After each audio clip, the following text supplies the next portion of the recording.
sacred tooth relic that resides in the Senkadagala kingdom is revered and worshipped as the living Buddha himself. Thus, among daily, weekly, and annual rituals associated with its worship, the Dalada Perahera conducted in the month of Esala is considered the foremost amongst all such processions in the nation. According to the details present in the Mahaparinibbana Sutra of the Digha Nikaya, among the relics of the Buddha there were 4 tooth relics. A tooth from the lower left jaw was washed over by the truth that the Tathagata spake over 45 years and came into the possession of the people of the Tunsinghale as an auspicious piece of samsaric good fortune.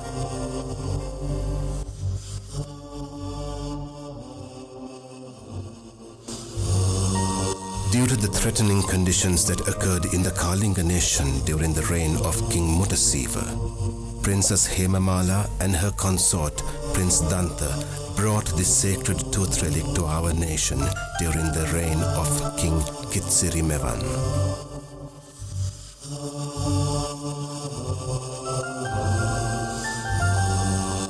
Subsequent to this happy event, which occurred in AD 328, the relic was placed in the Isuramuni Vihara, and King Kitsirimevan commenced the worship of the sacred tooth with the Dalada Perahera. The procession was of such pageantry and such beauty that King Kitsirimevan conducted the Perahera every year during the time of the Anuradhapura kingdom to invoke blessings on the people, bring rain, and to give us a bountiful harvest.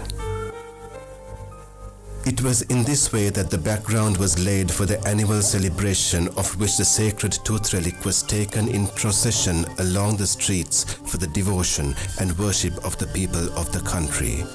Therefore, regardless of how a king ascended the throne or how his coronation took place, if he did not have the blessings of the sacred tooth relic and the rains and fertility that it promised, he was subject to the censure of the people and not considered by them to be a sovereign king.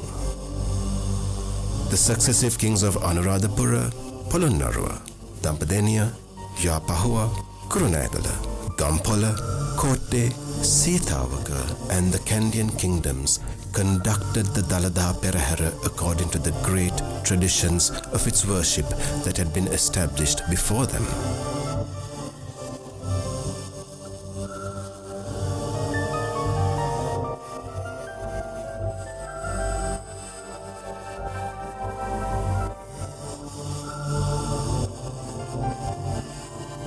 During the Senkadagala kingdom, King Vimaladharma Surya, despite being crowned king, was not considered a true king of the Helak people since he did not have the blessing of the sacred Dalada tooth relic. Therefore, great efforts were made to bring the sacred relic to the Senkadagala kingdom. Then, the relic, which was in the custody of Bhikkhu Ratana Lankara of Devanagala at the Sabaragamuwa Dalgamuwa Mahavihara, was brought through the Uva province in secret and on the first day was placed in the Gedige Vihara. Historians knowledgeable of the matter say that on that day, the Dalada Vahanse was brought into the courtyard of the king and a special building constructed to house the sacred relic. The Kanda Udarata Sri Dalada Mandira came into being in this way. Up until the year 1815, when the Hela kingdom passed into the control of British colonists, the Dalada Perahera was conducted with royal honor and devotion each year in the month of Esala. During the period of the colonists, in the absence of the Hela king, the Diyavadana Nilame was tasked with conducting the annual Perahera according to the ancient traditions, and space was provided for this. The Dalada Perahera traditions and those of the associated Devalis arose from the devotion of the Buddha and great compassion for the people and were founded on the highest of human qualities. The Senkadagala Dalada Perahera is the only such ceremonious procession in the world where the streets are lit up by the collective devotion of the gods, human beings, and elephants to the living Buddha.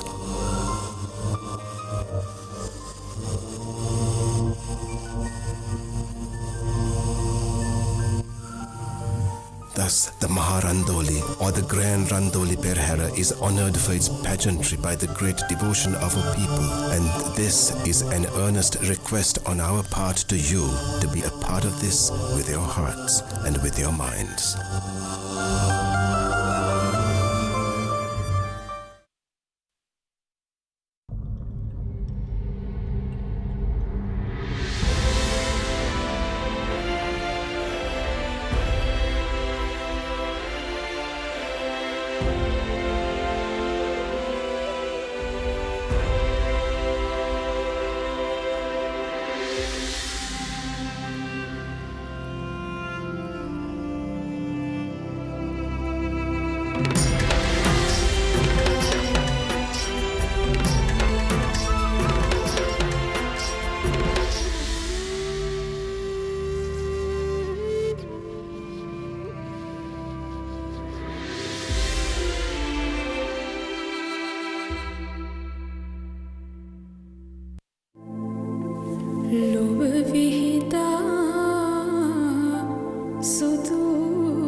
Dalada Samidu Pihitai.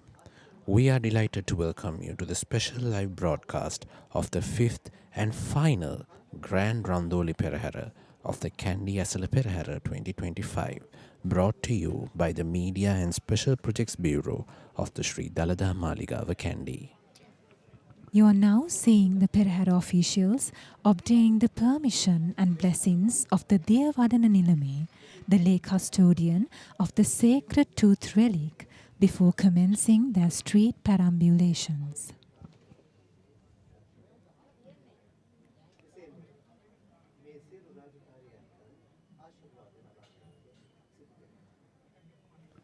This is the handing over of keys by the Devadana Nilame to the officiating bhikkhus.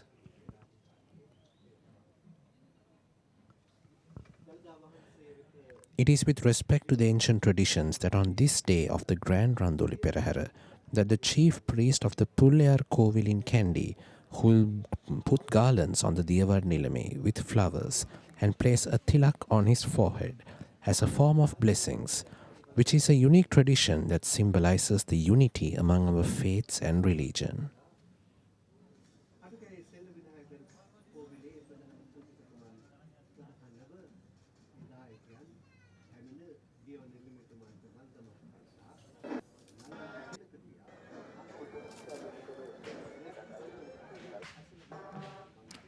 Now, the Deyavarna Nilame will be making his way from the upper level, Ihalamalaya, to the lower level of the chamber known as Pathamalaya of the Vada Sitina Maliga, and he is seen ceremoniously and reverentially carrying the Perahera casket under the protection of the custodian venerating prelate of the Malwatu Mahavihara, Venerable Tippatuave Sri Medhankarabhidhana Nayaka Thero, towards the ceremonial tusker under much veneration, amidst the offering of light, sounds, scents and flowers, all the way from the upper chamber till it is placed on the awaiting tusker.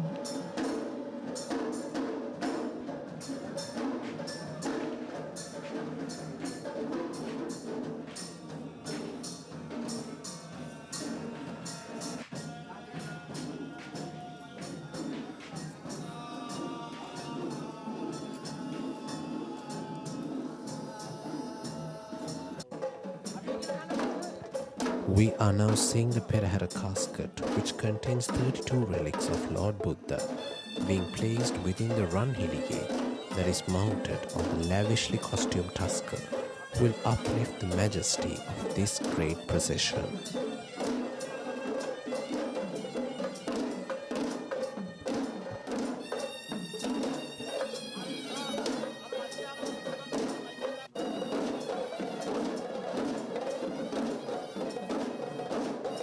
These officials are seen offering flowers and floral garlands to the Perahera casket, and this is the 10th and the final night procession of the Kandy Esala Perahera 2025, the grand festival of respect that pays homage to the sacred tooth relic to honor Lord Buddha.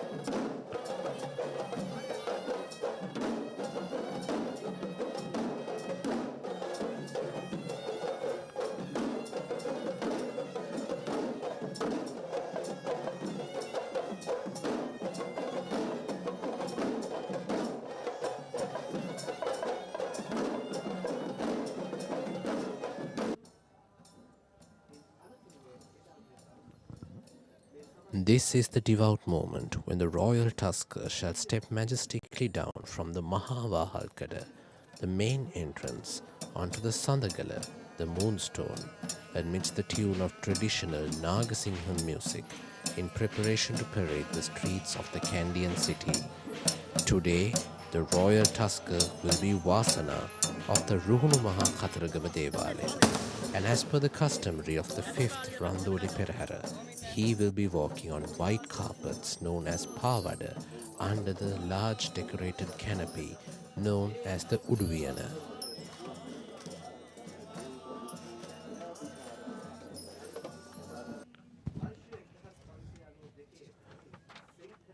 On this year 2025, we are witnessing the 1715th Perahera that had begun during the reign of King Kirti Sri Meghavarna, who pledged that the relics must be carried around the city once a year. And this tradition still continues, followed by the succession of many ruling kings, prime ministers, and presidents of our country.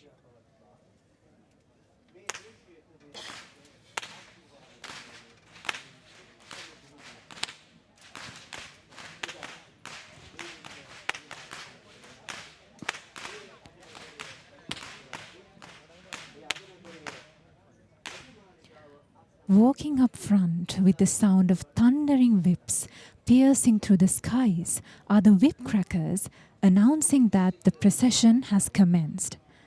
And these whip masters are tasked with clearing the way for the sacred relic casket and the king.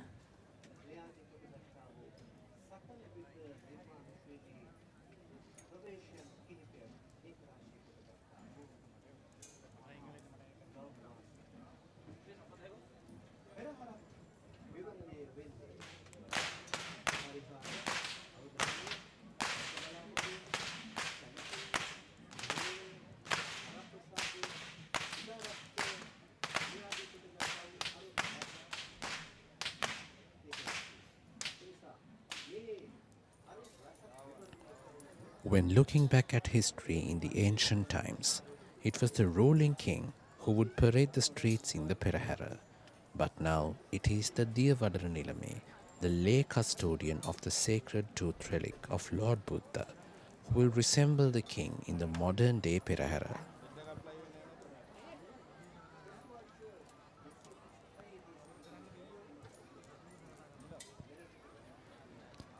The Perahera is believed to be held in prayer for the timely rainfall, and the elements of the Perahera is structured in a symbolical way that it paints the imagery of a rainfall.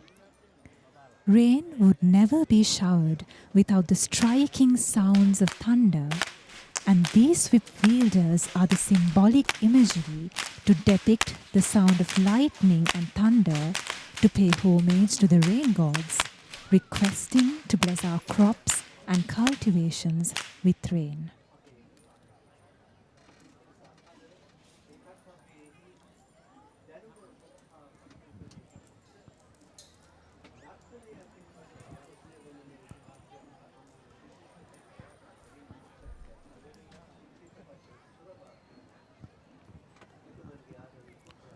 The whipmaster's duty is handed down from generation to generation of their clans, and only those who have mastered the art of whip cracking will be taken to participate in the Kandy Esala Perahera. According to traditions, a Perahera which does not have this pedigree or not even being worth called such. In single file, we see the whipmasters carefully manipulating their whip that is nearly 7 feet in length and made fully out of natural elements known as niyaga and navapatta, which indicates how traditions have been preserved and the authentic methods have not changed throughout the parading history of 1715 years.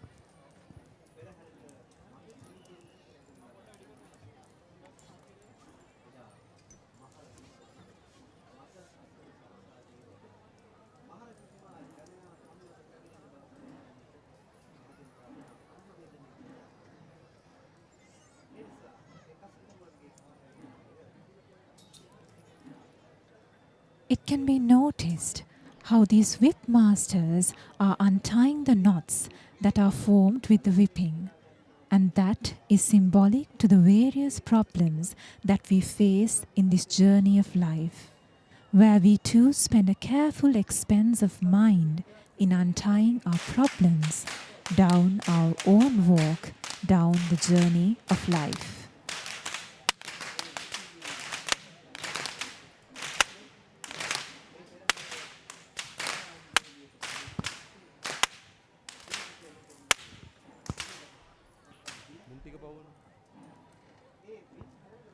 Many onlookers who are seated around the city of Kandy to witness this Perahera can be seen throwing thousands of coins to the streets in the belief that this practice will ward off any evil from their loved ones and for blessings from the sacred tooth relic.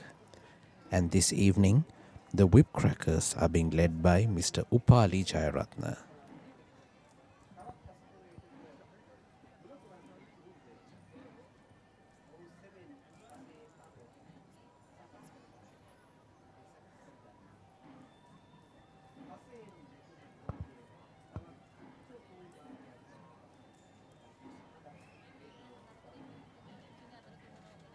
This is a beautiful tradition that highlights the basis of giving, offering, and sharing among the people of our land. Sri Lankans are among the top in the world's giving index. That is indeed an outcome from the social influence of Lord Buddha's teaching.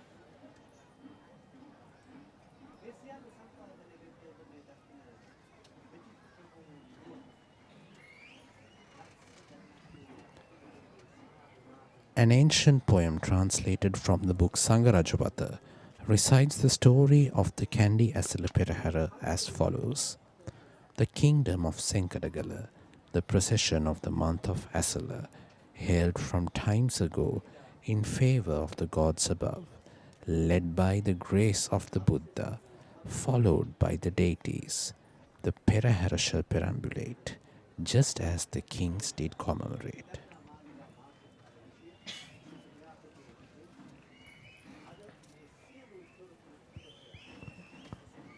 Rain does not come with thunder alone. Just as lightning flashes across the skies, the procession too has its flashes of light dancing across the faces of the people lining the streets to watch.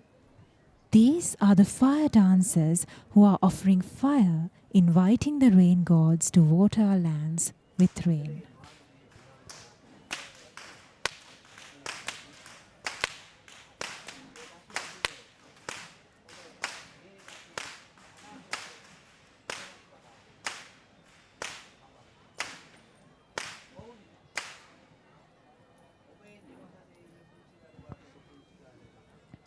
Even though it seems very paradox to learn that we offer fire to seek for water, this phenomenon of nature is magnificently depicted by this group of fireball dancers who perform this thrilling stunt of acrobatics while illustrating how lightning comes with the rain.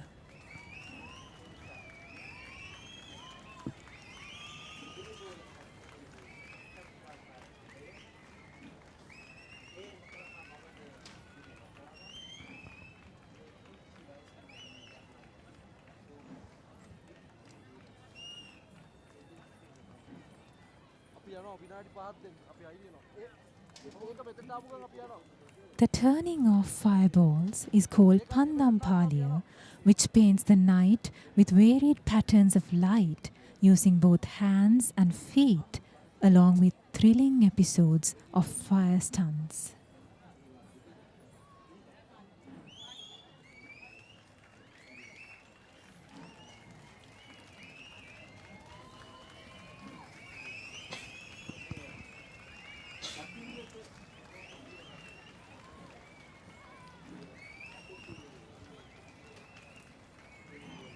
Back in history, Kandy and performing arts have been classified into 5 variants, which were known as the Wahala Ilangama, Singakkara Ilangama, Tambarapittukkara Ilangama, Natum Ilangama, and the Kavikara Maduva.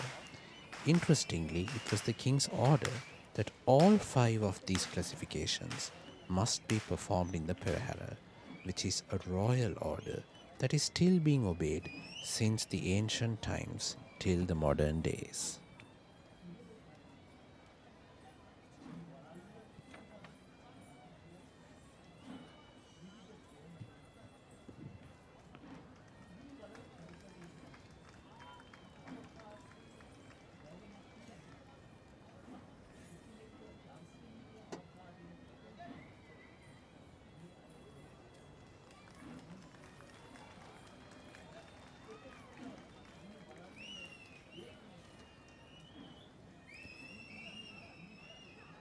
The classification of Wahala Ilangama that was mentioned before comprises of acts that create a sense of thrill among the spectators. And the fireball dance we see in front of us is one such example of a performing art that belongs to the Wahala Ilangama. The fireball dance is performed in all 3 levels that we can see in the screen, known as the Binthalaya or the low level, Madathalaya or the mid level, and Ahastalaya, the sky level. That is definitely the highlighted episode of the fireball dance that is performed while standing on each other in great discipline and balance.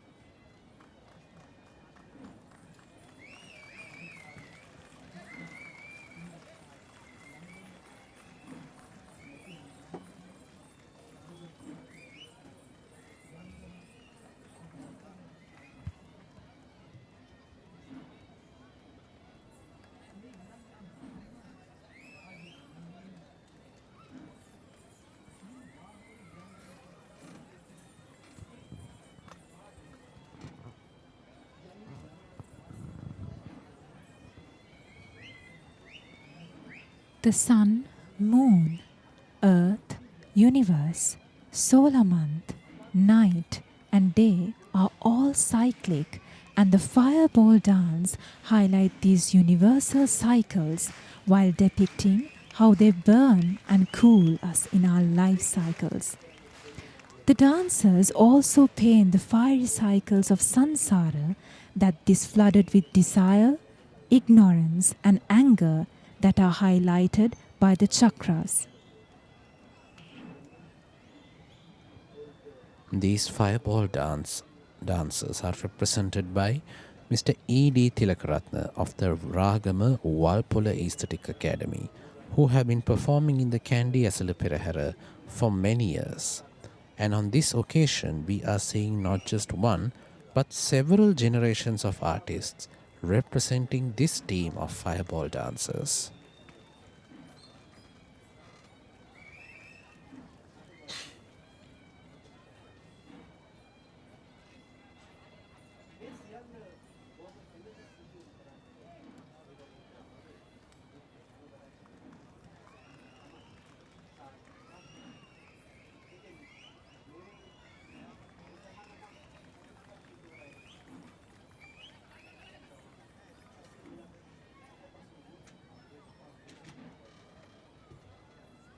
The dancers are seen creating their paintings of fire across the night sky as they move in the procession.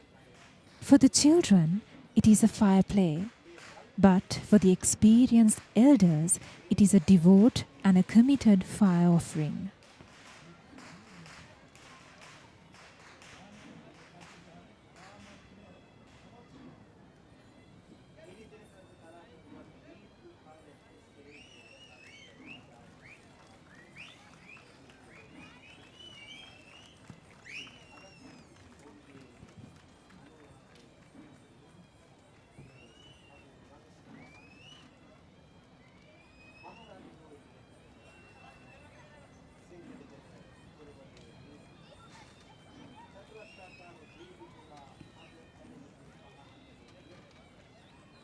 The splendor of this dance is seen when a large group of them perform simultaneously, merging their various fiery elements into an amazing display of light and heat. This tradition is handed down from generation to generation with individuals of all ages, from the very young to the very old, taking part in the display of the priceless and cultural heritage of their clans.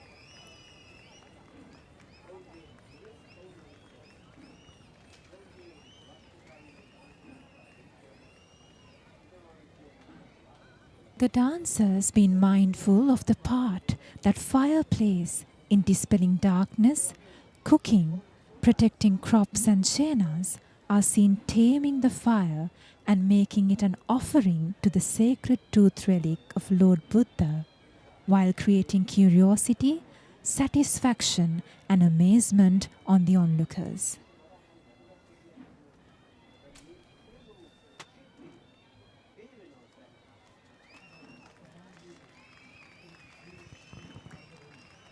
This evening, the Perahera commenced at the auspicious hour of 6:51 p.m., heading the auspicious direction of north, and shall parade down the Dalada Vidya, the Yatinwara Vidya, Kandy Vidya, T.S. Senanayaka Vidya, and conclude ascending the Raja Vidya.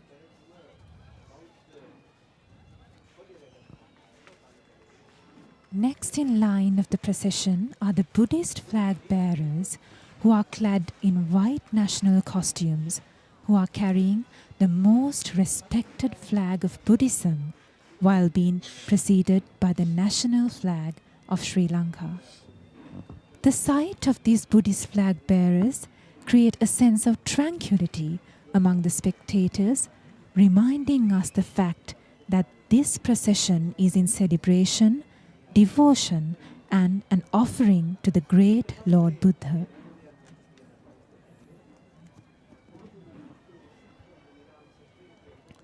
A priority of the Kandy Esala Perahera is to reflect the unity of Sri Lanka as a nation, which in here is symbolized by the national flag that was leading this army of flags.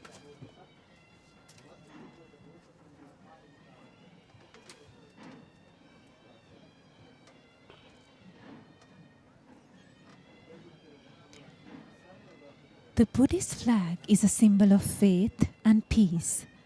The 6 colors of the flag represent the colors of the aura that emanated from the body of Lord Buddha when he attained enlightenment under the sacred Bodhi tree. The horizontal strips represent the races of the world living in harmony, while the vertical strips represent eternal world peace.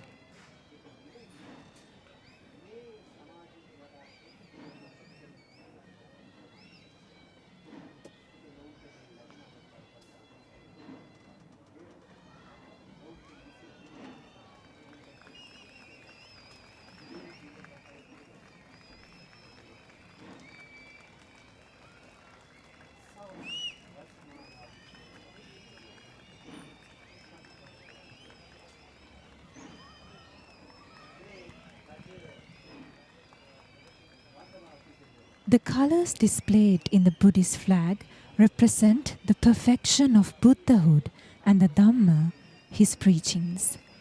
The symbolic identities of these colors are illustrated as blue for universal compassion, yellow for the middle path, red for blessings, white for purity and liberation, and orange for the unshakable wisdom.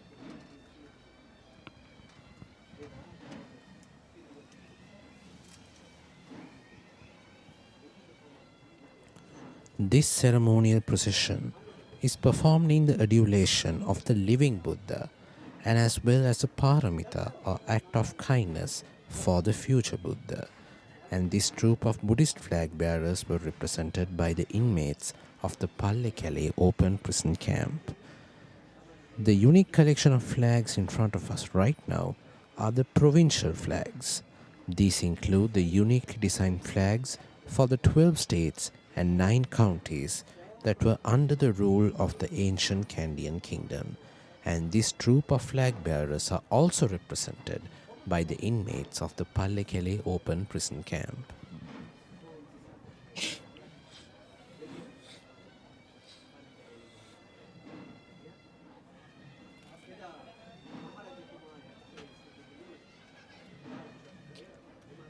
It was a tradition that the respective chieftain of the state, known as the Raterala, would participate in the Perahera with their respective flag that is unique to their state to showcase their loyalty towards the king.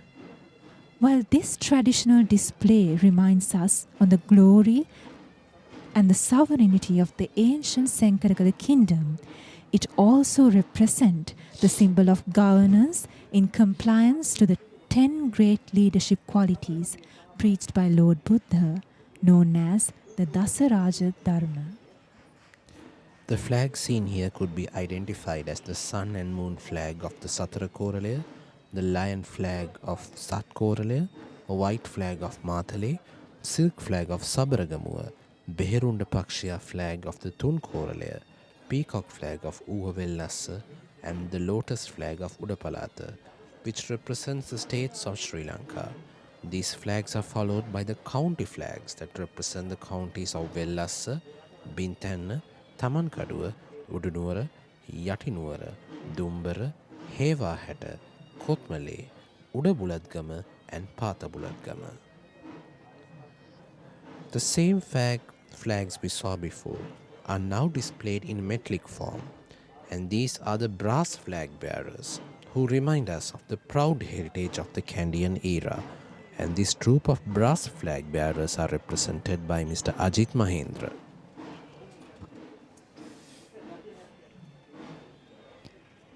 These brass stands are metallic representations of the flags belonging to the 9 ancient states and the 12 counties, using its exact same elements that are carved with great precision and attention to minute details, which certainly portray the great artistry that takes a lot of time, patience, and energy.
In fact, these artists who belong to the Navandanna clan or Gurukulaya were the same ancestors who used to make beautiful gold, silver and brass ornaments with detailed engravings embedded with precious gems for the king, and as offerings to the sacred tooth relic and for the procession.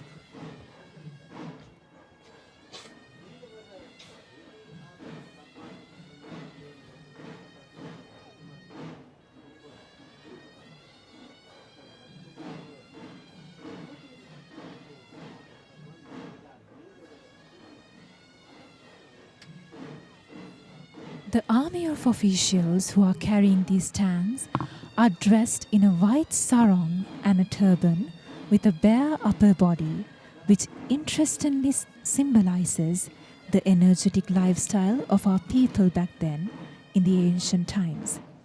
And they too were chosen to represent it from the ones that were practicing the traditional martial art of Angam.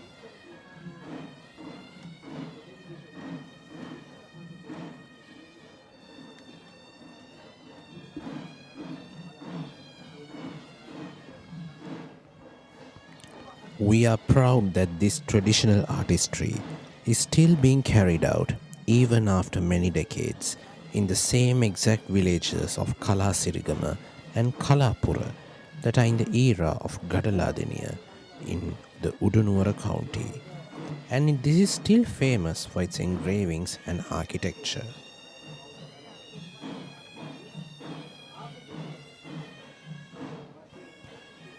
The sight we see in front of us was exactly what the kings wanted to present, to symbolize the unity of the nation, the strength and the sustainability of the kingdom.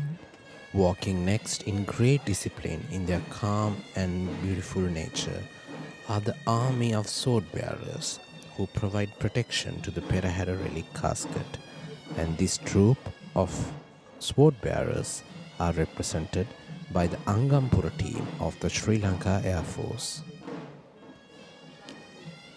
Clad in white sarong and a white headdress, this army is seen carrying the raised swords not in warfare but in a disciplined walk of calm serenity. The symbolic idea of these sword bearers in the historic protection that is provided with utmost might to the sacred tooth relic. For those who know about the history of the sacred tooth relic would be patriotically proud of our history and the heroic personalities who always protected the sacred tooth relic with the highest level of bravery. We now see the most magnificent sight of the Perahera, which is the arrival of the very first elephant who will be carrying the Peramunerala. It is the norm of the Perahera that the Peramunerala, or the front runner of the procession, is the first person on elephant back, and neither elephants nor officials are permitted to go before him. And this evening, the front runner of the procession is the elephant Banda, belonging to the Honorable Diyavarna Nilame of the Sri Dalada Maligawa, Honorable Pradeep Nilangadala.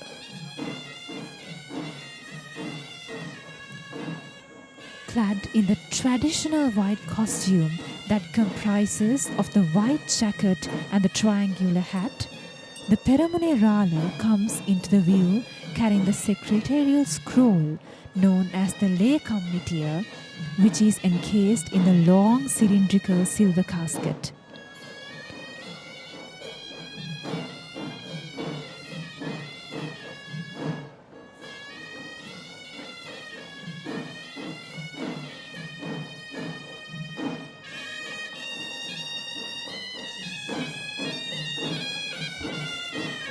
This is the arrival of the first hay visit troupe that presents the music against the official music ensemble, who are permanently seconded to the service of the Sri Dalada Maligawa.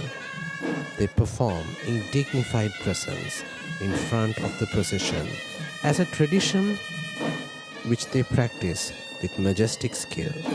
In fact, no Panchatura Vadana or traditional orchestra of Sinhalese music that produce sounds using either drums or any other musical instruments is permitted before the Hevisi, as per the rule of the Kandy Perahera tradition.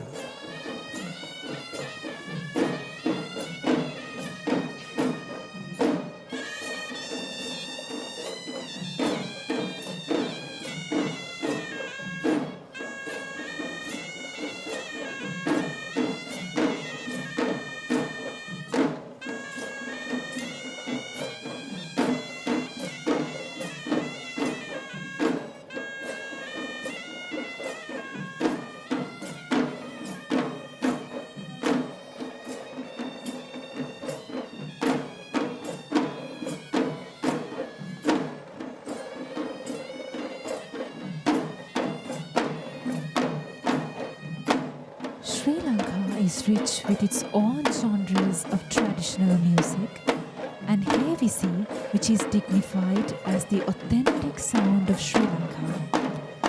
The history of Hevisi takes back to the time when the sapling of the Jayashrima Bodhi tree was brought down to Sri Lanka by Sanghavitha Theruna, and this evidence marks the fact that Hevisi is the oldest traditional orchestra and Buddhist sound offering in Sri Lankan heritage.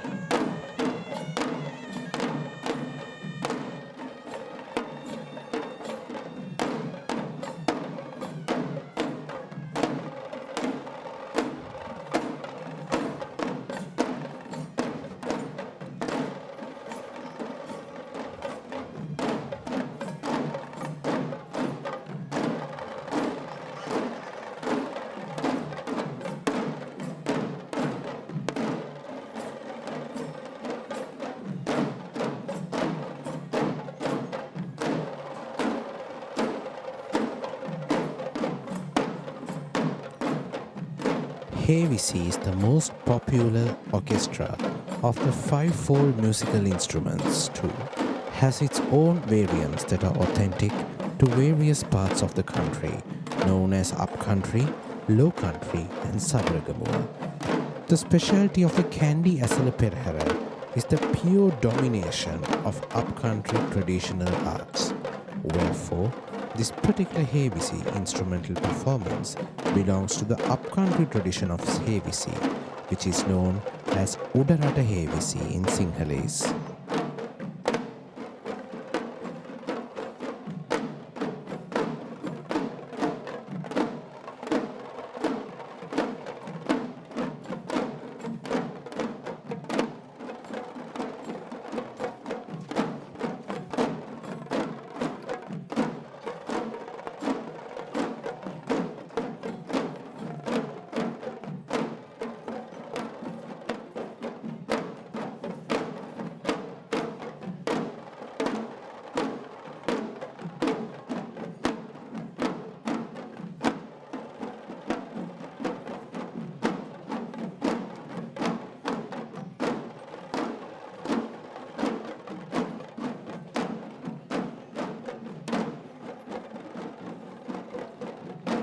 The five-fold musical instruments, as recognized by the Sri Lankan music culture as Panchaturyanada, is noted as Atata, instruments played by both hands, Vitata, instruments played using sticks, Vitatatata, instruments played using hands and sticks, Gana, instruments that are dashed with each other, and Sushira, instruments that are blown. And this arrangement of the upcountry ensemble of Hevisi consists of 4 out of the 5 mentioned tunes, except for the Gataberela that represents the Atata tune.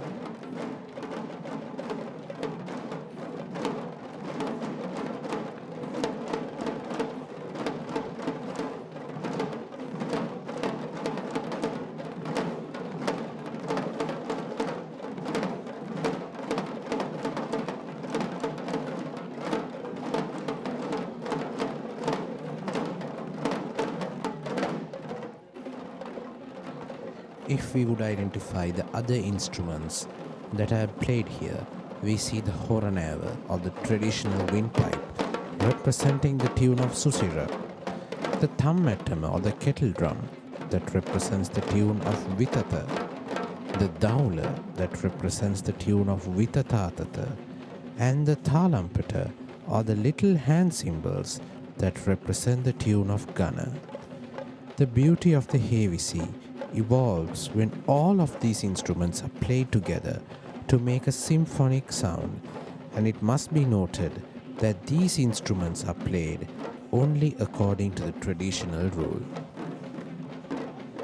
And this is the live broadcast of the 5th and final Grand Randoli Procession of the Kandy Esala Perahera 2025, brought to you by the Media and Special Projects Bureau of the Sri Dalada Maligawa. And next we are seeing the second elephant of the procession, and riding him is the dignified majesty of the Gajanayaka Nilame of the Sri Dalada Maligawa. The Gajanayaka Nilame is the royal official in charge of the king's troop of elephants, and it is a position given to him directly by the king himself. And this evening, the Gajanayaka Nilame of the Sri Dalada Maligawa, who is Mr. Palitha Jayawardena, will be riding on the Tusker Miyan Raja, belonging to the Sri Dalada Maligawa.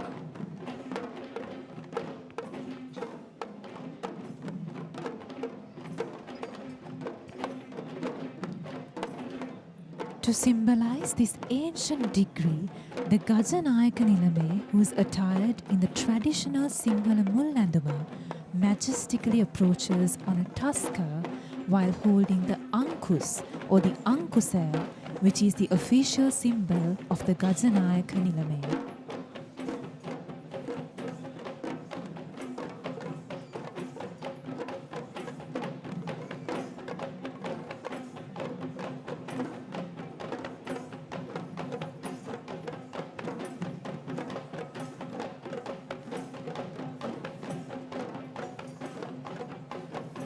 Now we will be seeing the very first dance performance of the procession this evening. And this is the Kotalapadaya dance performance represented by Mr. Nalin Jayasekara of the Sri Dalada Maligawa.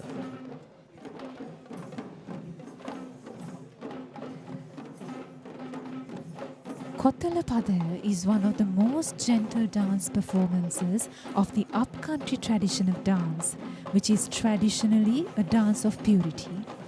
The dancers carry a pot of saffron water on one hand and an arecanut flower on the other hand, and this dance symbolizes purifying the root in which the sacred tooth-ready casket shall be carried.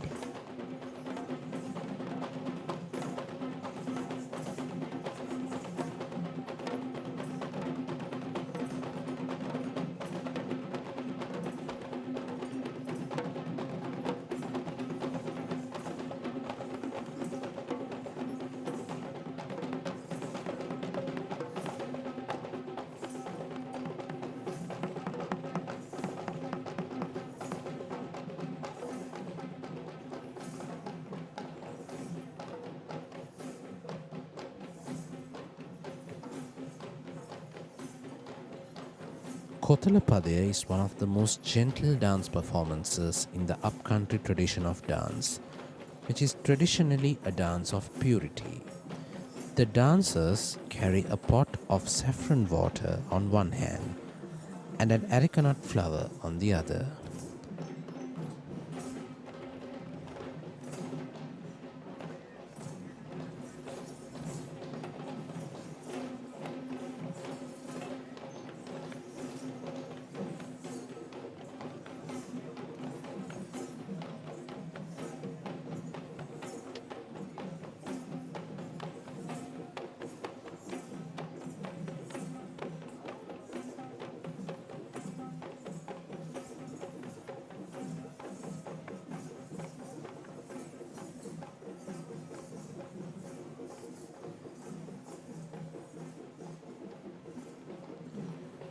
This is the arrival of the third tusker of the procession, with an official carrying a Buddhist flag, symbolizing the fact this procession is a true Buddhist festival, and this official is on the mount of the tusker Janaraja, belonging to the Sri Dalada Maligawa.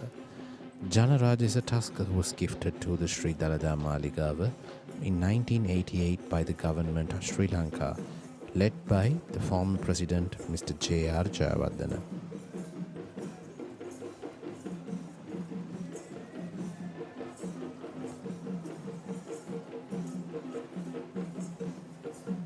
Now we will be seeing the Polmal dance performance represented by Mr. W. M. Dayananda.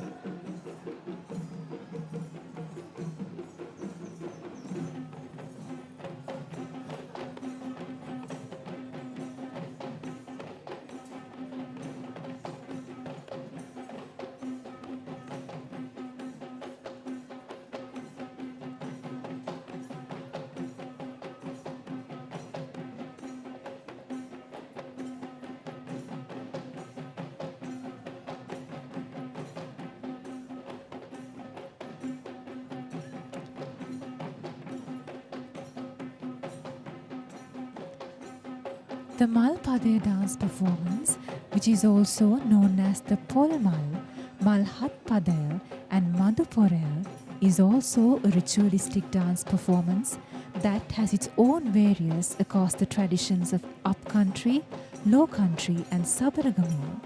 And this act of this upcountry tradition that originates from the Kuhumba Kankarya healing ritual.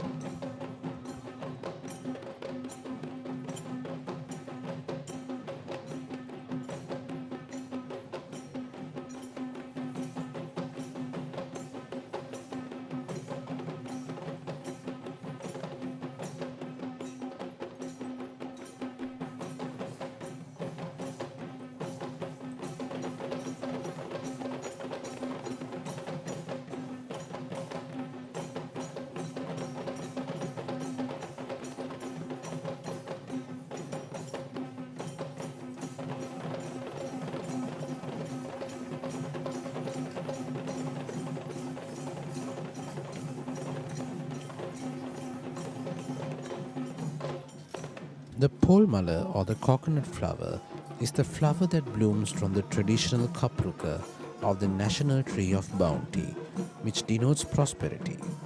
In fact, the national emblem of Sri Lanka too consists of the vase of coconut flowers known as the pulkalasa, that is considered as the national symbol of prosperity. The Malpade dance consists of dancers who hold this polmala, the national symbol of prosperity, with both hands while sincerely representing the same bounty and abundance in their dance.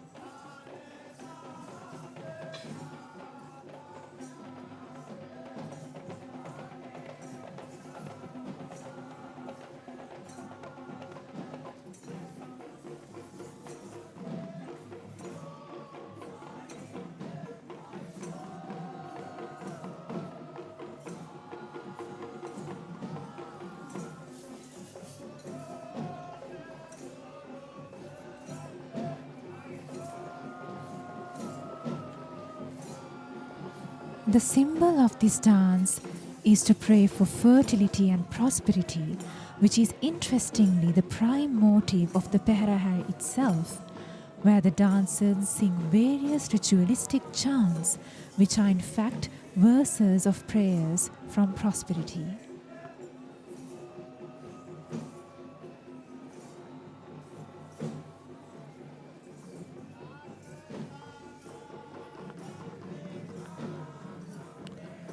Similar to the Kotalapadaya and the Bulatpadaya dance performances which we saw, the Malpadaya too is one of the 7 ritualistic dance episodes known as the Hatpadaya, that is an essential dance ritual among the healing rituals of the upcountry.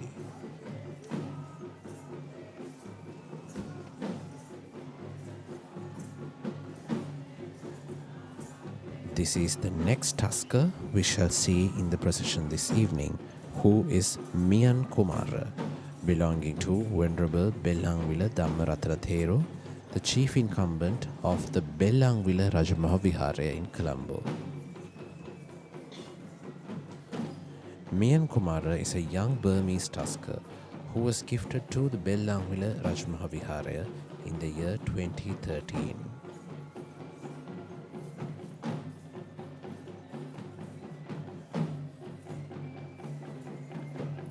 Following Mian Kumara, we are now seeing the Chamara dance troupe represented by Mr. Nimesh Sumanaratna of the Chandananda Buddhist College, Kandy.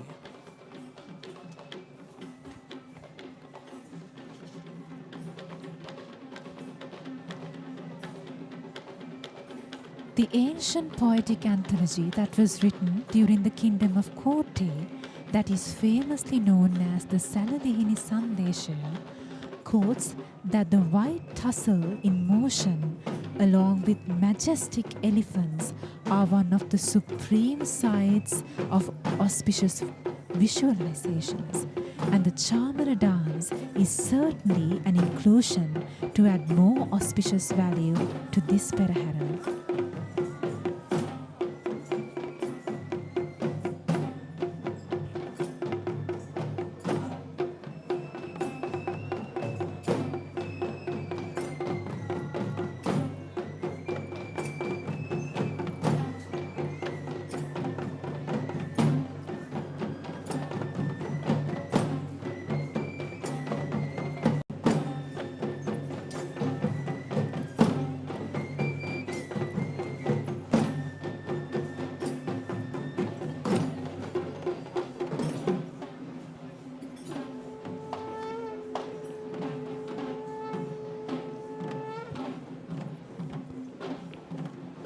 Chamara is a popular upcountry folk dance that is one of the most visually mesmerizing dance acts of the Perahera this evening.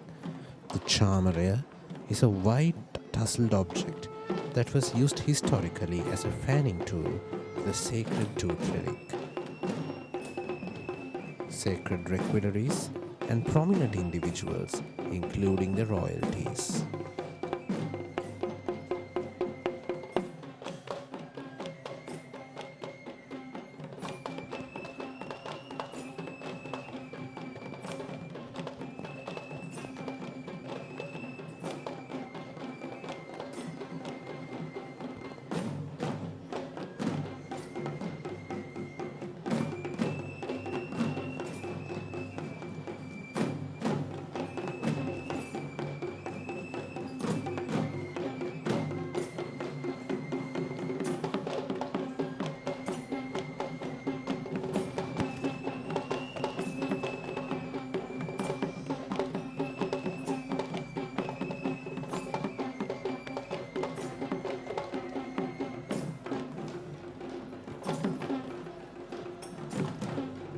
The tassels are fanned to the rhythm of the flute and the Kandian drums, where the gentle cool breeze that is produced by these chamaru brings a very pleasant feeling. This was in fact a regular feature of the royal courts in our ancient history.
This Perahera is a very special occasion for this particular elephant, as he was fortunate to take part in the Kandy Esala Perahera after a continuous silence for more than 15 years.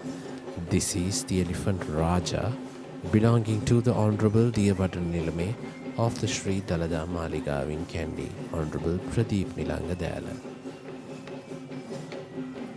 Raja is an elephant who was found lost in the year 1973 and was a member of the herd of elephants living at the Dehiwala Zoological Gardens until he was auctioned in the year 1991 and stands to be one of the tallest elephants living in Sri Lanka today.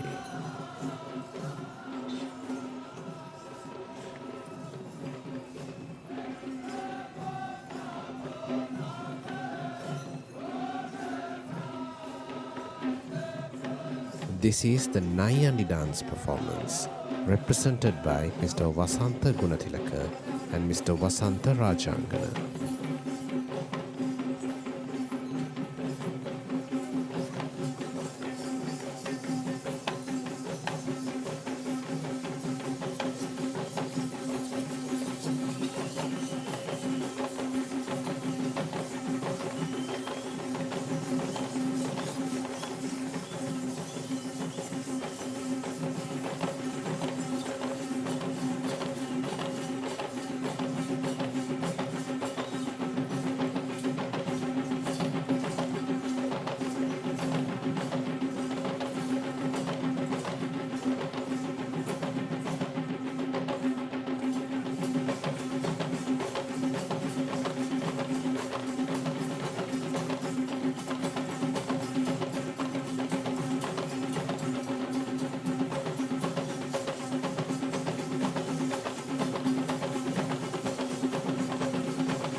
The Nayandi dance is one of the most significant dance performances of the upcountry tradition that holds a very prominent position in the Kandy Esala Perahera, especially during the Kumbal Perahera festivities.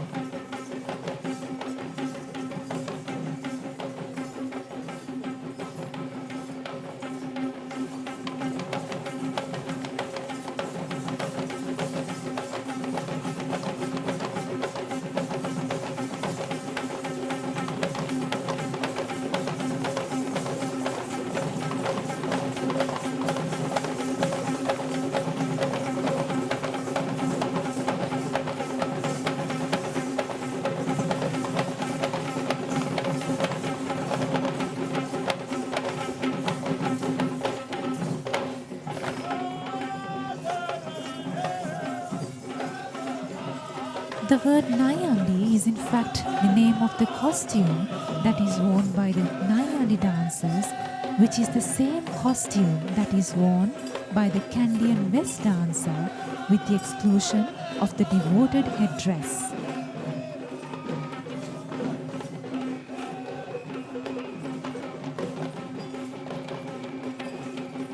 Walking with great majesty is the elephant Kandulavira, belonging to Venerable Kanangama Narada Thero, the chief incumbent of the Sankapitti traditional temple of Kaduvel.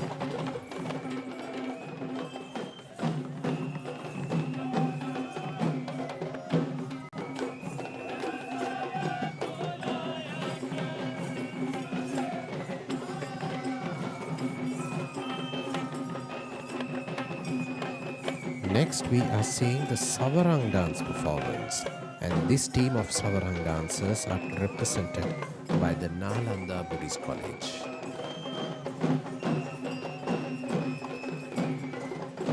Dance items which involve these tussles are used quite often in the Perahera, but this is not the usual Chamara dance we witnessed previously. This dance, which is recognized as the Savarang dance, is a similar dance to Chamara but with a difference in the prop that is used.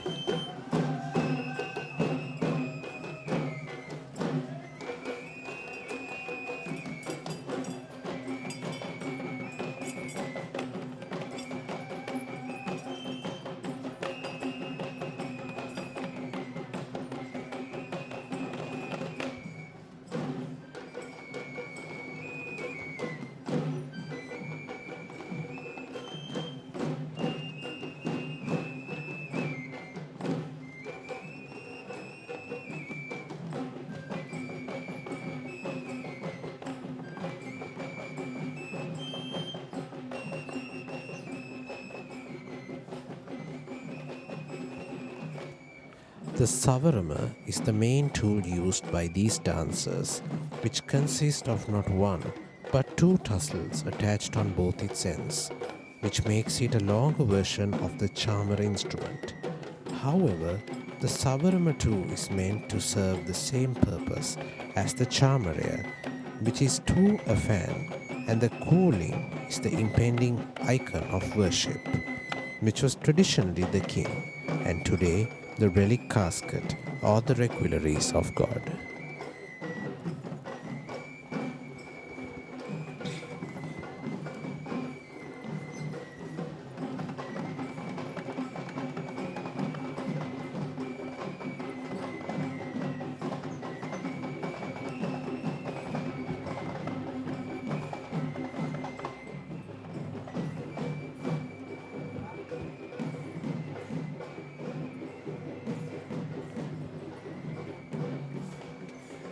This is the first female representation of elephants that we shall see in this Grand Randoli Procession, and she is the elephant Mali, belonging to Mr. Chatura Vikramanayaka of Maligawa.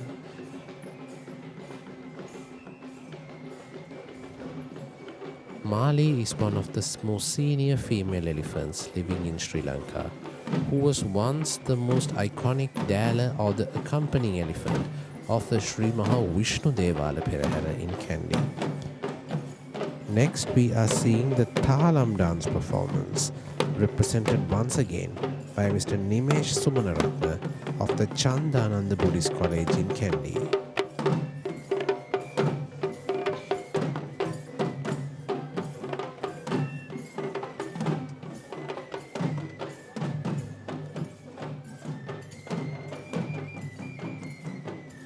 This is the live broadcast of the Grand Randoli Procession, brought to you by the Media and Special Projects Bureau of the Sri Dalada Maligawa.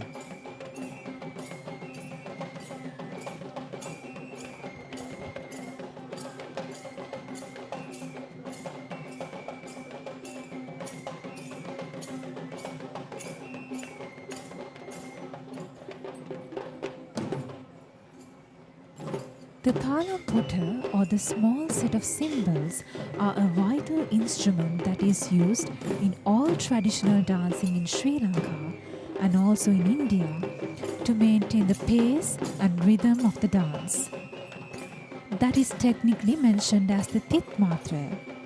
But here, the Thalam dance considers these little cymbals as the main prop itself, where the dancers play the cymbals in the denoted rhythm which aligns to the footwork and hand movements accordingly.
The young performers dash these cymbals on the choreographed rhythm and perform a dance that creates both horizontal and vertical line movements in this space, using the right moves that are designed in maintaining the cultural element of this art.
The next imagery of a thundercloud that represents this picture of a perahera or a rainfall is in fact a tusker. This tusker is Buruma Raja, belonging to the Sri Dalada Maligawa stables. Buruma Raja is a tusker who was born in Burma in the year 1980 and was gifted to Sri Lanka upon the request of the present Deyavarna Nilame of the Sri Dalada Maligawa and in sponsorship of the Prime Minister of Sri Lanka, Mr. Ratnasiri Wickramanayake, in the year 2007. Next is the Pantheru dance performance, represented by Mr. Sarath Vijayasiri of the Sibas Aesthetic Campus.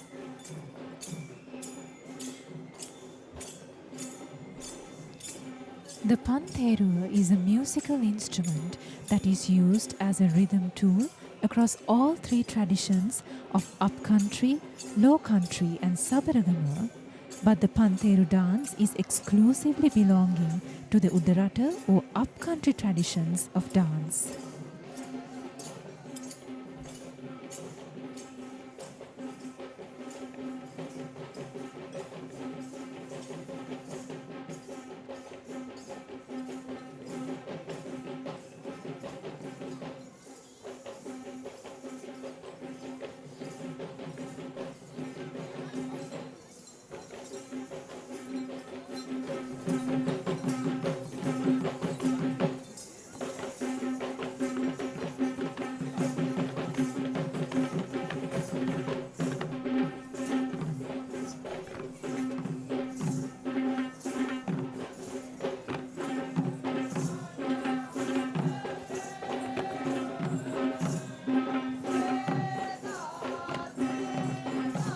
This instrument is a small brass circular frame castanet with 5 cymbals fixed to it, which gives a subtle metallic sound as it makes.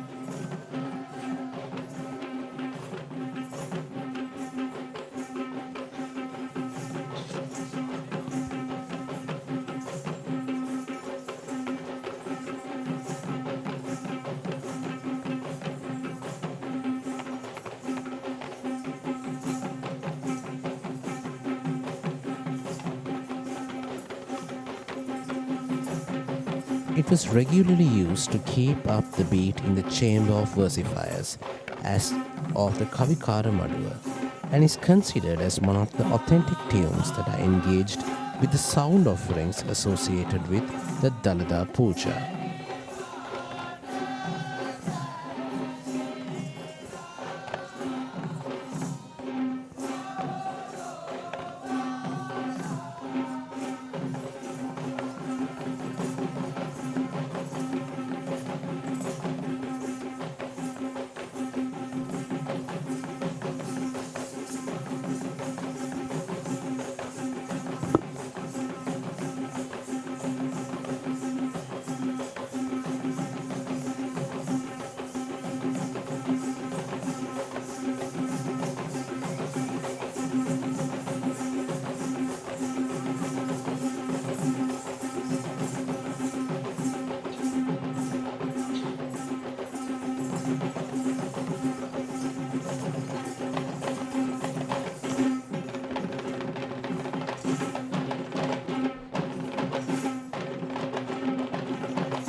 Since the 18th century, the instrument was used for the development of a semi-classical dance form, which is an art that was passed down from generation to generation.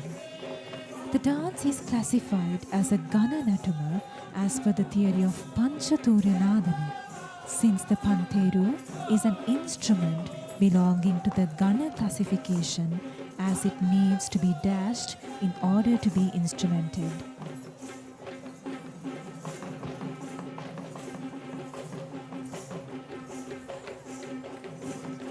We see another elephant who carries several instruments on its mount, a Buddhist flag to symbolize the Buddhist nature of this procession, and brass canopies to symbolize protection to the impending relic casket.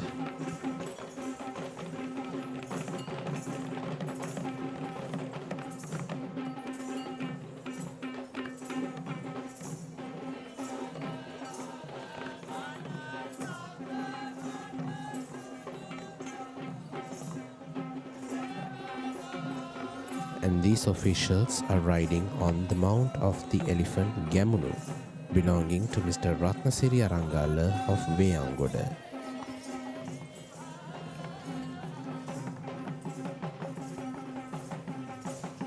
Following Gamunu, we are now seeing the troupe of Rabang acrobats, represented by Mr. Aryapala Vijayamanna.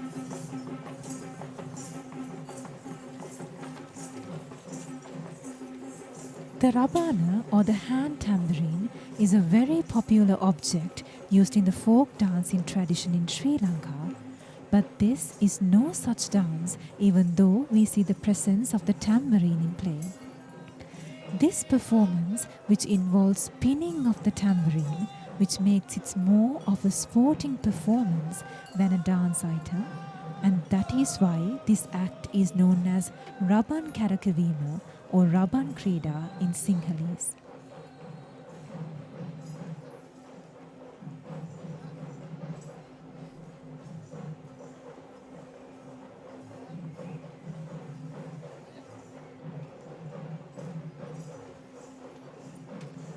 There are many forms of Raban in Sri Lanka.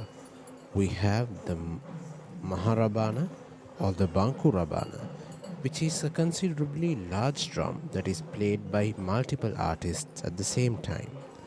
The Virindu Rabana, that is played while singing comical verses of Virindu. And the Atrabana, which we see now, that is of most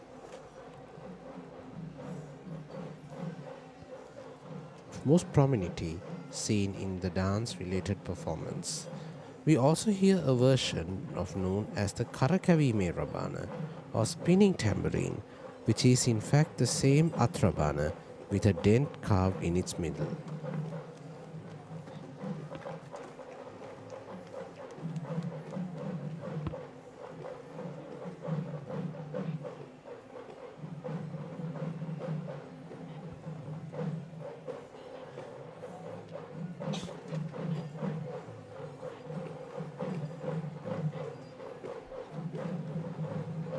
They spin the raban in their flexible long stick canes in great balance, and the highlighting episode of this act is when they throw the tambourines toward the sky and surprisingly catch the raban back on their sticks or from their hands with no room for failure. Every such succeeded attempt is applauded with a cheer from the onlookers, as it seems impossible to the common eye.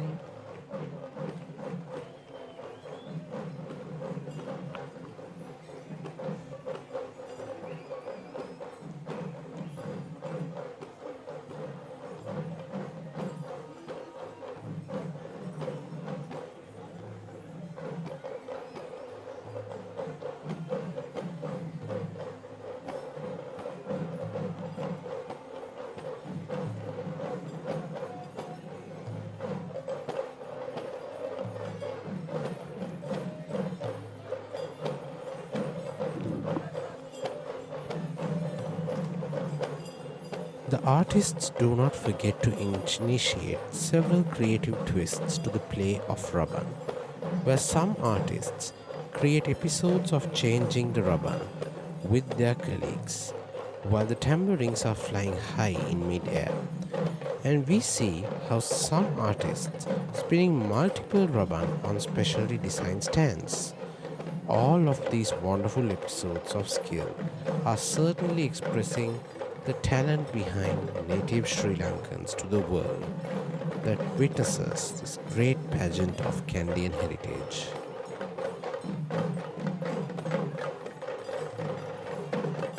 We are now seeing the arrival of the duo of Burmese flags to symbolize the Buddhist relationship between the countries of Burma and Sri Lanka.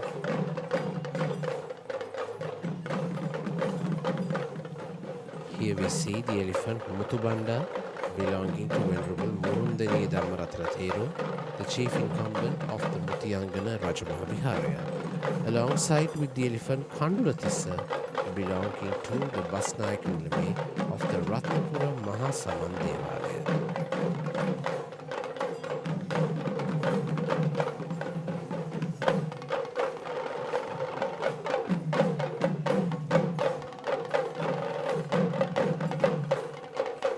This is the Thummattam instrumental performance represented by Mr. Sujithananda.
The Thummattam, also known as the Bukuru Bere in Sinhalese and the kettle drum in English, is a vital instrument of the Hevesi ensemble that takes a predominant position in the Perahera as the main sound offering towards the impeding requeries of worship.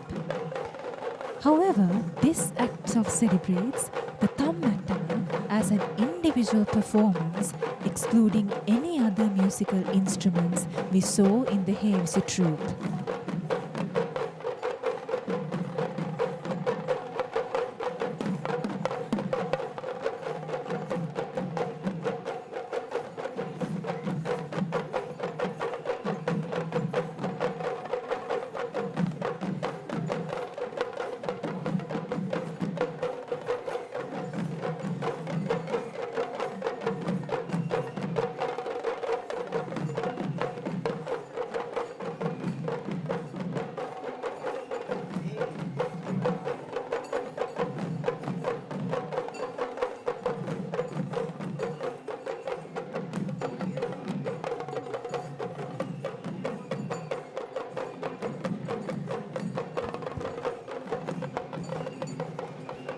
Among the different elephants who will be seen in the Perahera this evening, this is the tallest elephant that we shall be seeing. He is Taraka, belonging to the Kaduwila Sri Siddha Rankadu Pattini Devalaya.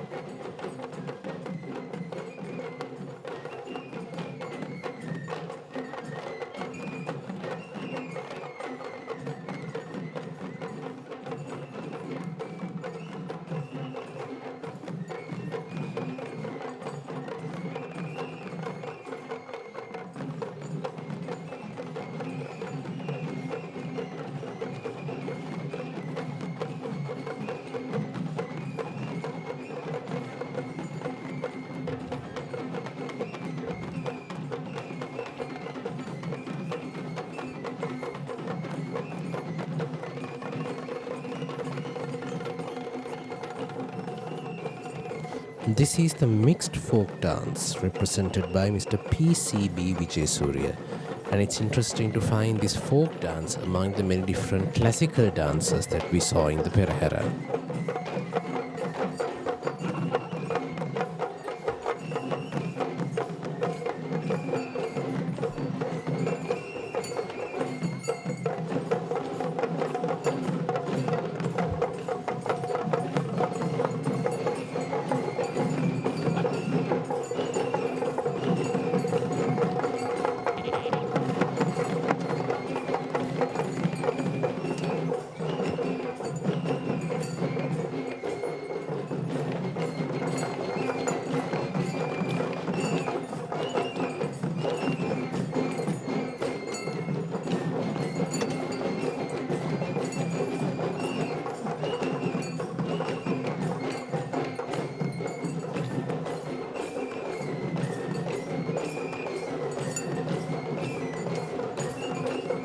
Traditional dancing in Sri Lanka is segregated into two main types, which are the Shastriya Nattu or dance performances that are based on healing rituals, and the other being Gami Nattu or folk dance performances. The dance that we see now is a remarkable fusion of not just one, but 4 different folk dance performances being danced simultaneously in the same spotlight.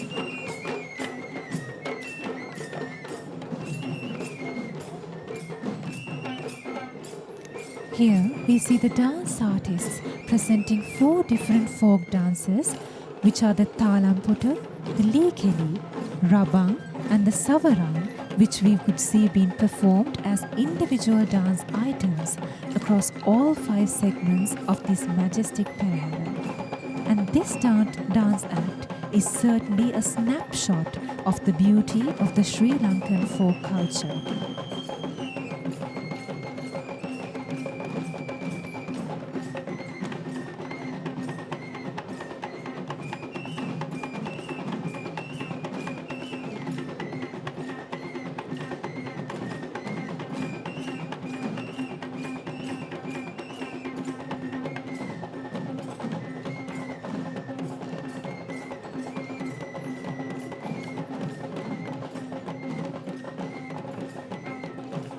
This dance is represented as one team, but if we carefully observe, they break themselves into sub-teams among themselves. This Perahera contains several groups of elephants of various ages. This representation of 2 junior elephants. This is Deumini, belonging to Venerable Puralande Vajranyana Theru, the chief incumbent of the Sambodhi Vihara in Colombo, alongside with the elephant Suddhi, belonging to Mr. Premasiri Kaluarachi of Habarana. Following this interesting duo of elephants, we shall now be seeing the Likeli dance performance, represented by Mr. Nimesh Sumanaratna of the Chandananda Buddhist College in Kandy, which makes it the 3rd dance item that is represented by the Chandananda Buddhist College.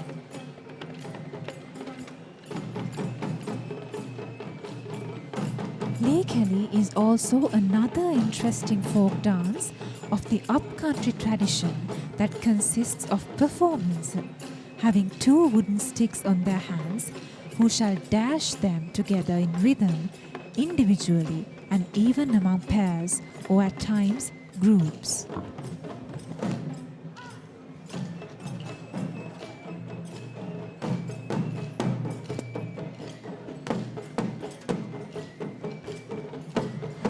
Being a folk dance itself, this dance too sets a village picture for the audience.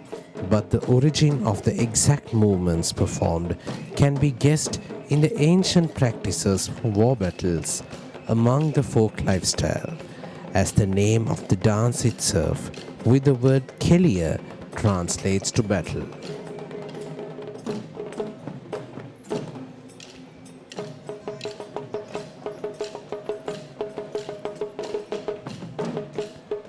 The fast tempo that is performed in several episodes of the Likeri dance creates a sense of energy that truly creates a battle atmosphere, which once again connects the folk dance with the previously told affiliation with war rehearsing.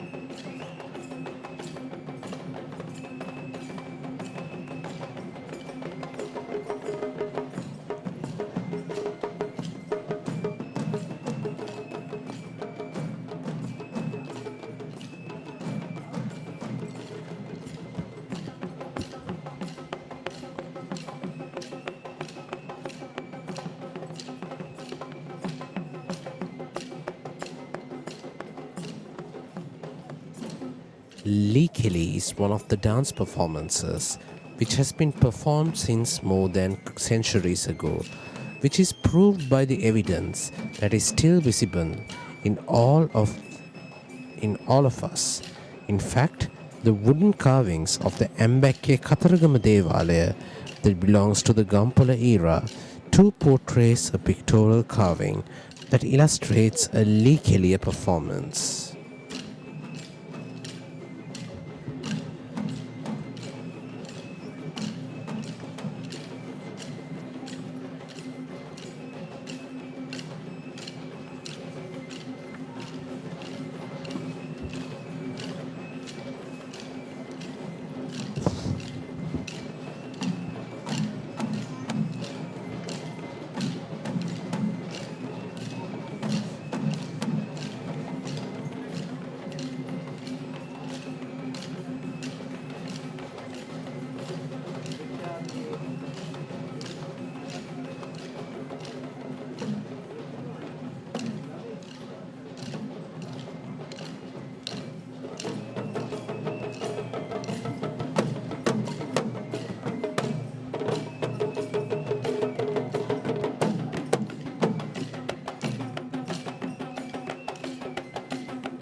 The Perahera contains various officials of different ages, where in fact performing their role is traditionally known as Rajakarya, and this official carrying a brass canopy is on the mount of the baby elephant Ganga, belonging to Venerable Kirinde Assaji Thero, the chief incumbent of the Ganga Rama Buddhist temple in Colombo.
It is the tradition that the Grand Randoli Perahera of the Kandy Esala Perahera will take place on the Nikini full moon poe day, which is shining bright above this beautiful citadel of Kandy.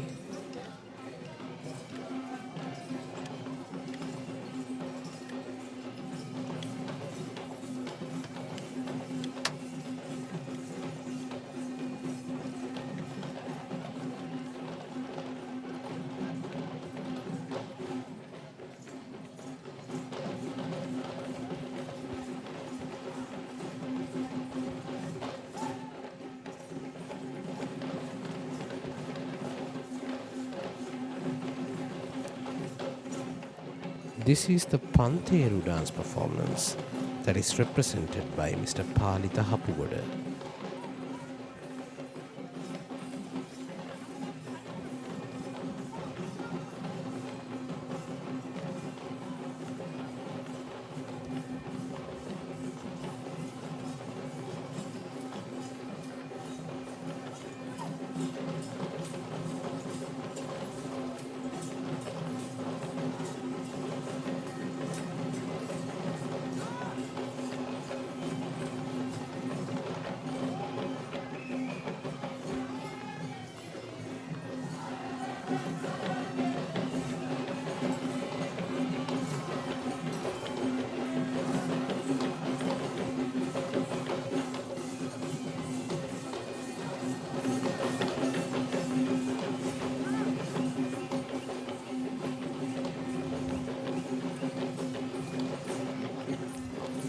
This is the elephant Parami belonging to Mr. Samantha Vijayamanna of Medagoda.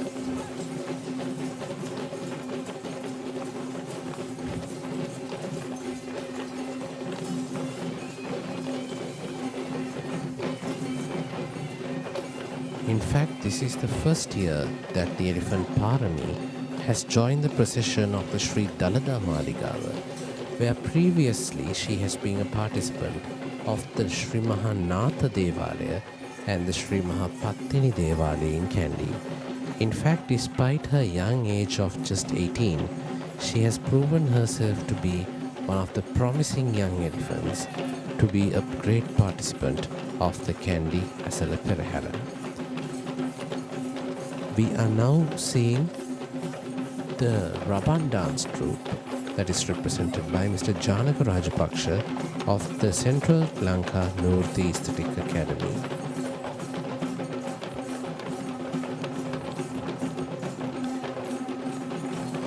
The rabana or the hand tambourine is a very popular object used in the folk dancing traditions in Sri Lanka known as Raban Natuma.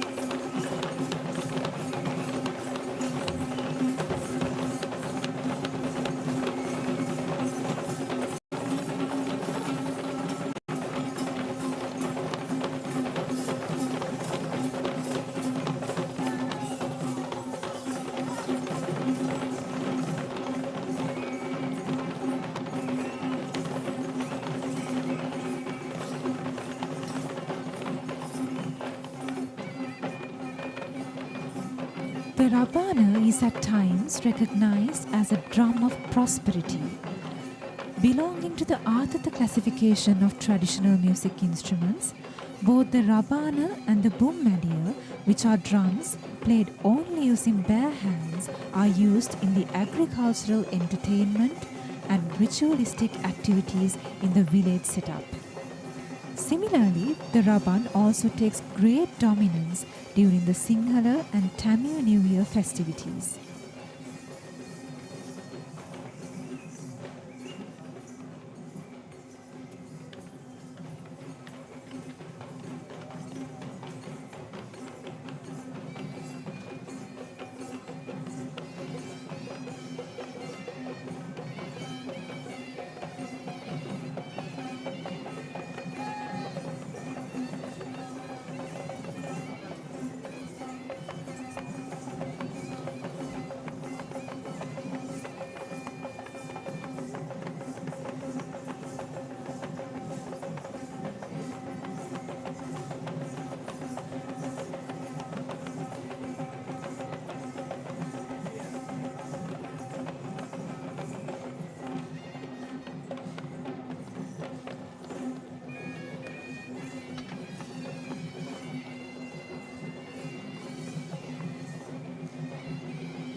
The Perahera of Kandy has several elephants coming from several parts of the island, including this majestic elephant who is taking part all the way from Balangoda. This is the elephant Raja belonging to Mr. Asanka Vijayasinghe. Following Raja, we are seeing another interesting dance performance, and this time it is the Paturu dance that is trained and led by Mr. Nalin Jayasekara of the Sri Dalada Maligawa troupe of dance. Paturu is an upcountry styled folk dance act that is known for its faster tempo when compared to other folk dance acts that is performed in the country. The dancers hold a set of wooden splinters known as paturu on one hand, and they perform to the beat of the upcountry gatobere drum and the melodious flute while clapping the splinters on various designated parts of the body.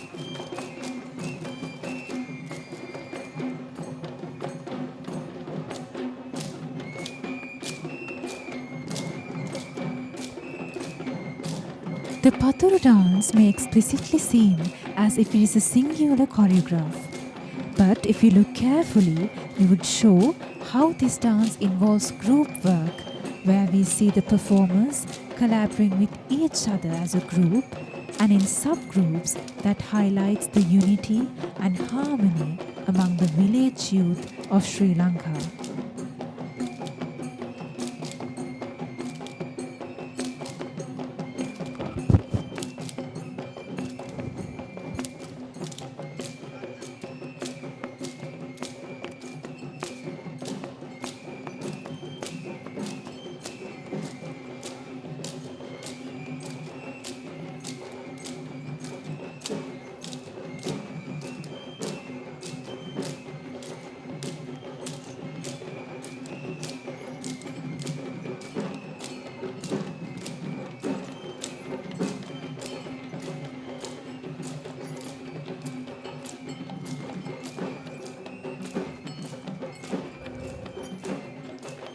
A duo of elephants is always a mesmerizing sight to see in a Perahera. Representing this duo is the elephant Kanchana, belonging to the Sri Lanka Amarapura Nikaya under the bearership of Mr. Udara Galapatti. Along with Kanchana, it is the elephant Rani, belonging to Mr. Chanaka Jayasekara of Palliveda.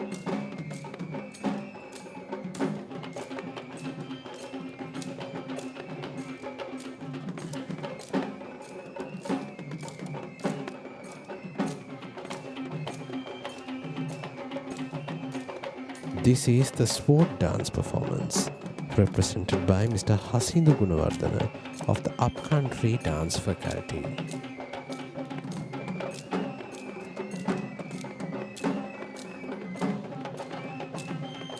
The Kadunatuma or the sword dance is not at all meant to promote violence in this Perahera, that is meant to reflect the love, peace and care that is preached by the doctrine of Lord Buddha.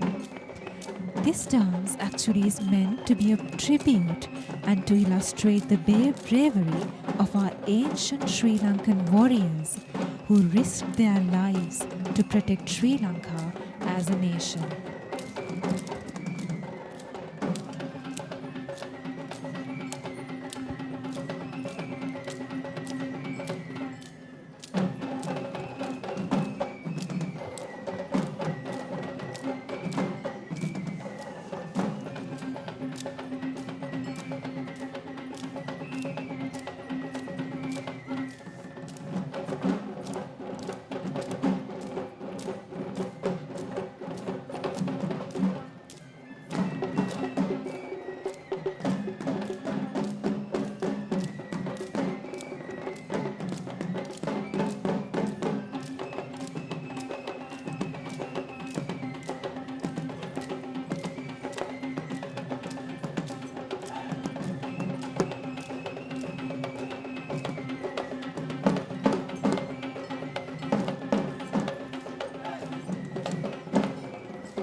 The dance is in fact a dramatic choreography of a dance which uses the props of the kaduva, the sword, and the paliha, which is the shield, where the dancers present a fictional battle that is displayed using these choreographed dance steps, which are unique to the folk dance styles of the upcountry tradition. One could notice how the facial expressions of these dancers show an abundance of bravery and courage to ignite the true momentum of this play.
The next duo of elephants we are seeing is Punchibanda, belonging to Mrs. Vijayanthi Perera of Horana, walking alongside with the elephant Raja, belonging to Mrs. Sita Mallava of Hettimulla.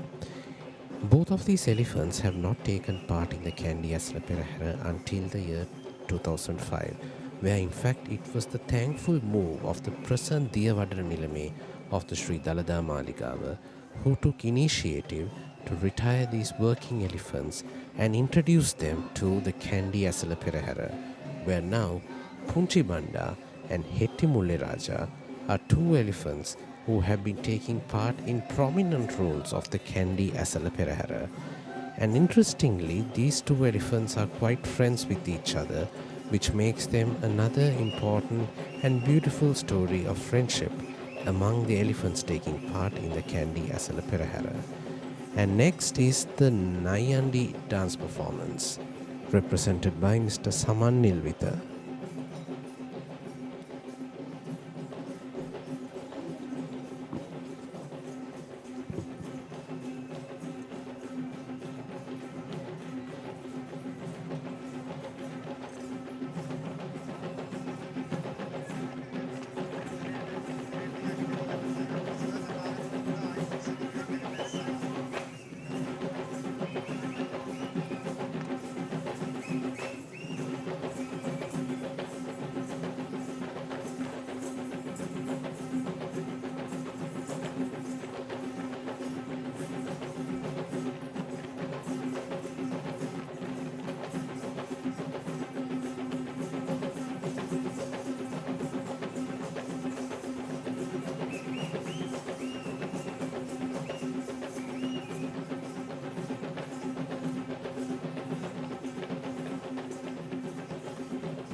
The Nayandi dance is said to be belonging to the classification of Rupanatu due to its visual richness in attraction, and this dance is also known as Adaves, meaning half of the West costume, and at times even known as Tanikachi, that relates to the special head turban that is worn by the Nayandi dancers.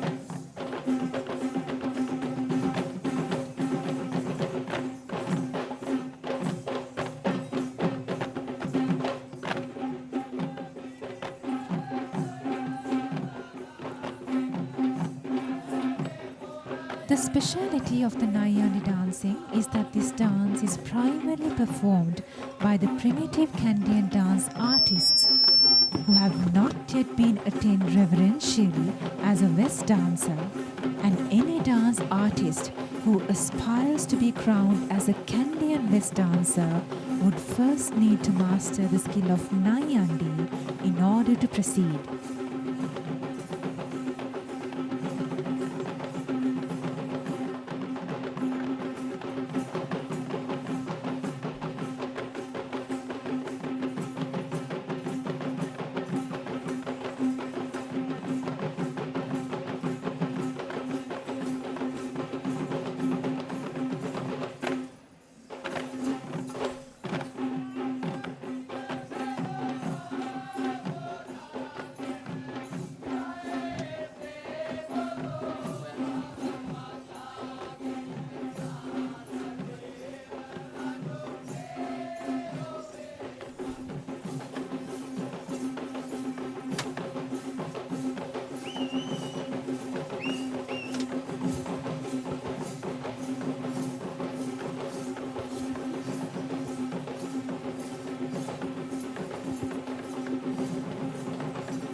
This is a very special participant of the Dalada Perahera.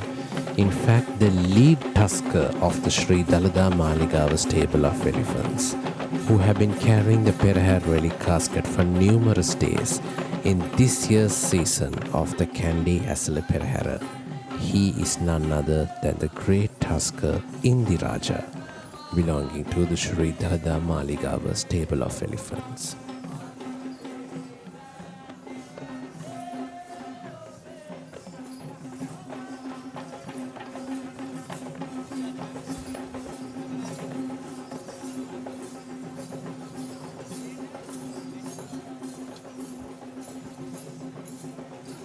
Next is the Udakki dance performance represented by the veteran artist M.B. Tendakol.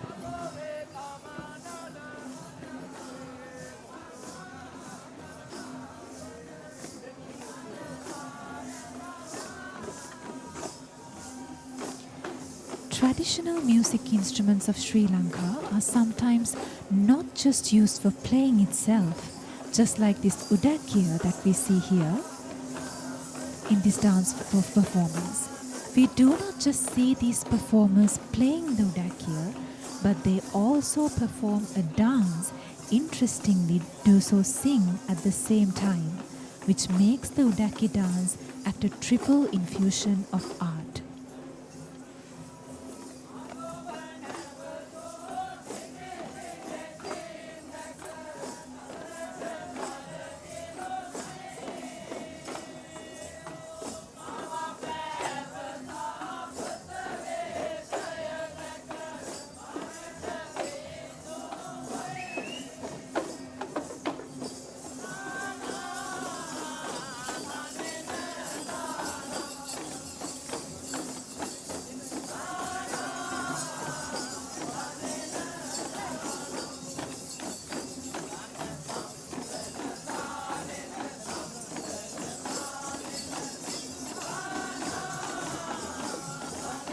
Most of these dance performances have various episodes that are highlighted in this performance, and what you see right now is this particular episode known as the Udaki Gatea, where they make a knot out of the Udaki drums they play.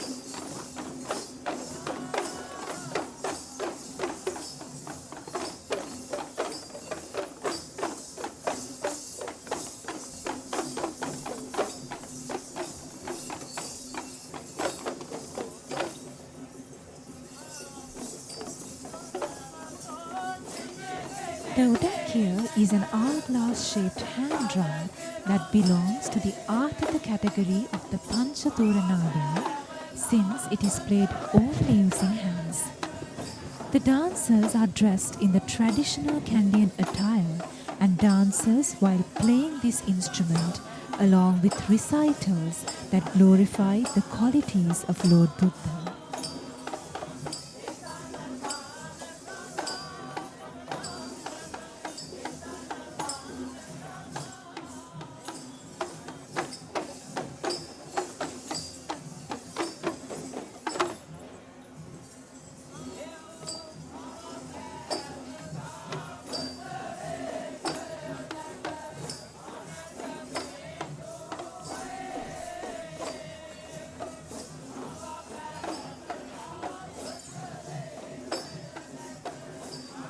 The red ribbon, known as the savarang, that is seen attached to the midpoint of the drum, is actually the controller of the drum's rhythm and emits the dancers, including dancing, singing, and playing. A very beautiful and majestic sight indeed. Three Tuskers who are the future of the Dalada Perahera someday. In the middle, it is the Tusker Kotte Raja, belonging to Venerable Alutnuwar Anuruddha Nayaka Thera, the chief incumbent of the Kotte Rajamahaviharaya. Kotte Raja is accompanied by the Tusker Raju, belonging to the most Venerable Mahanayaka Thero of the Asgiriya chapter, alongside with the Tusker Sindhu, belonging to the most Venerable Mahanayaka Thero of the Malvatta chapter.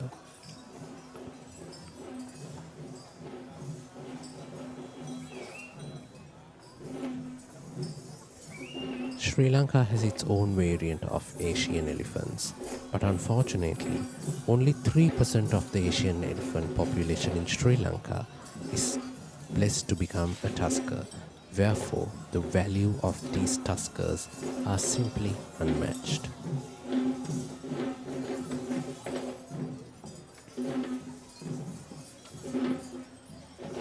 The cooling breeze that flows from the surroundings, from the Udavatta forest on the right and the Kandy Lake on the left, certainly creates the feel of how nature too combines to the Perahera by displaying its unmatched unique forms of beauty to the Perahera that will bless our country.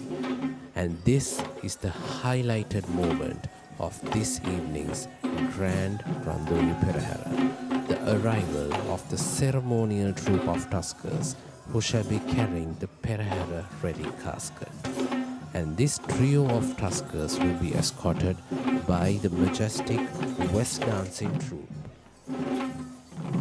This troupe of West dancers are represented by the generational artists Mr. Ishanta Ihalavina and Mr. Lasanta Vansekara.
most unique and the most recognized presentation of the Kandian dance heritage is the most fully adorned Kandian West dancer. The Kandian dancer's skill and dance form have been considered as an authentic expression of Sri Lankan culture.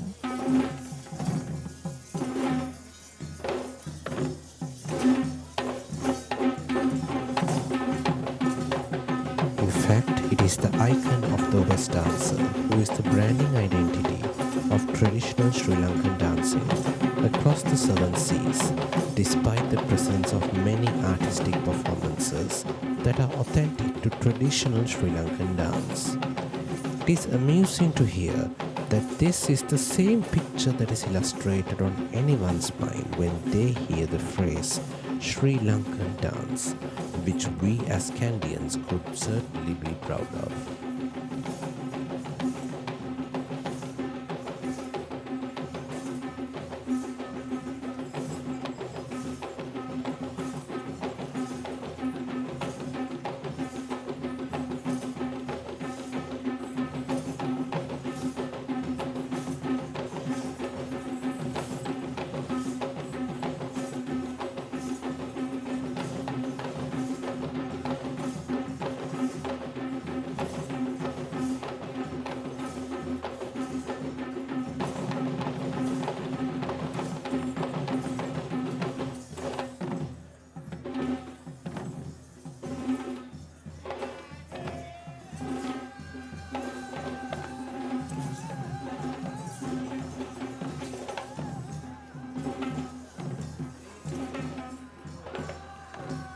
The West dance is more than just a ritual. It is a sacred recitation for the protection against misfortune. Therefore, the costume of these dancers are also considered sacred. This most glamorous costume symbolically represents the regalia of the King Malaya, the royalty who performed the ancient ritual of Hattapas Mangala, which is a healing ceremony that was held 2,500 years ago. This is the Karya Karavana Korala of the Sri Dalada Maligawa, dressed in the white Duportio costume. He is the royal official that holds responsibility for all engagements in regard to the offerings, the Perahera and the relic casket. The special orchestra that you will hear is Nagasingha.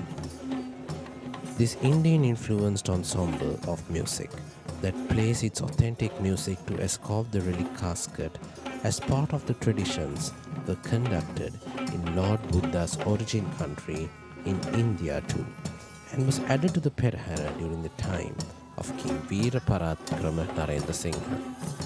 And this evening, the gracious moment of the Perahera relic casket being carried by the great tusker Vasana belonging to the Ruhunu Maha Kataragama Devalaya.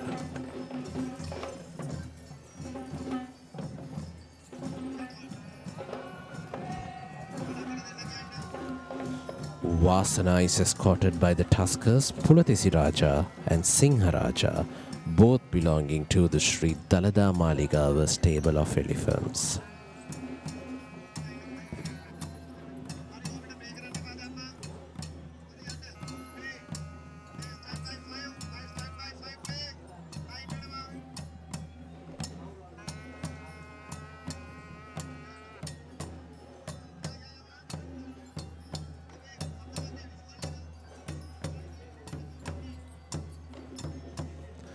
This is the Chamber of Versifiers, or the Kavikara Maduwa, the group of poets who walk behind the relic casket while singing the virtues of Lord Buddha.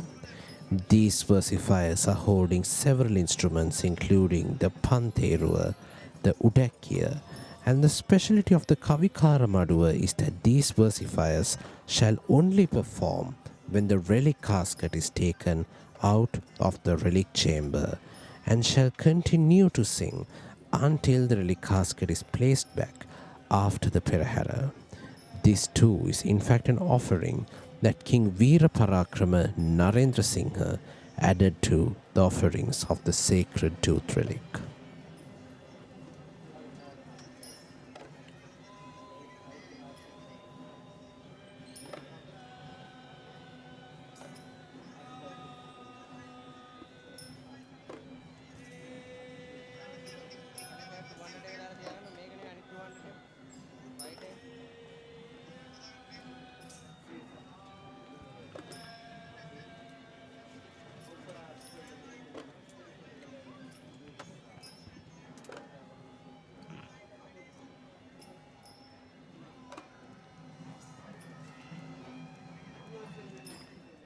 Following the most sacred moment of this Perahera, we see the clan of devotees holding flowers and lamps that symbolize an offering to the relic casket. The youth we see in this occasion are dressed in the most modest costume that we shall ever see in this Perahera. A plain white robe that illustrates the simplicity and the modest behavior that is expected out of the true Buddhist, which is even highlighted in the most gentle walk that we see out of these devotees.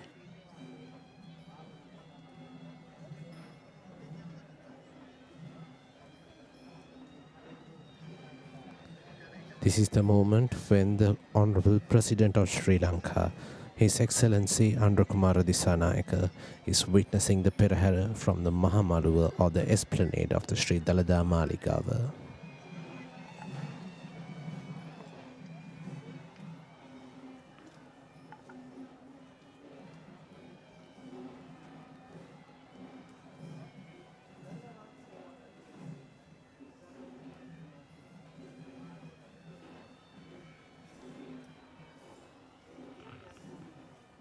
There are several forms of offerings that Sri Lankan Buddhists pledge as puja towards the Buddha, and one of its prominent offerings are flowers and incense sticks which offer fragrance to the Buddha, and oil lamps which offer light.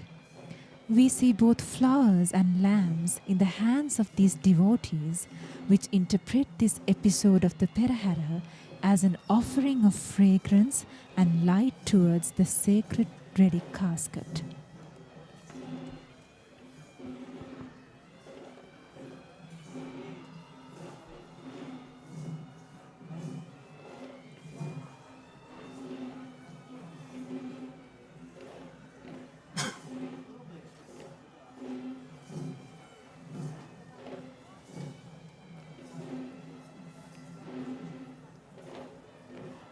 As we mentioned before, it was the king who used to parade in this Perahera back in the ancient times. But now the king is replaced by the Honorable Diyavadana Nilame, who we are just about to witness in this Grand Randoli Perahera of the Kandy Esala Perahera 2025, just in a short while.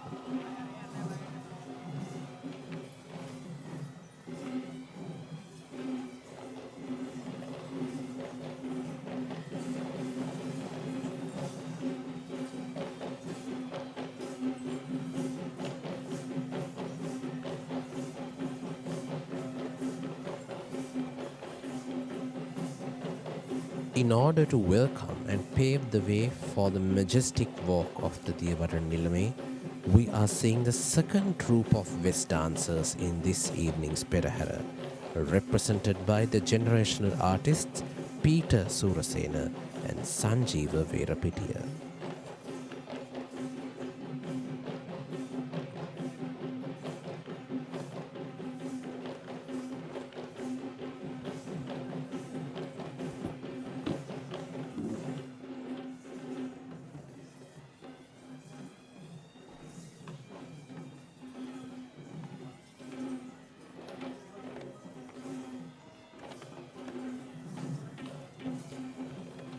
The West dance is more than just a ritual. It is a sacred recitation for protection against misfortune. Therefore, the costume of these dancers are also considered sacred. This is the most glamorous costume, symbolically representing the regalia of the King Malaya, the royalty who performed the ancient ritual of Hatapasmangalaya, which is a healing ceremony that was held 2500 years ago.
It was in the 4th century BC when the first ever Hatapasmangalaya was performed in Sri Lanka by the Malaya king to cure a dividos or a godly curse that had been bestowed upon King Panduvasteva, who is in fact a descendant of King Vijaya, the Indian prince who discovered the land of Sri Lanka as Tambapanni. The story of King Vijaya and his tribal wife Kuveni is in fact the birth story of the royal tradition of Kandy dancing, which is quite something interesting to learn.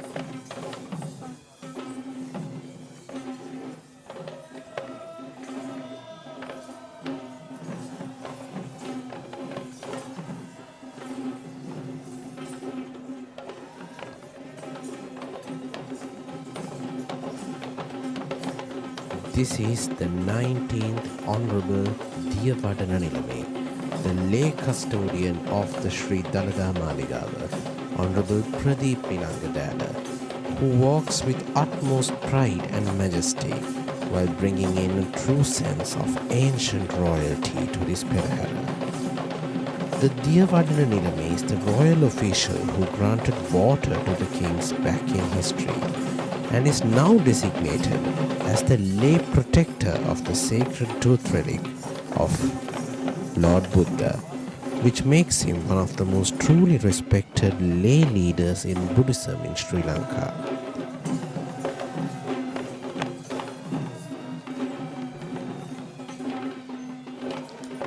Honorable Pradeep Nilangadana is a devoted Buddhist who is honored internationally for his service rendered towards Buddhism and for his outstanding leadership in preserving Sri Lanka's tradition and cultures for many years ahead. The Diyavadana Nilame shall walk under the Muthukudaya or the pearl umbrella, surrounded by his army of guards and followed by Vidanis or the chieftains of the 10 associated villages of the Sri Dalada Maligawa.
The charming citadel of Kandy is illuminated with vibrant lights and color to welcome the Grand Randoli Perahera of the Kandy Esala Festival 2025, the event that grasps so many local and international Buddhist devotees all the way to this hill capital of Kandy to witness this majestic procession of glamour.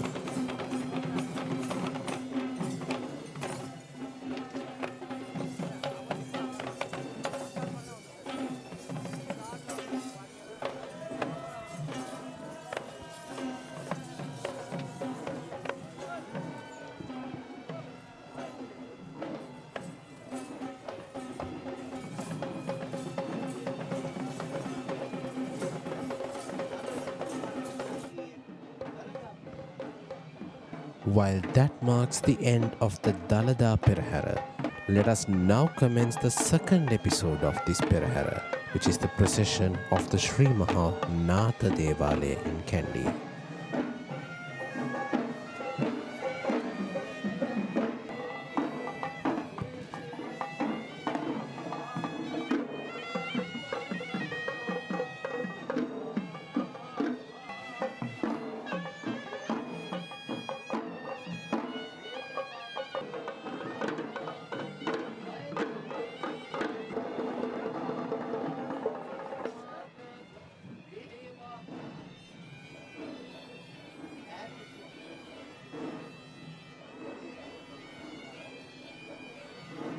The Sri Natha Devalaya in Kandy is located right in front of the Sri Dalada Maligawa, where it is considered as the main shrine that is dedicated towards Lord Natha and one of the oldest buildings in Kandy that was built even before Sri Dalada Maligawa.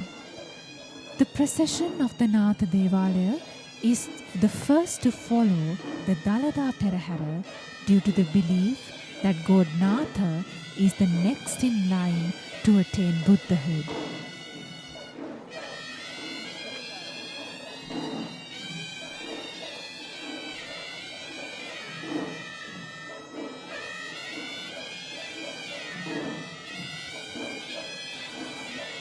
The first item of the Sri Natha Devala Perahera are the Buddhist flag bearers, represented by the Civil Defence Authority of Pallekele.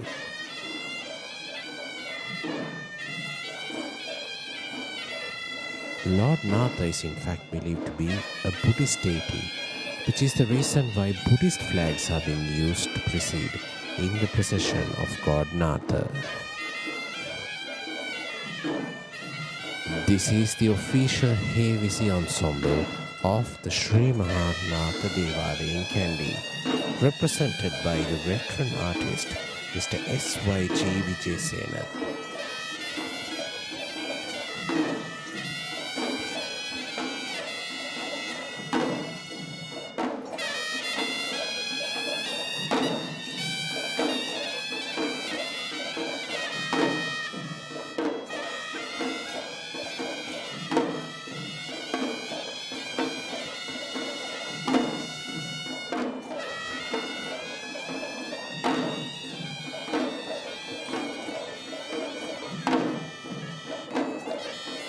Hevisi is in fact the predominant form of music that was used for religious venerations in Buddhism and Buddhist affiliated gods in Sri Lanka, and this orchestra too has its own differences, not just in traditional but also according to situations.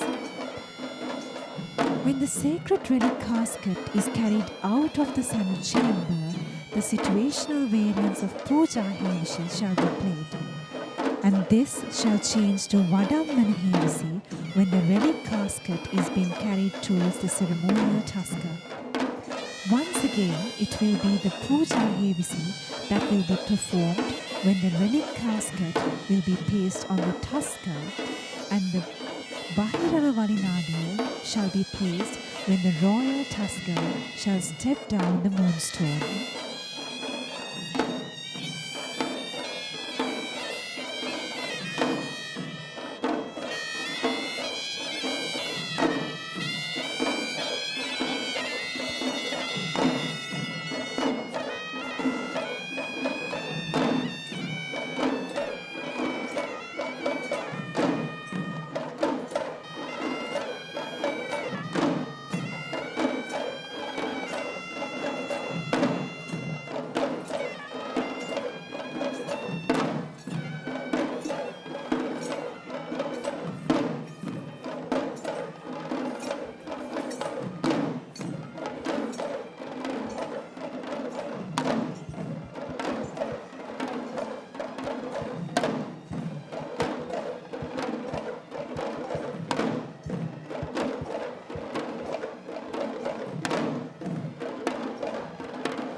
Just like how the Hevisi troupe of the Sri Dalada Maligawa procession engages in their own routine offerings, the Hevisi troops of the four Devala Peraheras are the actual lineages who still perform in the daily, weekly, monthly and annual rites of the Maligawa's ritual, but is also similarly important to the offerings of the Devala shrines as the main Shabda Puja or sound offerings towards the respective god.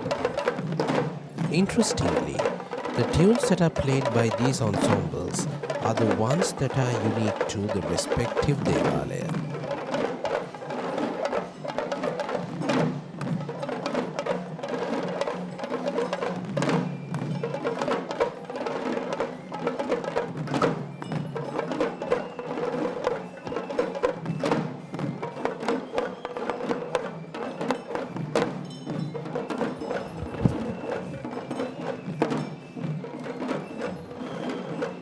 The first elephant of the Sri Mahanatha Devalaya will be carrying a special flag that is unique to the procession of God Natha, where we see a flag depicting an image of Ravana being carried. And this evening, the elephant who will lead the procession of God Natha will be Arjuna, belonging to Venerable Karatota Sila Thero, the chief incumbent of the Vauru Kannala Puduracha Mahaviharaya. Following the elephant Arjuna, we can see the Likeli dance troupe represented by Mr. Upali Dharmaratna.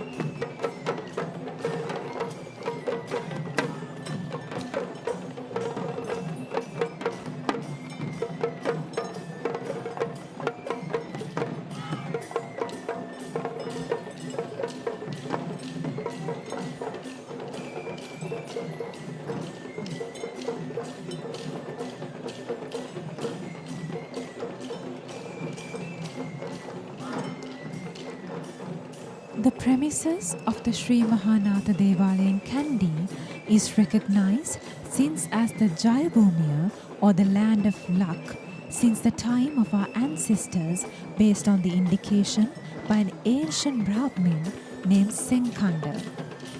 According to the legend, this said Senkanda had once visited this land and had witnessed a hare being chased by a pack of wolves. And with the flick of a moment, the hare had been managed to chase the entire pack of wolves by itself, just as it entered this land. Interestingly, it was because of this same Brahmin that evolved the name of Senkadagala to the city of Kandy.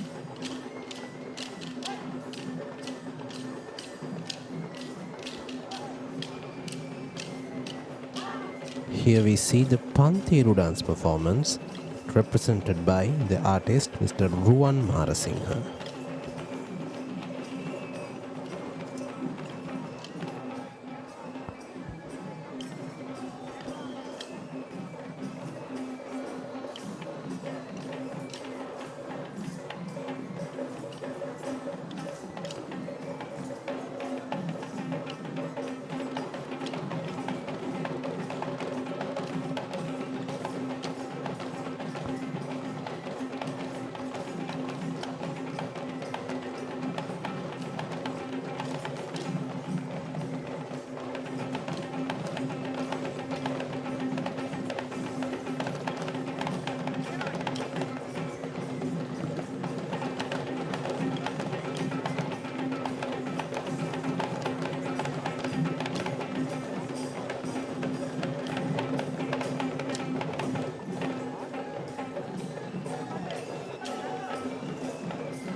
An amazing fact behind the Sri Mahanatha Devalaya is that it was the sacred site which was used for naming and crowning of the new kings during the ancient Kandian era. the inheritors of the crown would customarily visit the Vishnu Devalaya first and then arrive at the Sri Mahanatha Devalaya to pick their favored name as the king among the golden name plates, and then he be crowned amidst all worship and respect.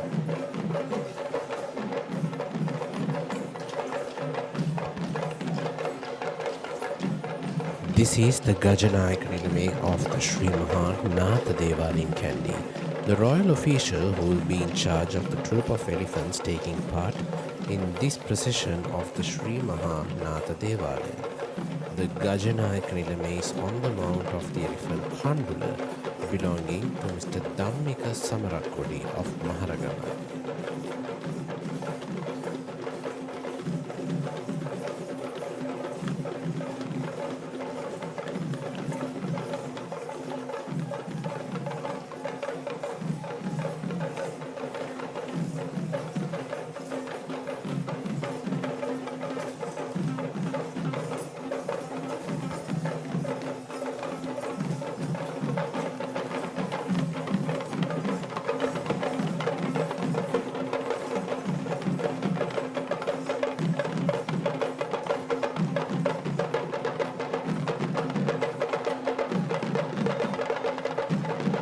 Coming up next is the Thammatam dance performance, represented by Mr. Jagat from Rudigana.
The item of Thammatam will be followed by this next troupe of dancers.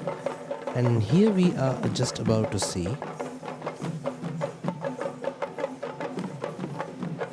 Nayandi dance troupe.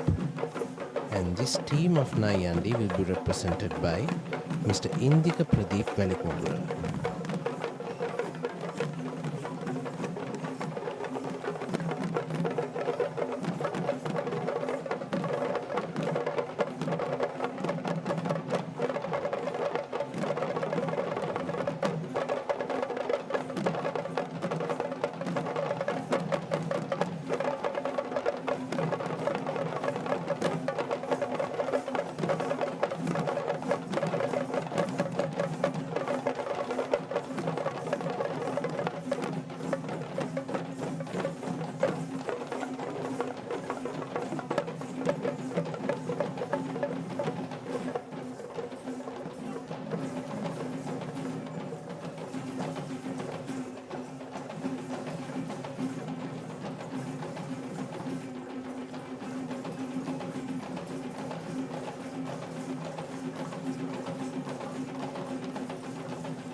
As mentioned previously, Lord Natha is believed to be a god of Buddhist affiliation, which is why we see this official carrying a Buddhist flag in the Perahera. This official is riding on the mount of the elephant Sumana, belonging to Venerable Boralande Vajrayana Theru, the chief incumbent of the Sambodhi Vihara in Colombo. This is the Udakki dance performance, represented by Mr. Dhammika Tennapol.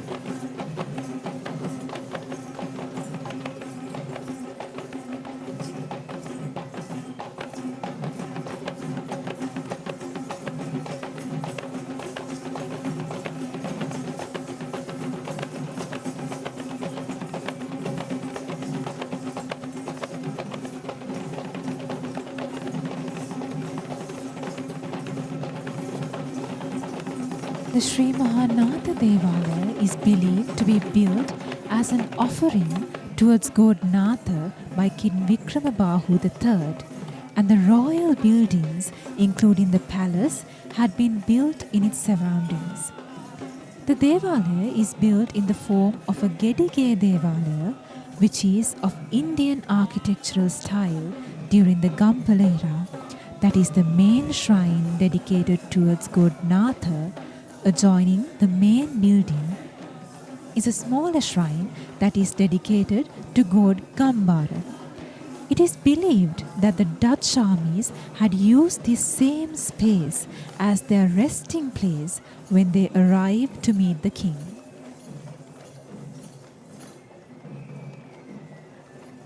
Another highlight of the Natha Devala premises is the historic Ashtapala Bodhi tree that is famed as the Valbodhya, which is much worshipped by all devotees who visit Sri Dalada Maligawa.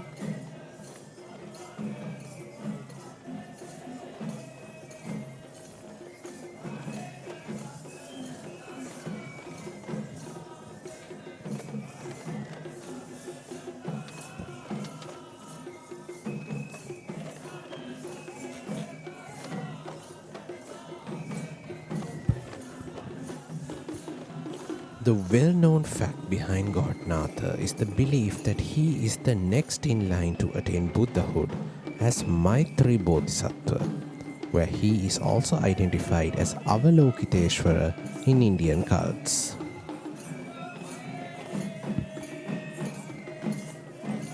Now we see the Savarang dance performance trained by Mr. Dilshan Shalika.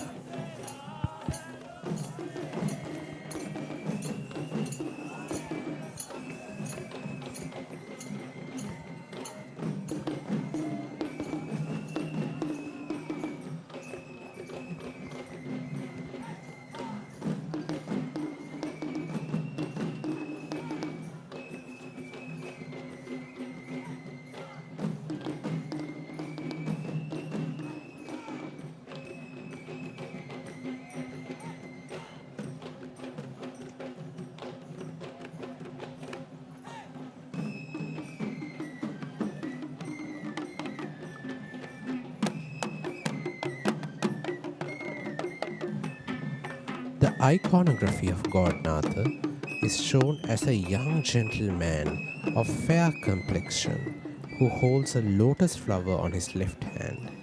He is in fact famed as one of the most dominant gods associated within the hill country.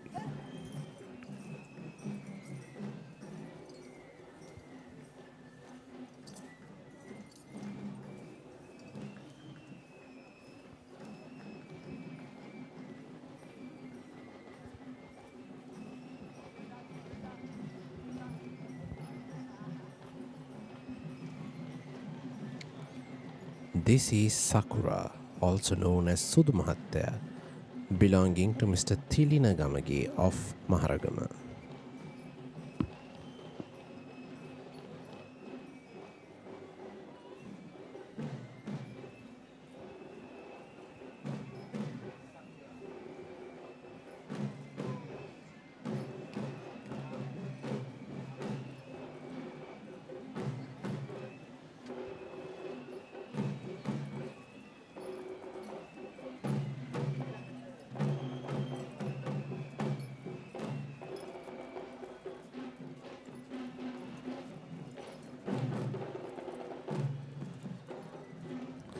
This is the Raban dance performance, trained and represented by the artist Mr. Anjana Gamage.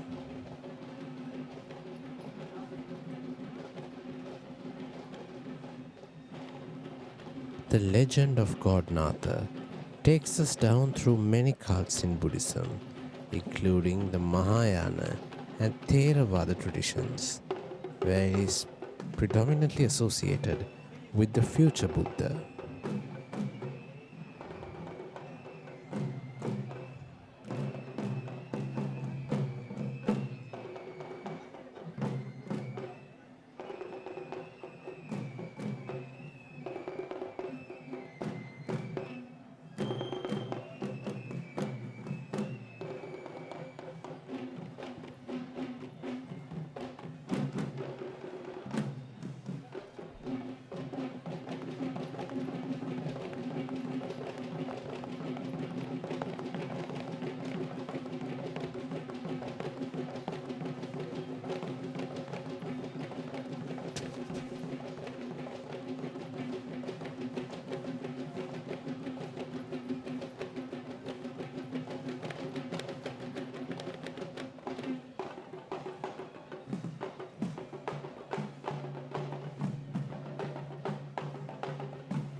And this is the most awaited moment in this evening's Grand Randoli Perahera, the arrival of the ceremonial trio of elephants which have been carrying the requilities of Lord Natha.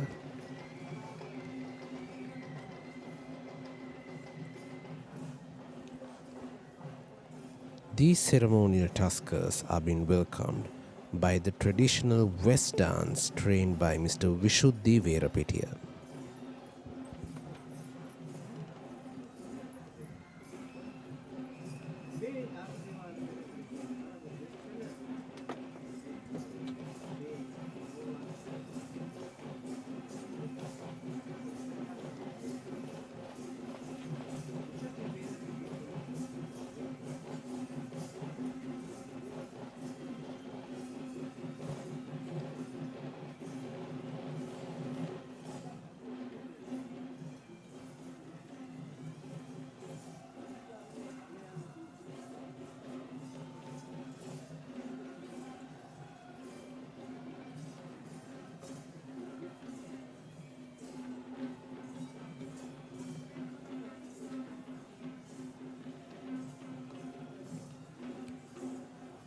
The Kohoma Kankarya healing ritual is in fact the prime origin of Kandian dance that narrates the story of the Hatapas Mangale evolvement in Sri Lanka, and the West dance is one of the key dance representations of Kohoma Kankarya, along with several other interesting dance acts such as Kuveni Asna and Kohoma Hella, which we see being performed in other Perahera ceremonies in the island.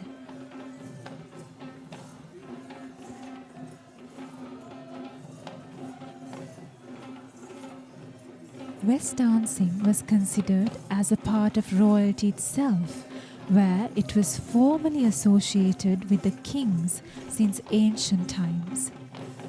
When going down history, the West dance was performed in the time of Anuradhapura kingdom, and this had been rebranded as Kandian dance only after the royalty had shifted to the kingdom of Kandy.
walking up front of the ceremonial elephant, dressed in the white costume, is the chief trustee of the Sri Natha Devalaya in Kandy.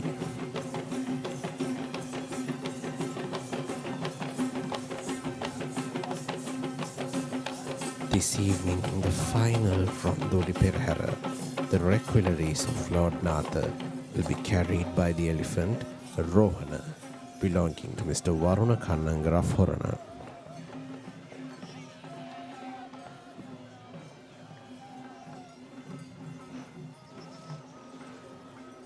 Rohana is accompanied by the elephant Kandula, belonging to Venerable Devalegama Dhammasena Thero, the chief incumbent of the Tissa Maharama Raja Mahaviharaya, alongside with the elephant Rani, belonging to the late Mr. Richard Gonakumbura of Balangoda.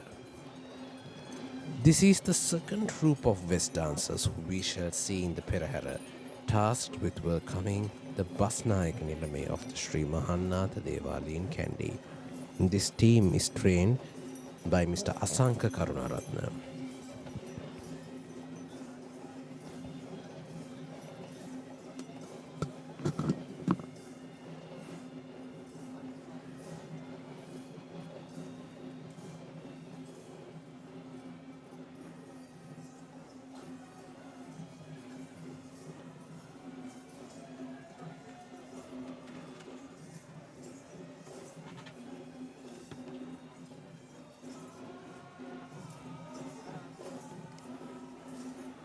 Being a West dancer is no easy deal.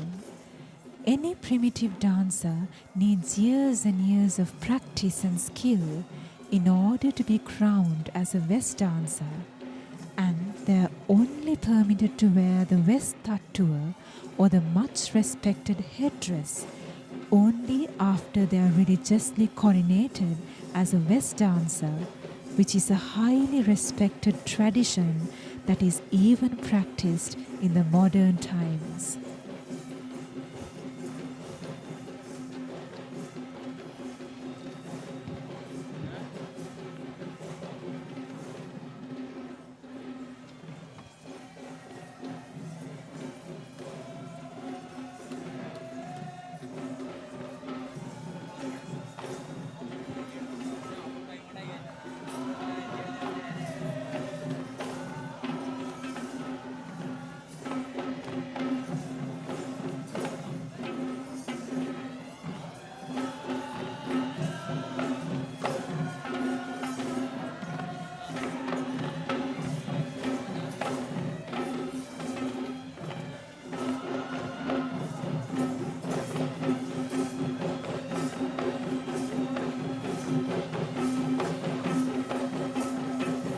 The costume that is worn by the West dancers are very unique, as it is believed to be half of the exact same costume that was the regalia of the Malaya king.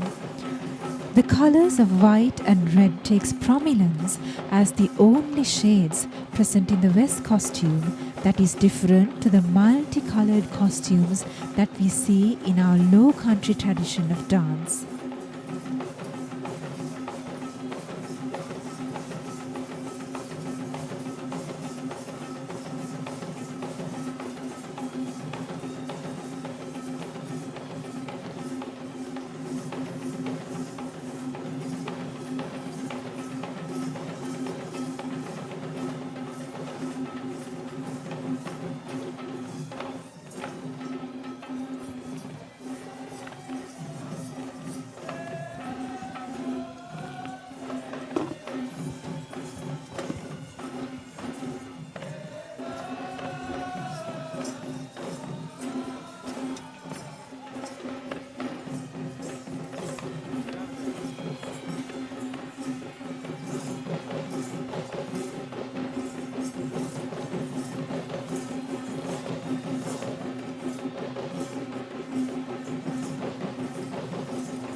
In this evening's Grand Randoli Perahera, we see the Honorable Basnayaka Nilame of the Sri Mahanatha Devala in Kandy, Honorable A.W.S. Bandaranayaka, who is also the Basnayaka Nilame of the Ambekke Kataragama Devalaya.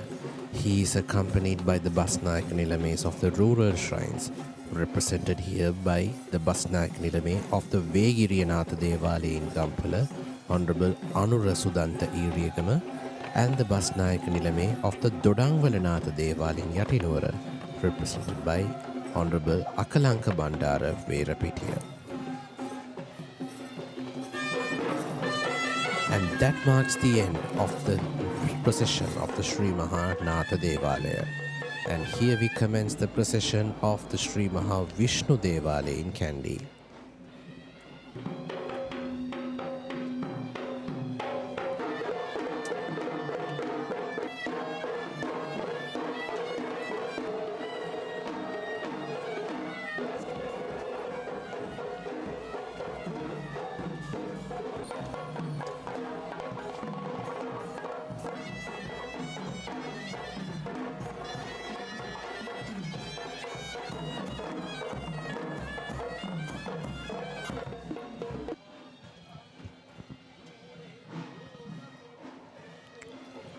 The first item in the procession of the Sri Mahavishnu Devalaya are the provincial flag bearers.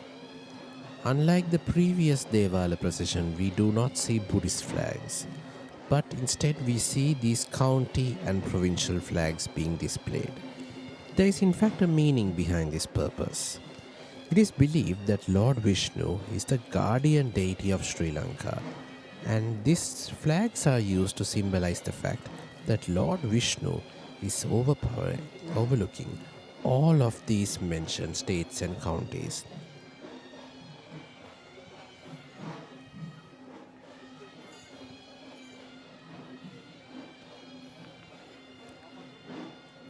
The Sri Mahavishnu Devalaya in Kandy, that is also prominently identified as the Mahadevalaya or the Great Shrine, is the main shrine in the hill capital that is dedicated to Lord Vishnu among the Satara Mahadevalaya in Kandy. The Devalaya is located northeast to Sri Dalada Maligawa, which is accessed easily via the Rajavidya and is considered as the most prominent religious site in Kandy. This is the flag of the Sri Mahavishnu Devalaya and the Alutnuwara Dadimunda Devalaya, also known as the Irahanda Kodiya, the flag of the sun and moon, or the flag of the Satara Koralaya. And it's the custom that this flag should be taken as the first official flag in any of the processions that is organized by the Sri Mahavishnu Devalaya in Kandy. This official is on the mount of the elephant Haritha, belonging to Mr. Tusita Ranavaka of Deniyaya.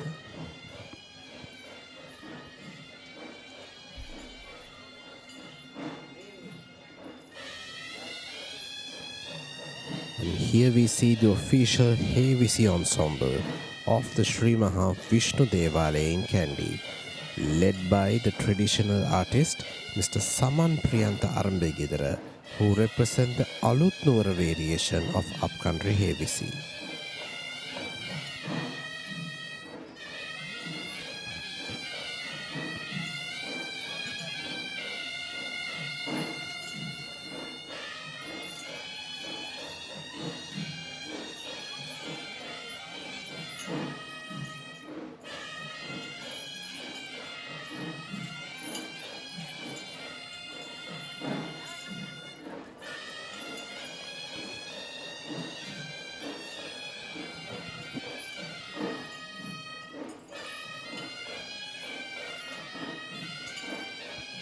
The Hevisi troupe of Sri Mahavishnu Devalaya is notably a special among all of the other Hevisi troupes that we see throughout this procession based on several importances.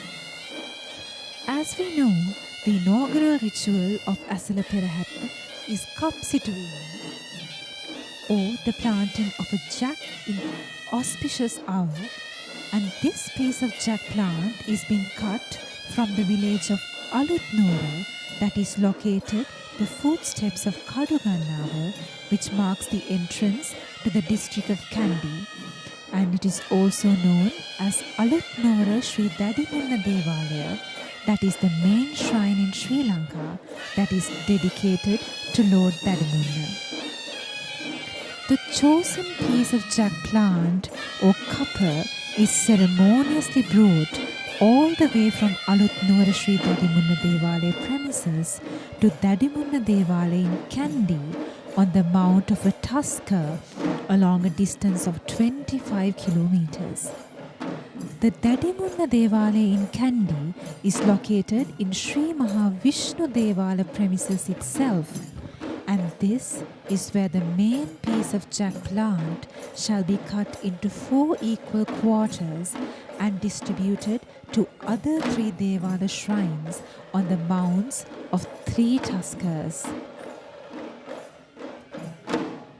This heavy troop is in fact the exact ensemble that shall take part in all the events mentioned above throughout its rituals from Alutnora to Kandy.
Among the diverse religious beliefs that are observed in this island nation of Sri Lanka, Lord Vishnu is a virtuous god who is popularly being worshipped by both Sri Lankan Hindu and Buddhist devotees.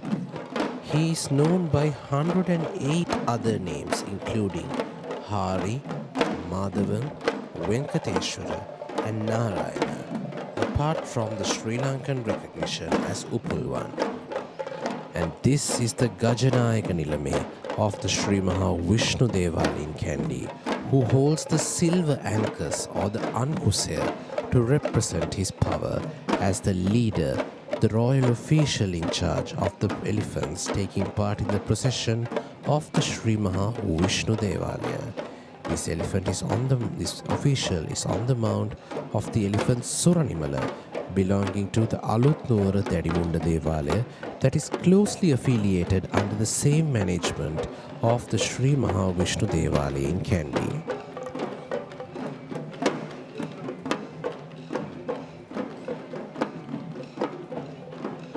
This is the Likeli dance performance, represented by Mr. Lakshal Veerasinghe.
Different sources of history have pronounced this deity and the Devalaya by different names.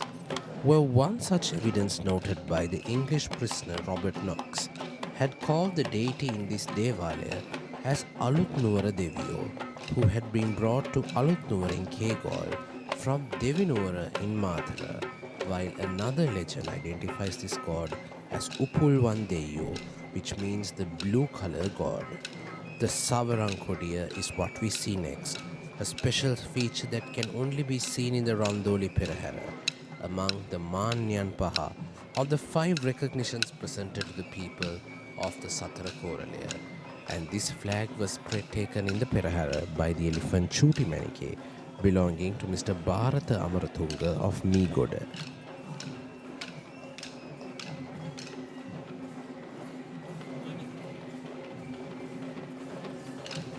We now see a Pantheru dance performance.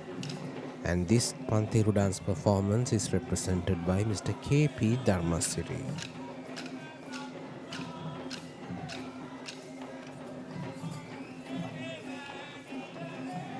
Among the many legends behind the evolution of the Pantheruwa, one such story describes how the Pantheruwa is in fact the Chakrayudaya or Sudarshana Chakra of Lord Vishnu. The illustrated appearance of Lord Vishnu is portrayed as a deity with 4 arms holding 4 different objects: the lotus flower, the conch shell, the mace, and the Sudarshana Chakra, which is a swirling disc that is considered as the most powerful weapon that can defeat the strongest of enemies. In that sense, Pantheru dance seems literally affiliated and important to be engaged as a dance to be performed in this episode of Perahera that is dedicated to Lord Vishnu.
A very special character in the procession of the Sri Mahavishnu Devala is who you see now, the great elephant Muthu, belonging to Mr. Indika Mudunkot of Manikinna in Kandy, lovingly known to all as Mudunkot Athena, or the female elephant of the Mudunkot family, who has been taking part in the Sri Mahavishnu Devala Perahera for more than 3 decades. Following Muthu, we are now seeing the Savarang dance troupe that is represented in the Perahera by Mr. Ruwanthal Ragoda of the Nityathali Aesthetic Academy.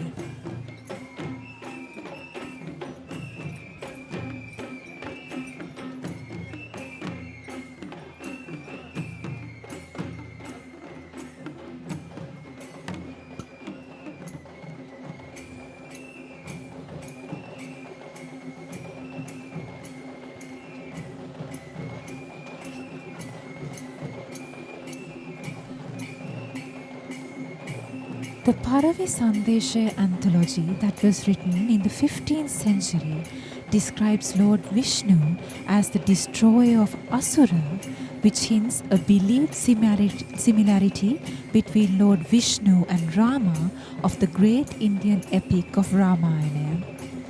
Interestingly, the poetic anthology of Alipala Vamanava that was written in the 19th century calls this shrine as the Rama Devale or the shrine that is dedicated to Rama. This is even more evident with the cloth painting that the Sri Mahavishnu Devalaya possesses, which illustrates the battle of Rama and Ravana.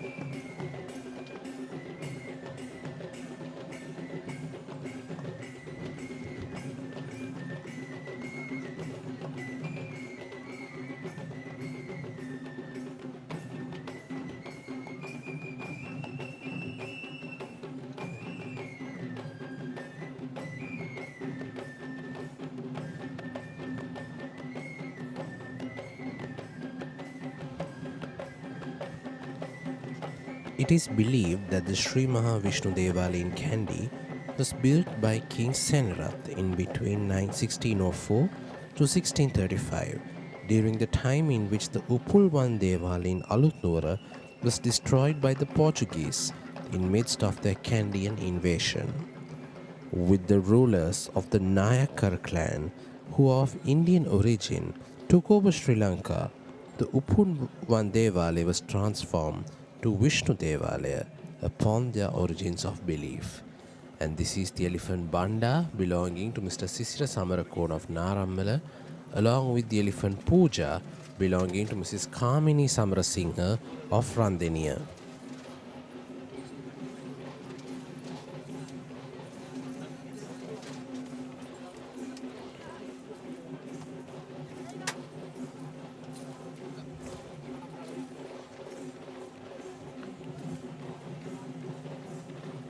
And this is the Nayandi dance troupe that is represented in the procession of the Sri Mahavishnu Devalaya by the artist Mr. Sirisena Nittavela.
The Sri Mahavishnu Devalaya is built in a form of a long building with a storied sanctum at the end, where the front of the sanctum is a long hall which is known as Digge.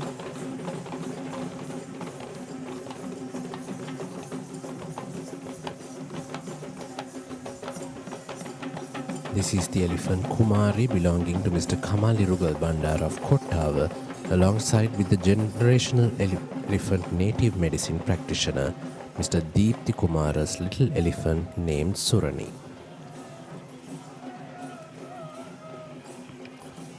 Next is the Udakki dance performance of the Sri Mahavishnu Devalaya that is represented this evening by the artist Kondadeniye Samansiri.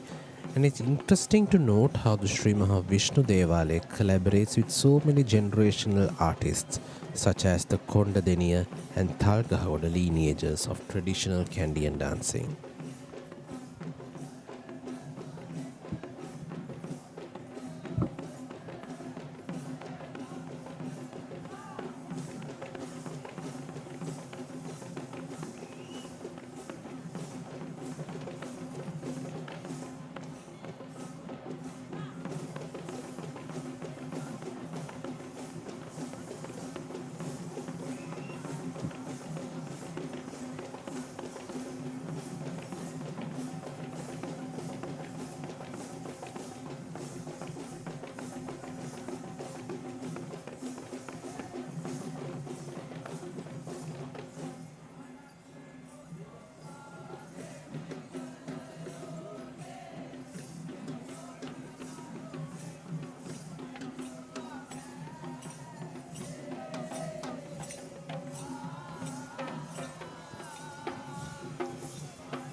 Training elephants for the Perahera is not an easy deal, and one of the latest and most best measures to solve the problem of the dwindling elephant population in Sri Lanka is to collaborate with the Pinnavala Elephant Orphanage to train elephants for the Perahera.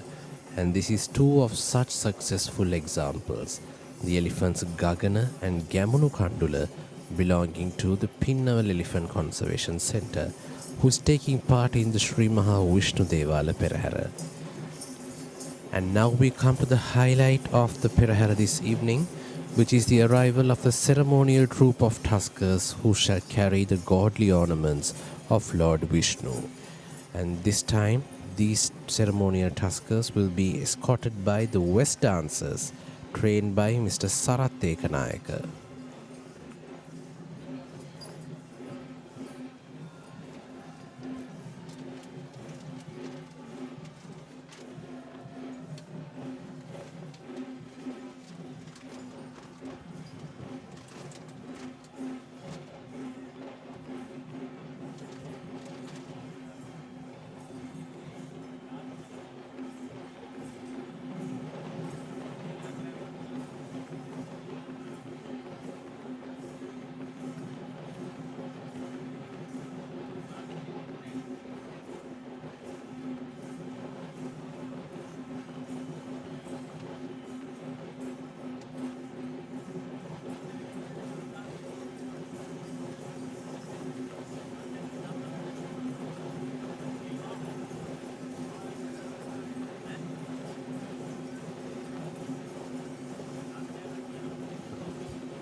The cult of Lord Vishnu is not just limited to Hinduism, but has a long-standing affiliation with Buddhism too. The Mahavansa Chronicles of Sri Lanka states that it was the great Upulwan Devio, or Lord Vishnu, who was selected as the guardian to protect the land of Sri Lanka and Buddhism within its time of passing away of Lord Buddha.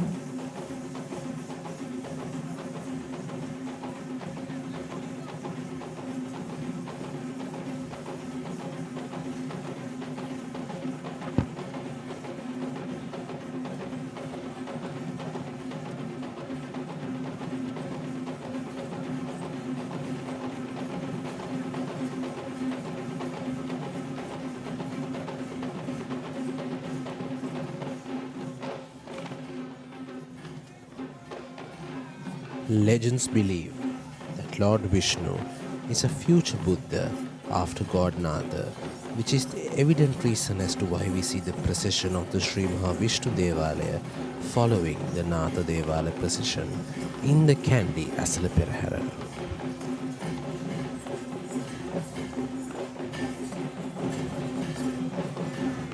Dressed in white is the main trustee of the Sri Maha Vishnu Devala in Kandy. And just as similar to the Sri Dalada Maligawa, the ceremonial tusker is welcomed with the Nagasingham instrumentalists.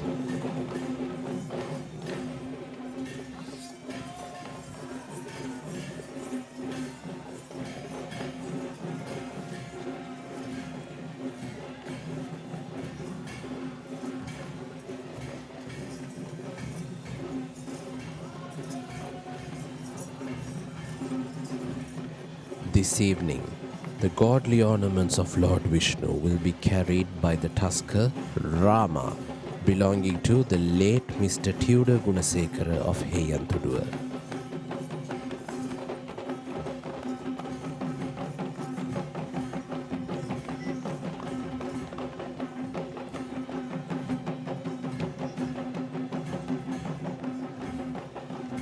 Rama is accompanied by the elephant Rani belonging to Mr. W.P. Deepthi Kumara of Biagama, and the elephant Vasana belonging to Mrs. Krishanti Alapatha of Ratnapura.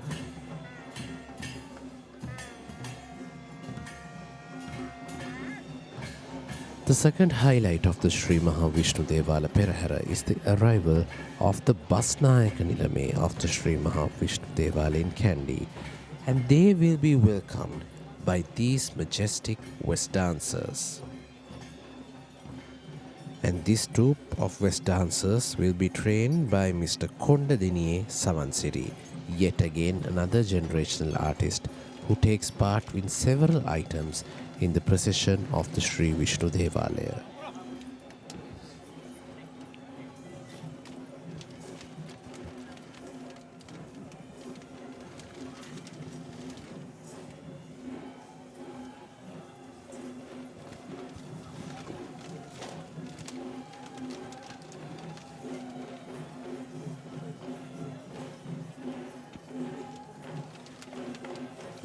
Lord Vishnu is believed to be dark in skin tone, which is the reason why his illustration is drawn in the color of blue.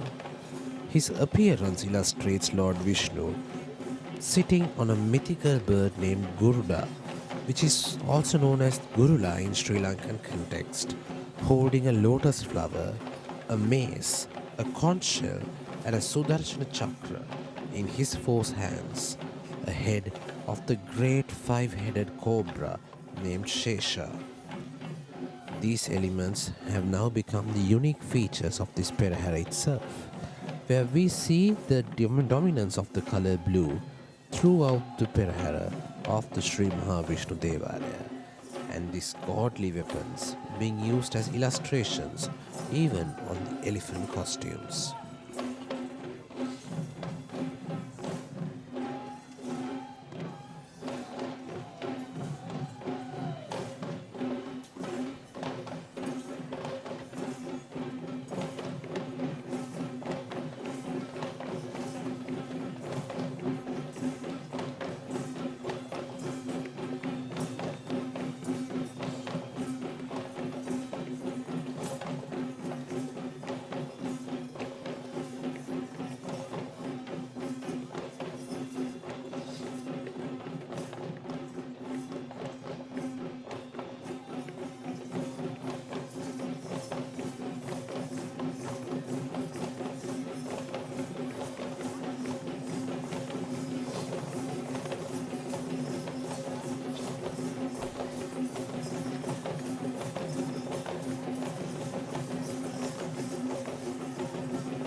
This evening, the Basnayaka Nilame of the Sri Mahavishnu Devalaya in Kandy, Honorable Mahindra Ratwatta, will be represented by 3 Basnayaka Nilames representing rural shrines that are affiliated to the Sri Mahavishnu Devalaya in Kandy.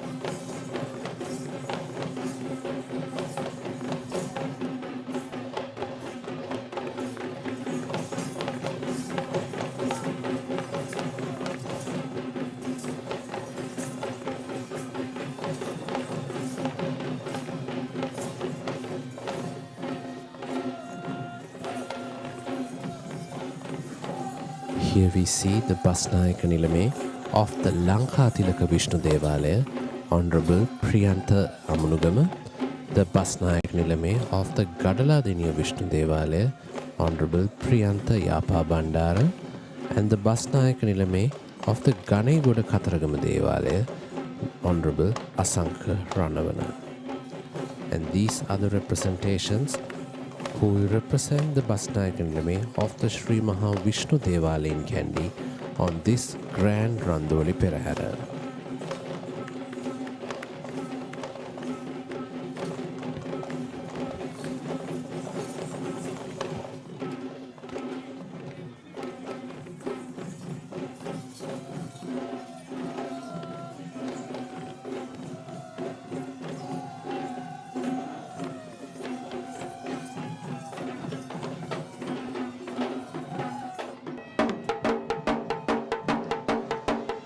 While that marks the end of the procession of the Sri Maha Vishnu Devalaya, it's time to commence the procession of the Sri Maha Kataragama Devalaya.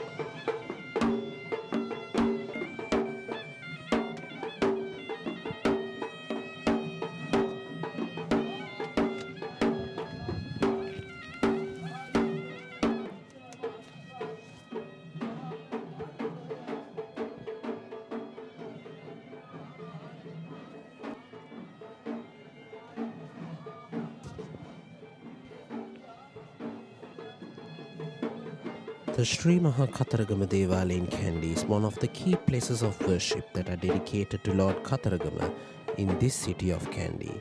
And the speciality of the Sri Maha Kataragama Devalaya is that it is the only out of the 4 Satara Mahadevala, or the 4 main shrines that are located outside the premises of the Sri Dalada Maligawa, as it is located in the Kotugodalla Vidya, which was known as the ancient Kavikara Vidya, where the poets of the king had used to reside during the times of royalty. And the first item of the Sri Maha Kataragama Esala Perahera are the flag bearers, represented by the Civil Defence Authority of Pallekele. And here we see the Sri Lankan national flag leading the way, the Buddhist flags in second, and the peacock flags in third. It is believed that Lord Kataragama is a guardian deity of Buddhism in Sri Lanka, which is why we see Buddhist flags being carried. The peacock flags depict the peacock, who is considered as the vehicle of God Kataragama.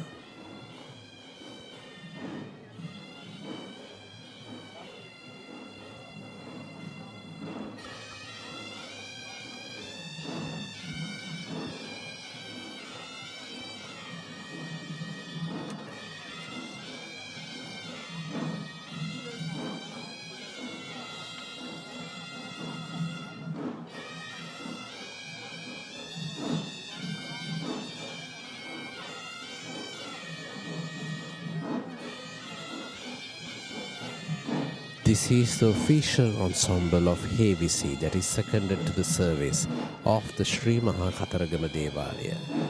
And this team of Hevisi is led by the veteran artist Mr. P.V. James.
The Hevisi troupe of the Sri Mahakataragama Devalaya is quite notable when compared to other troupes of Hevisi due to the differences in its tune and tempo.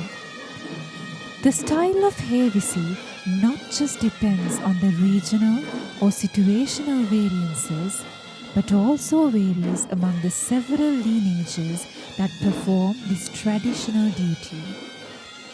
This Hevisi troupe that leads the procession of the Sri Mahakataragama Devalaya, that is the Hevi from the lineage of P.V. James Gurunase, is distinguished for its faster tempo that is similarly unique to the customs of the rituals affiliated towards Lord Kataragama, and also by carrying the large windpipe known as the Kombua, which we did not witness in other parts of the procession.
The Sri Mahakataragama Devalaya had been built during the reign of King Narendra Singha, who ruled the country from the year 1707 to 1739, where it was considered as personal Devala shrine to the Kandian kings for their devotional rituals to receive blessings of Lord Kataragama.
The Devala is constructed in the shape of an oblong building with wood-carved valance boards having a narrow passage on all four sides. The premises hosts a main shrine dedicated to Lord Katharagama, along with several other shrines dedicated to several gods including Lord Ganapati and Lord Ishvara.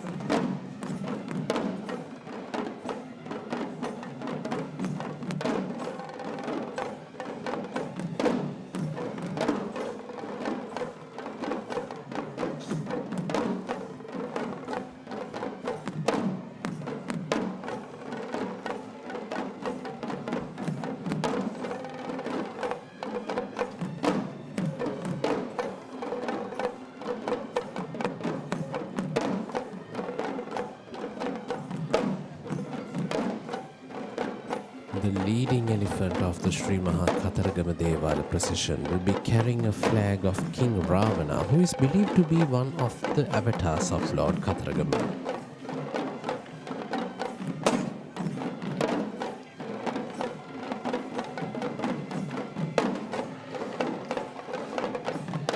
And this official is on the mount of the elephant Manike, belonging to the late Mr. Anura Kempitiya of Kegol.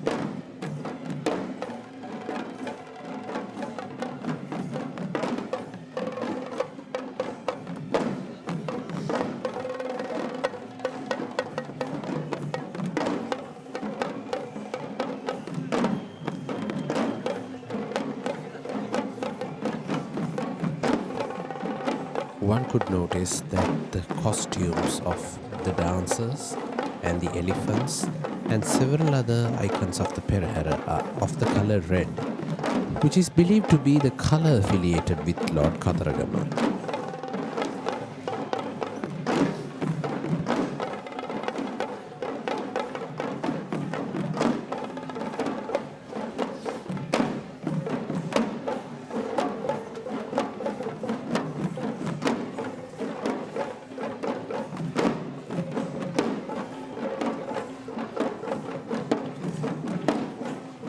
This is the live broadcast of the grand and final Randoli Perahera of the Kandy Esala Perahera 2025, brought to you by the Media and Special Projects Bureau of the Sri Dalada Maligawa.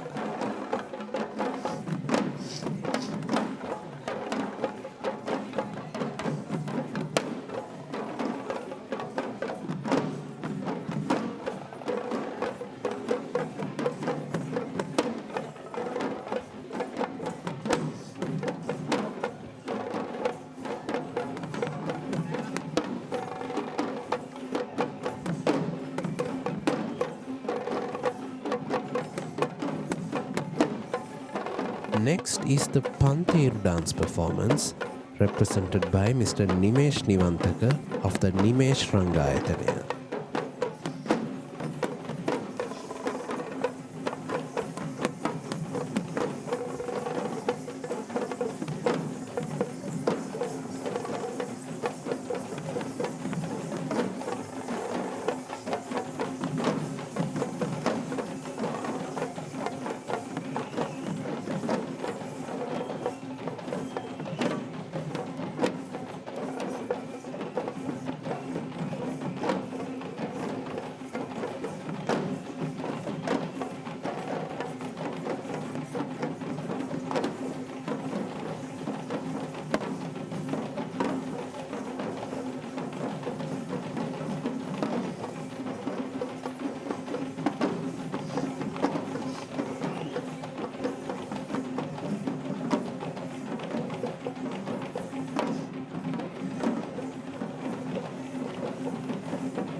Lord Katharagama, or the god of war, is a divine deity who is worshipped as Skanda Kumara or Murugan in South Indian tradition and as Kanda Suridun, Kadira or Katharagama Devyo in his Sri Lankan cult.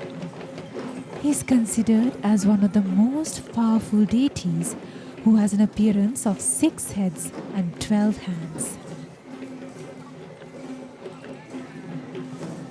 This is the Gajanayaka Nilame of the Sri Maha Katharagama Devalaya, holding the exact anchors that was used by the Gajanayaka Nilame during the reign of King Rajaski of King Veera Parakrama Narendra Singha. The Gajanayaka Nilame of the Sri Maha Katharagama Devalaya is on the mount of the elephant Sudumenike, belonging to Mr. Buddhika Miriyalla of Ganethanna.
Coming up next is the Patturu dance performance, trained by Mr. Hasita Ramanayaka of the Hasita Ramanayaka Kalayatana.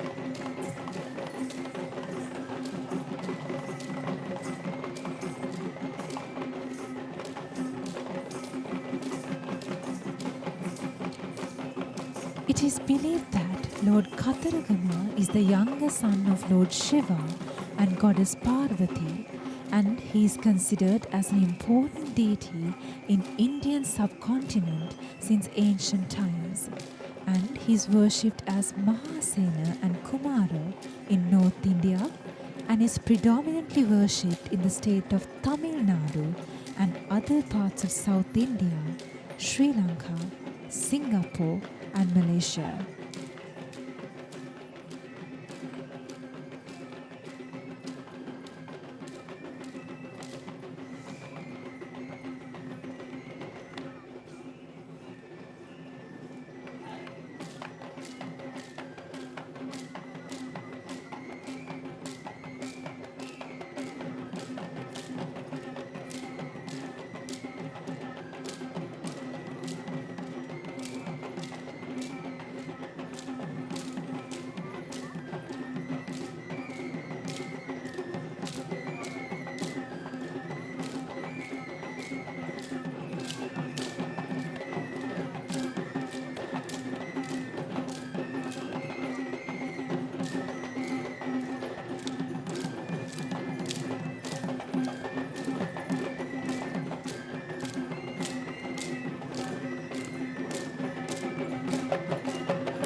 Following this Paturu dance performance is another interesting folk dance, which is the Savarang dance act.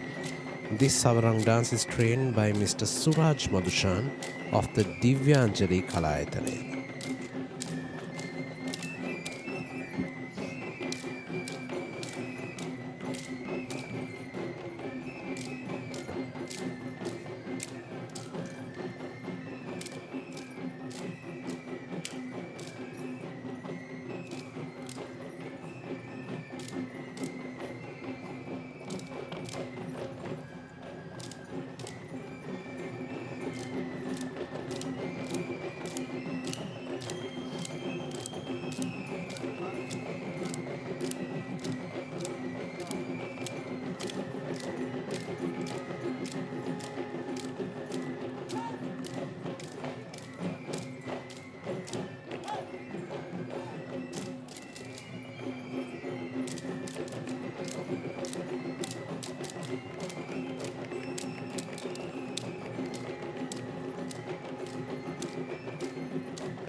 The legend of Lord Katharagama narrates his arrival in Sri Lanka as a very interesting story of romance.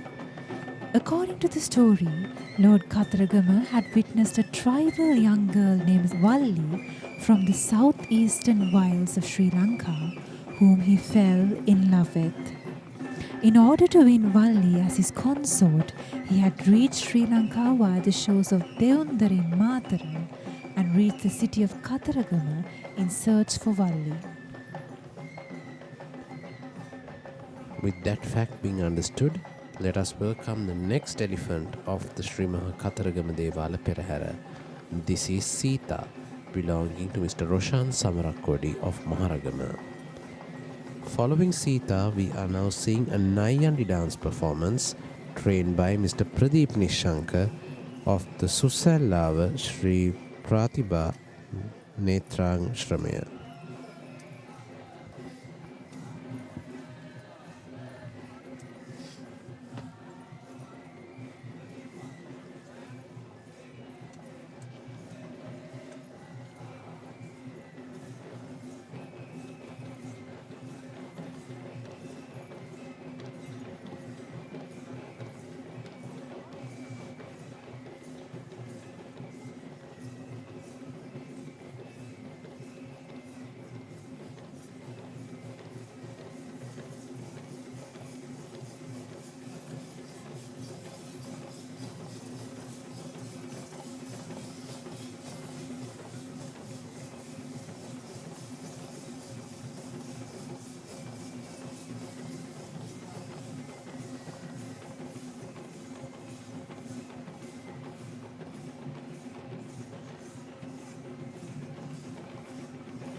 Lord Katharagama is believed to be the divine force behind the ancient King Dutugamanu in his battle against Chola invaders of the Dravidian King Elara. The present Ruhunu Maha Katharagama Devalaya was in fact the commitment of that vow that was made by King Dutugamanu, who built the Ruhunu Maha Katharagama Devalaya, inaugurated its Asala festival that commemorates the divine marriage between god Kataragama and goddess Valli, and commanded that the procession needs to be held annually regardless of any circumstances, still is the eternal existence of the sun and the moon.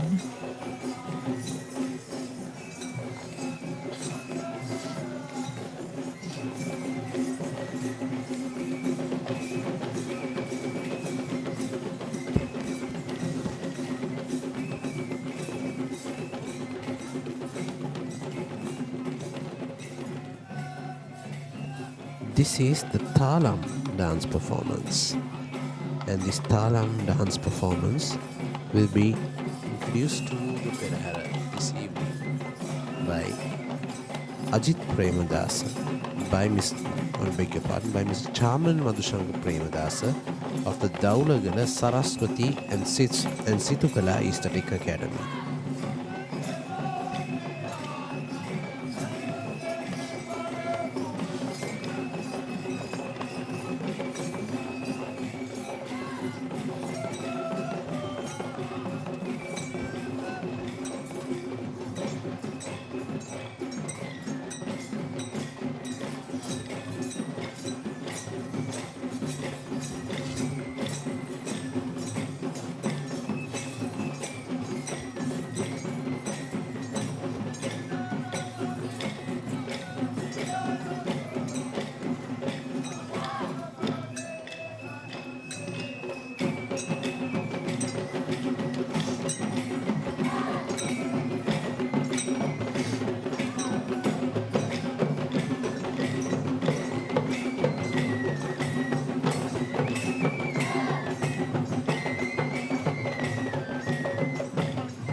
We see another official of the Sri Mahakataragama Devala Perahera walking on an elephant, the brass canopy, and she is Rani, belonging to Mr. Nalaka Jayasinghe of Godagama.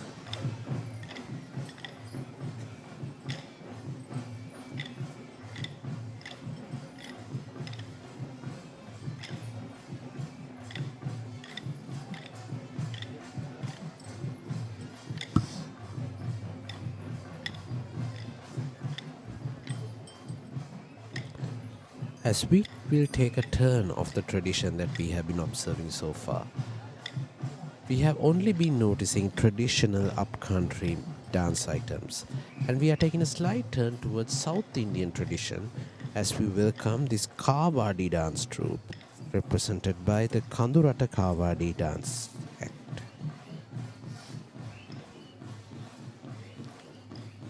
Among the many different offerings that are made towards Lord Kataragama, Kavadi dancing is renowned as one of the most prominent dances of devotion that is performed to impress the likings. Kavadi is in fact a Tamil word that translates to burden in English language, and this dance ritual originates from the South India by the name of Kavadi Attam or burden dance.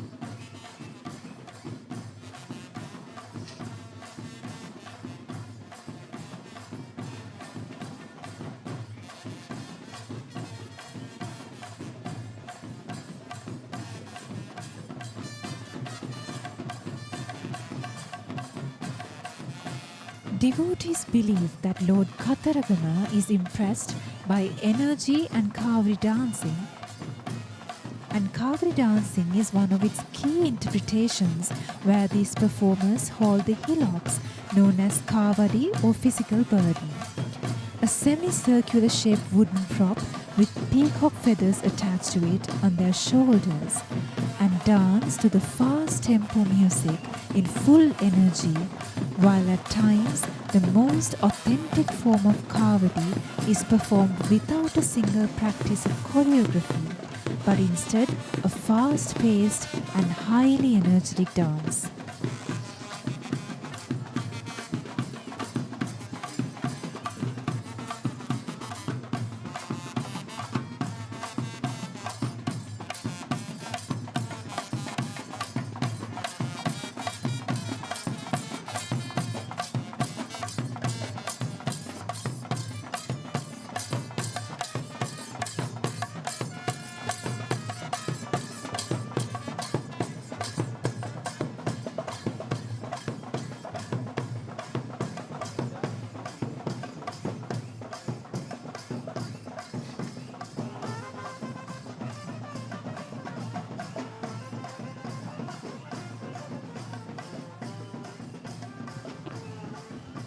This is the Kohoma Kalaya dance performance.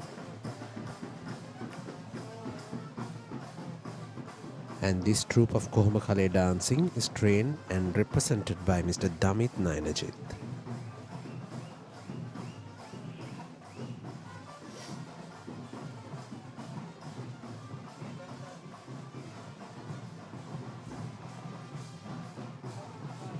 With the ceremonious cup cutting ceremony, the cup situima auspicious hour, the 5 internal processions, 5 days of Kumbha Perahera. Here we are in the last day of the Randoli Perahera segment of the Kandy Esala Perahera 2025.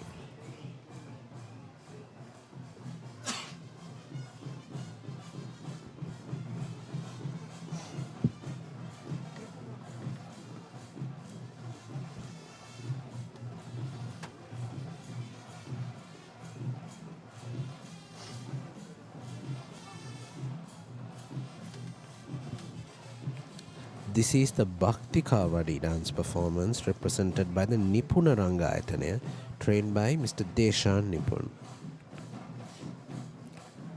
The Sri Lankan orientation of Kavadi dancing has segregated into several variants which are known as Bhakti Kavadi, Kiri Kavadi, Agni Kavadi and Paravi Kavadi, which they have their own unique features different to each other.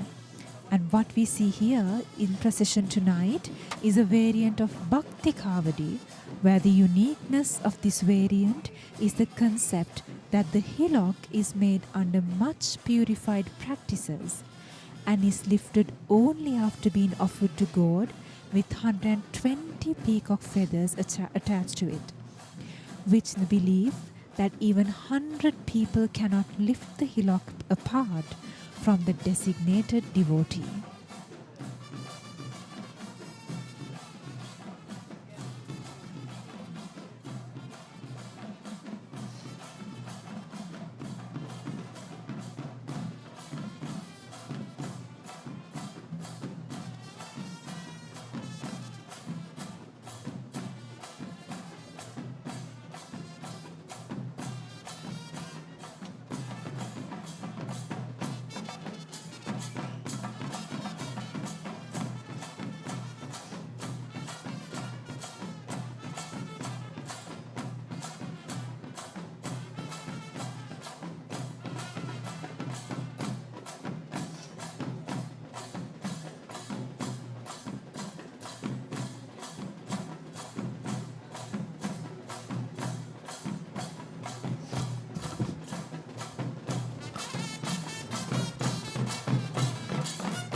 And this is the peacock dance, represented by these talented artists who depict a peacock in their dance item.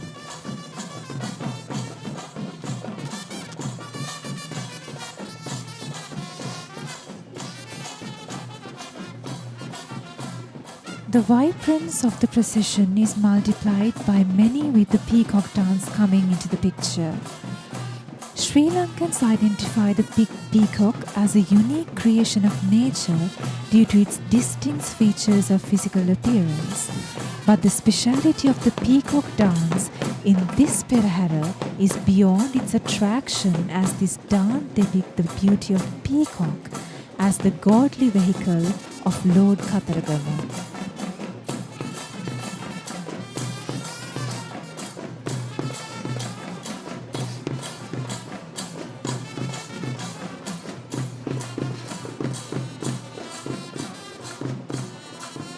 The significant features of this dance include the glittery, vibrant costumes that add color to the procession's glamour, and on the other hand, the large peacock feather props as well as the facial expressions of these performers depict the charming grace of a peacock in its naturally romantic episodes of impressing its opposites.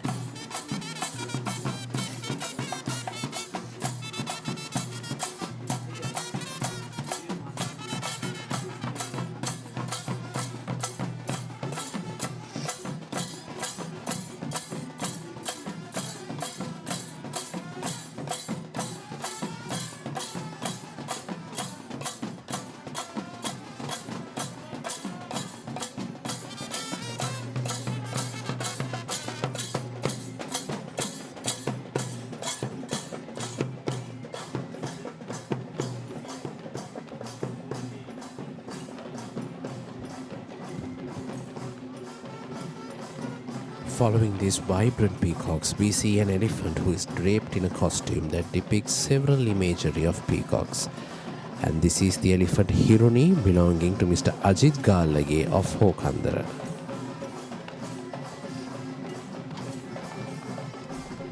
This is the Thalam dance performance, once again represented by Mr. Charman Premadasa.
We are seeing two beautiful elephants, once again belonging to Ms. Hashanti Karunaratna of the Opathavalawin Ganegoda, the two elephant calves, Sandali and Denuka.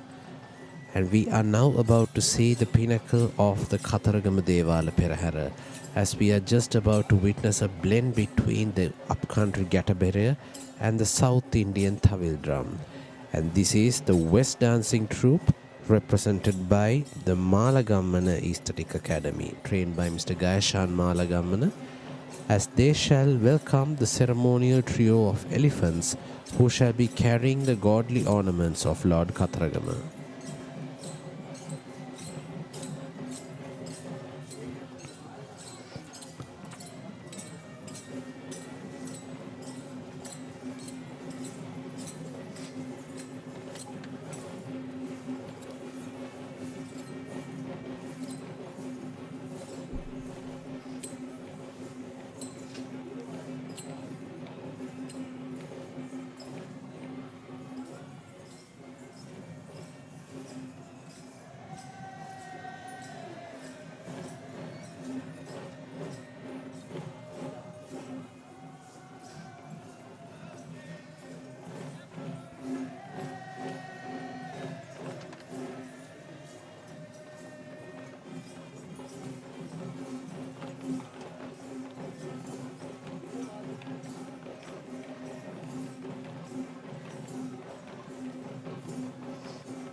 The god of Katharagama is mostly represented with an iconography with 6 faces that symbolize the 6 of his divine powers or attributes.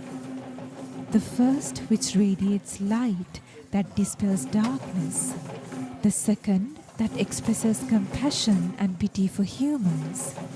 The third, that shows goodness and gentleness towards the peaceful.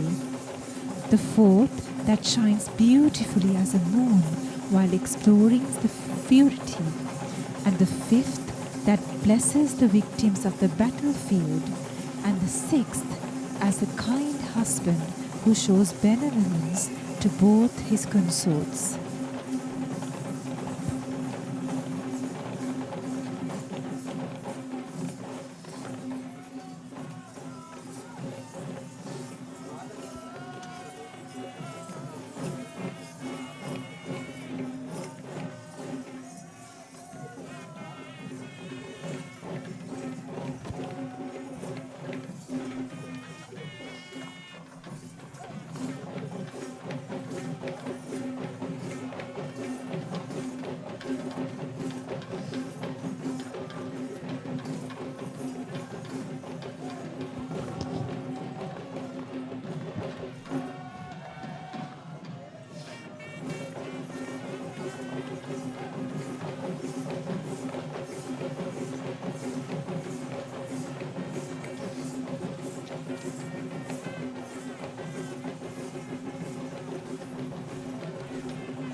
We discuss many different reasons as to how the Perahera of the Kataragama Devala is much different to the rest of the procession.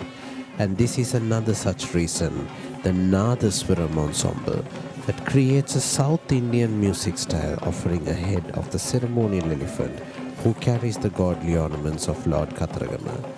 These instrumentalists are equipped with the South Indian mridangam, Chennai pipe and the Tawil drum while playing music that are venerative songs towards Lord Kataragama.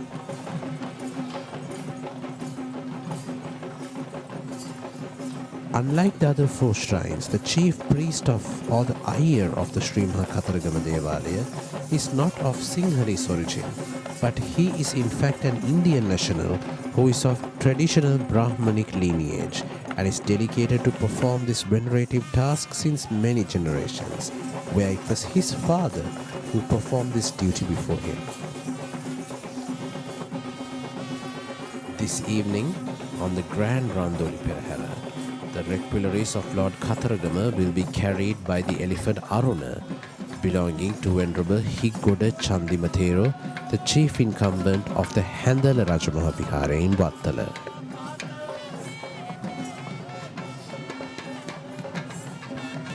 Aruna is accompanied by the elephant Esala, belonging to Venerable Katugasthara Sarada Thera, the chief incumbent of the Senanayaka Mudalindarama temple in Pirisyala, and the elephant Bandara, belonging to the late Mr. L.L. Tilakaratna of Randeniya.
This is the second troupe of West dancing, once again represented by Mr. Gayashan Malagammana of the Malagammana Aesthetic Academy.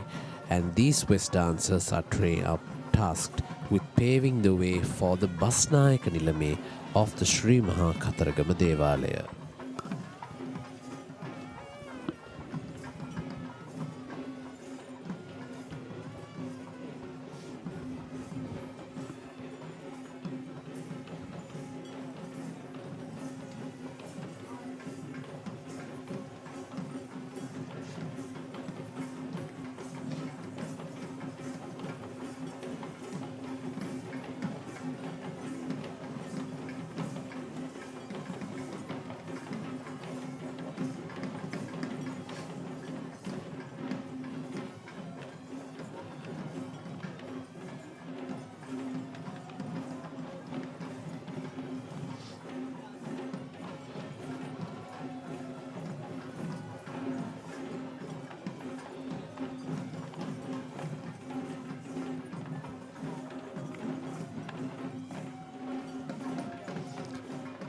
The Kataragama Devala in Kandy practices a variety of Tamil-influenced rituals such as annual Theru festival that takes place annually in the month of June, and the chief priest or the Iyer hailing from an original South Indian Brahmin lineage itself. But the Buddhist affiliations of the shrine is not less, especially with the administration, headed by a Sinhalese Basnayaka Nilame, and the Buddhist temple that is located within the Devala premises, and that's what makes this shrine as a Devalaya instead of a traditional kovil.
As the custom of the final Randoli Perahera, the Basnayak Nilame of the Sri Maha Kataragama Devala in Kandy shall walk under the pearl umbrellas, accompanied by the Basnayak Nilames of several rural shrines that are affiliated to the Sri Maha Kataragama Devalaya. And this evening we can see the Basnayak Nilame of the Sri Maha Kataragama Devalaya in Kandy, Honorable Daminda Bandara Uduravana, who is also the Basnayak Nilame of the Pasgamanatha Devalaya in Hevahetta. He is accompanied by the Basnayak Nilame of the Morape Kataragama Devalaya in Kotmale, Honorable S.K. Ratnayaka, and the Basnayak Nilame of the Wallahagoda Kataragama Devalaya in Gampala, Srimat Velivita Bandara.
As mentioned, this is the Basnayaka Nilame of the Sri Maha Kataragama Devalaya in Kandy and the Pasgamanatha Devalaya in Hevahetta, Honorable Daminda Bandara Uduravana, accompanied by the Basnayaka Nilame of the Morape Kataragama Devalaya, Honorable S.K. Ratnayaka, and the Basnayaka Nilame of the Wallahagoda Kataragama Devalaya in Kampala, Honorable Srimat Madhusanka Bandara Velivita.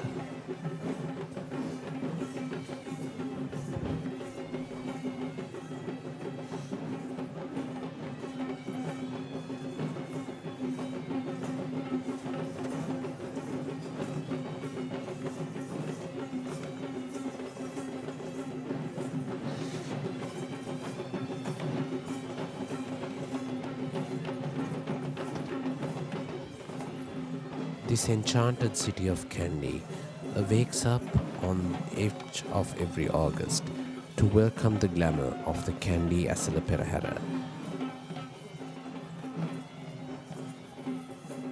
After 10 successful nights, tomorrow will be the Day Perahera, in which there will be several other festivities that are done to conclude the Esala Perahera.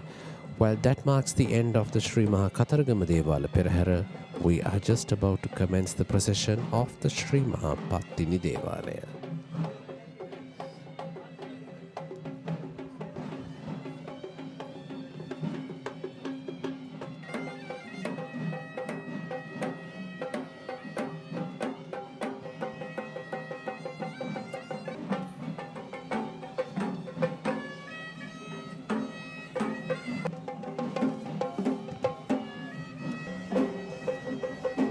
The Sri Mahapattini Devala in Kandy is the only shrine of the Kandian Satara Mahadevala that is dedicated to the virtuous goddess Pattini, who is also the only female representation among the guardian deities of the sacred tooth relic. This Devalaya is located in the premises of Sri Dalada Maligawa, which can be easily reached via the Deva Vidya, and is separated from the Sri Mahanatha Devalaya from the ancient Advidya, which used to be the resting ground for the royal elephants.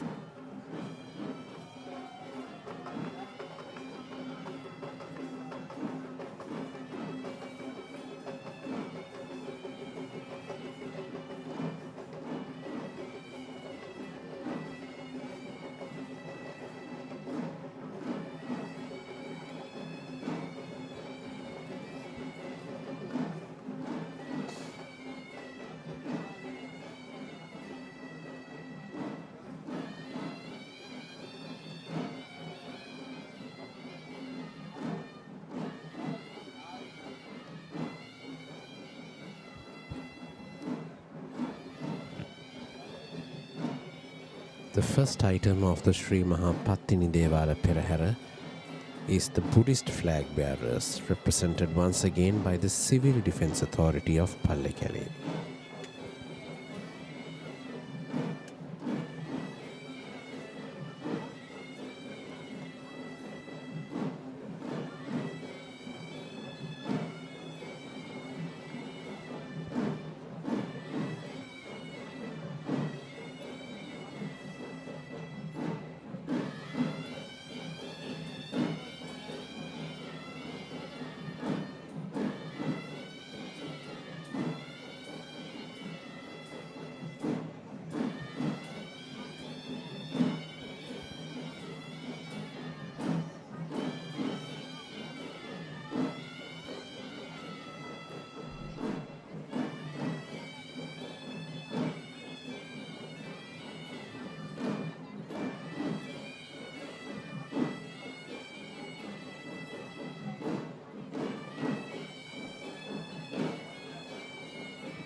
It is believed that the Sri Mahapattini Devala is at least 4 centuries old, as there are written evidence of a Perahera that had been held during the reign of King Rajasingha II. According to the folklore, the statue of goddess Pattini at this Devala was brought from the Malagammana Pattini Devala during the time of King Vimaladharma Surya I.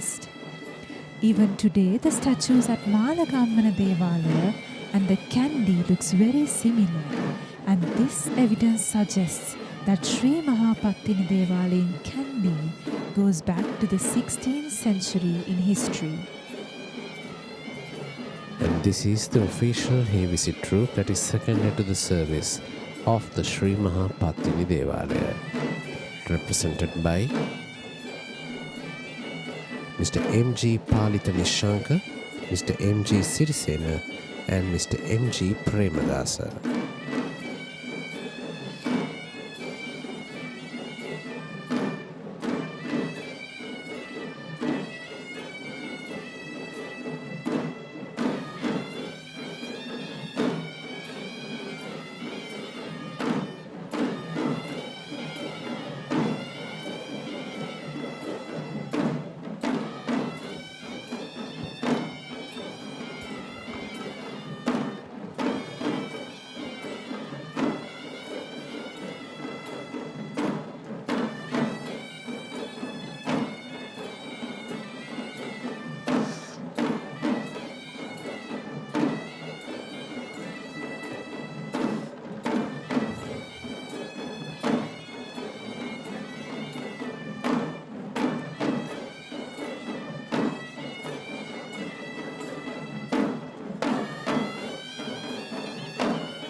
The shrine devoted to goddess Pattini in Kandy is a simple, small rectangular building on a usual stone platform.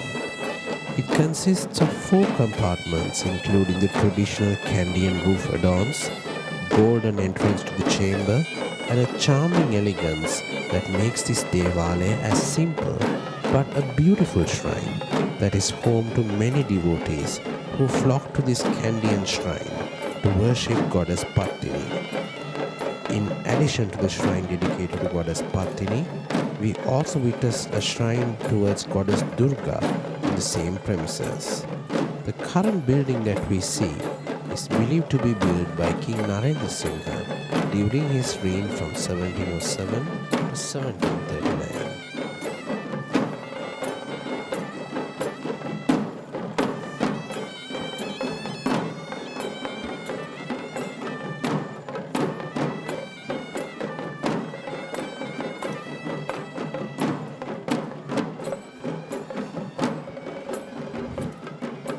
This is the Gajanayaka Nilame of the Sri Maha Pattini Devalaya. The royal official who is dedicated to take charge of the elephants taking part in the procession of the Sri Maha Pattini Devalaya. This evening, the Gajanayaka Nilame of the Sri Maha Pattini Devalaya is on the elephant Mangala, belonging to Mr. Udaragalapatti of Kiriyulla, which under the ownership of the Sri Lanka Ramani Nikaya.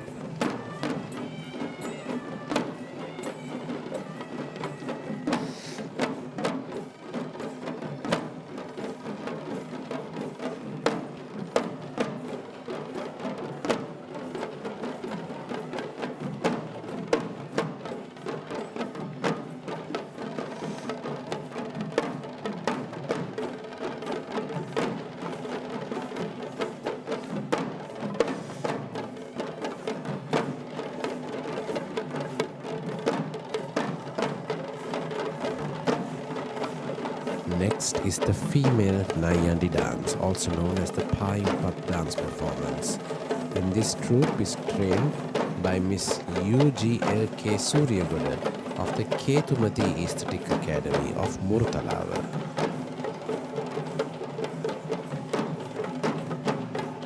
One may wonder if the elegant presentations of Kandian dancing is only biased towards the male, as we notice in the dances of Ves and Nayandi. This thought is certainly proved wrong with this dance, which is in fact the same Nayandi dance we saw before, but this time a female representation that is choreographed in a way which suits the feminine or lascive atmosphere that is expected out of a female performer.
The theories of Kandian dance classify such female dance presentations as Nari Natum, which translates to dance act which are specifically designed to suit the manner and order of females.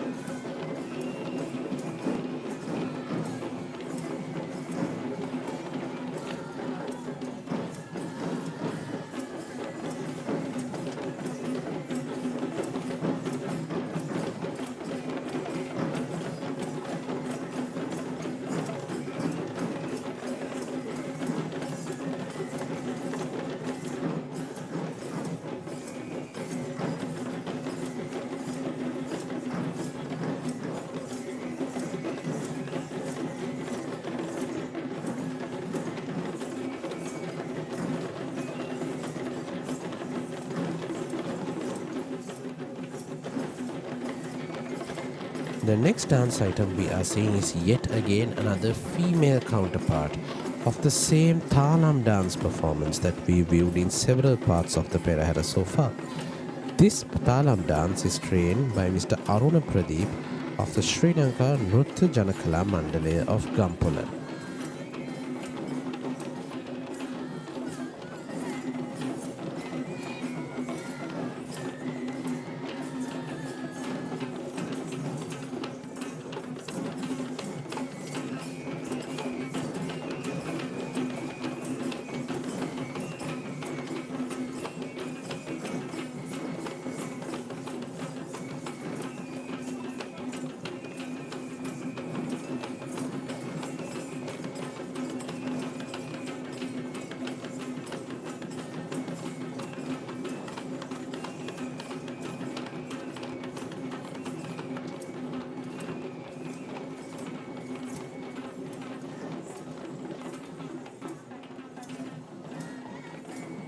The male-dominated presence of artists that we saw previously is no longer visible as we see the entrance of female presentations of the Perahera, which is indeed the speciality of Sri Mahapatini Esala Perahera. Being the only goddess that is venerated in this religious pageant, this segment of Perahera not just celebrates the virtues of goddess Pattini, but it also celebrates the greatness of women and their value to the existence of this world.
The procession of the Sri Mahapatini Devalaya is the final procession among the four main Devala Perahera shrines in the Kandy Esala Perahera, where the ceremonial elephant shall be carrying a golden statue of goddess Patini within the decorated Ralhilye.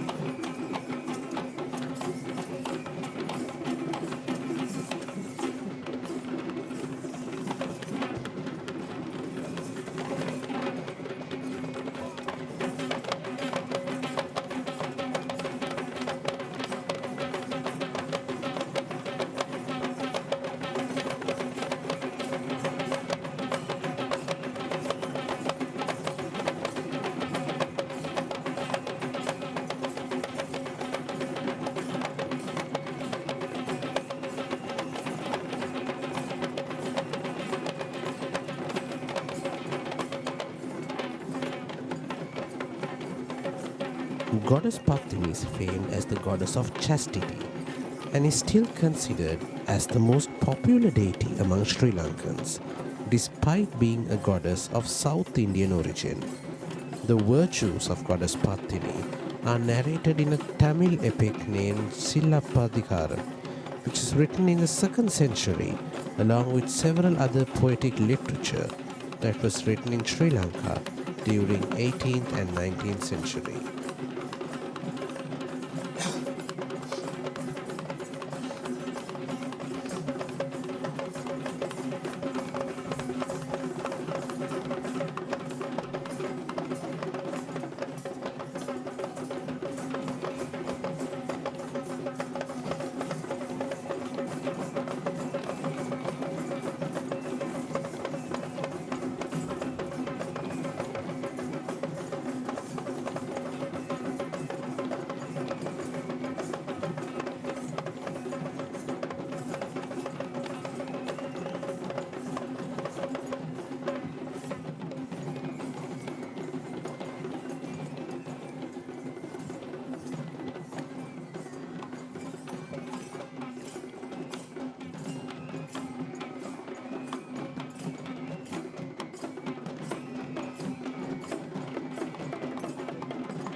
This is the Kulu dance performance or the Willowing Fan dance, trained by Mr. Hemantha Sri Ratnakumara of the Suvisi Sound Academy.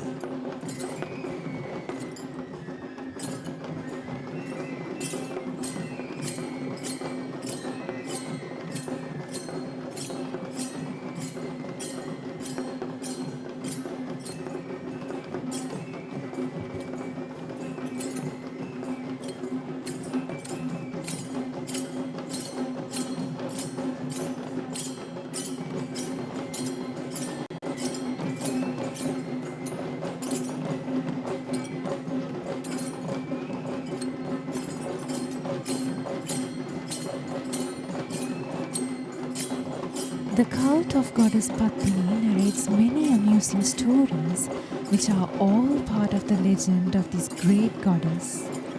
One of the most interesting out of such legends is her birth story, which is popular as Sat Pattini, where it reveals the 7 different ways in which she has been born, which includes the stories of goddess Pattini being born out of a mango, a dewdrop, cobra tear, vematu flower, a shawl, fire, and lightning. The cult of Sat Pattini is also challenged with a different variant which illustrates 12 birds known as Dolus Pattini Upata.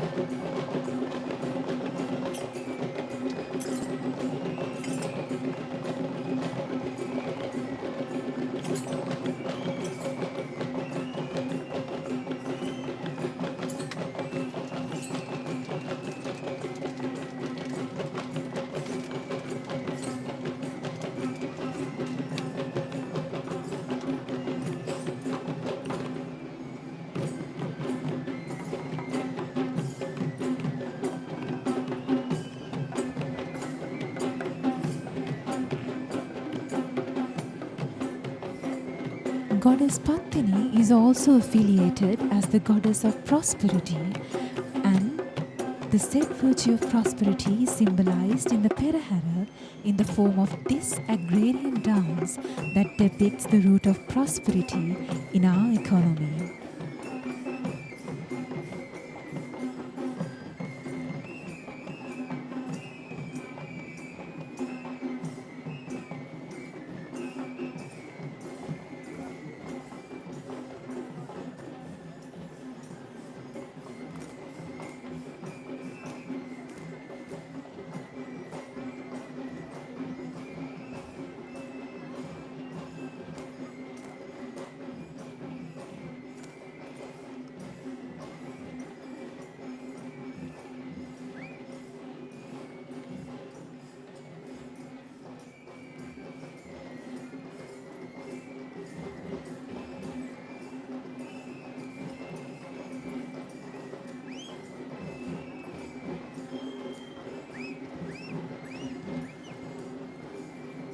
The next elephant of the Sri Mahapattini Devalaya rides an official carrying a brass umbrella, and he is on the mount of the elephant Ratna, belonging to Venerable Pengamuwe Dhammadinna Thero, the chief incumbent of the Palmadulla Rajamaha Viharaya in Ratnapura.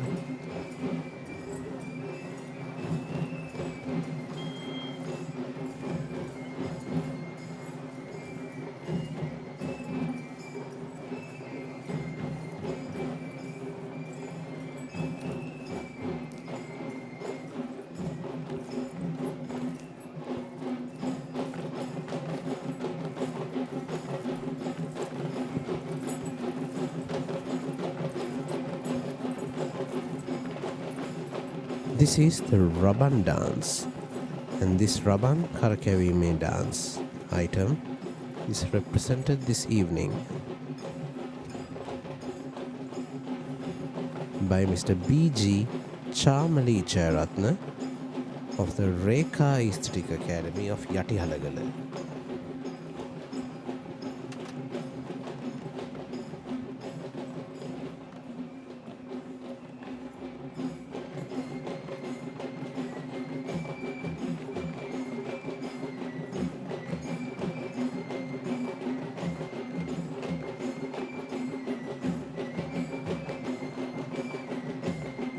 Goddess Pattini is also known as Kannagi Amman in Tamil folklore, where we find many kovils in Sri Lanka that are built by the Sri Lankan Hindus to pay respect to their faith of Goddess Pattini as Kannagi Amman.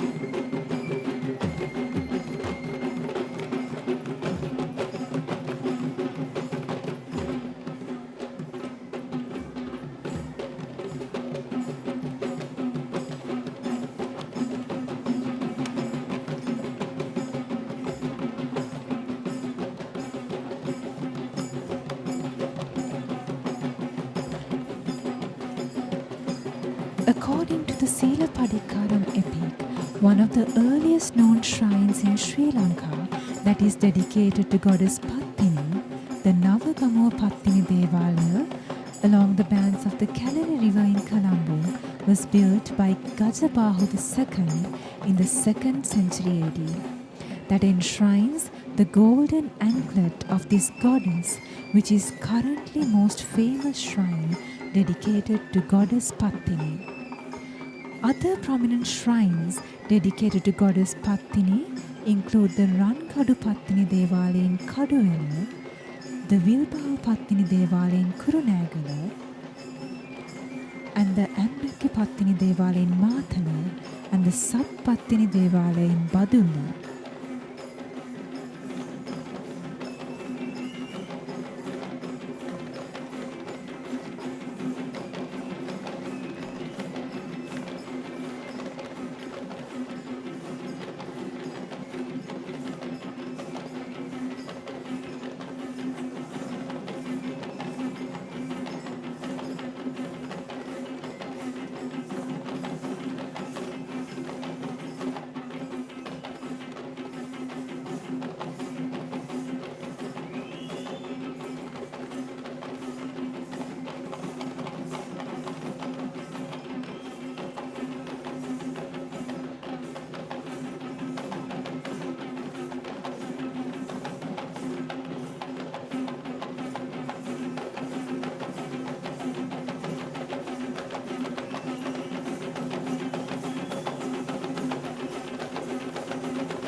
As stated before, Goddess Pattini is much popular among the Sri Lankans due to her power in curing diseases among women and small children.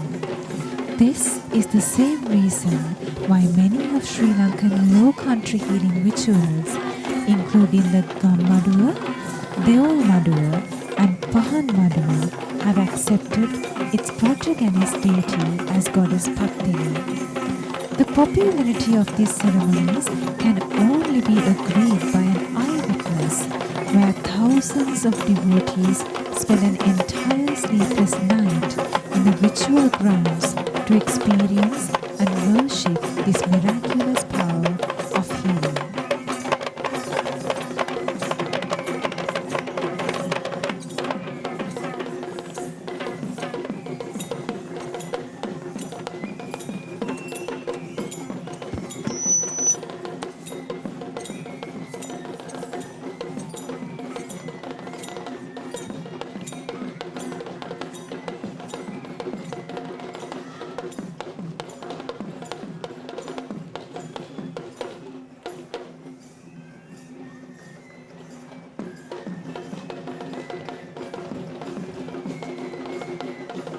The previous dance act we saw was trained by Ms. Dana Jayawardena of the Dana Jayaratna East Dance School. And now we are seeing the pot dance or the Kalagedi Netuma that is trained by Mr. Lahiru Lakshan of the Ravi Prabha Aesthetic Academy of Murtalawa.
This is the elephant Chula, belonging to Venerable Vengamue Dhammadinna Thero, the chief incumbent of the Palmadulla Rajamaha Viharaya. The Pattini Esala Perahera is a combination of so many female-oriented folk dances, and we are just seeing another such example, which is the winnowing fan dance item, also known as the Kulu Netuma. This time trained by Mr. Hemantha Sri Ratnakumara of the Subirisi Soundarya Pasala.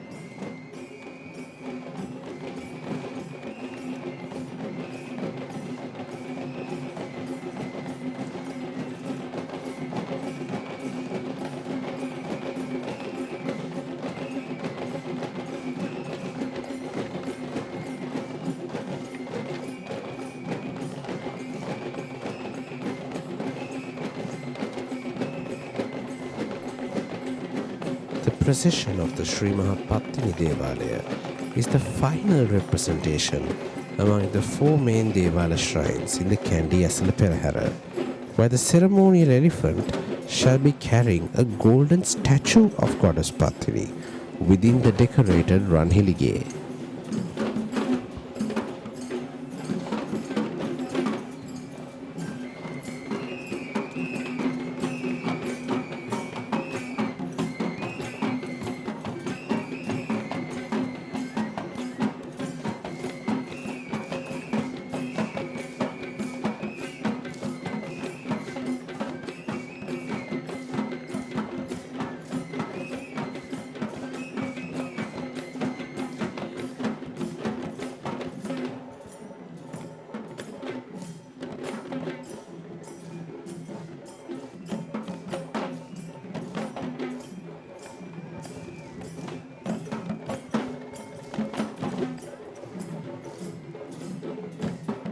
It is believed that Goddess Pattini is also affiliated as the goddess of prosperity, and the said virtue of prosperity is symbolized in the Perahera in the form of this agrarian dance style, depicting the roots of prosperity in our economy.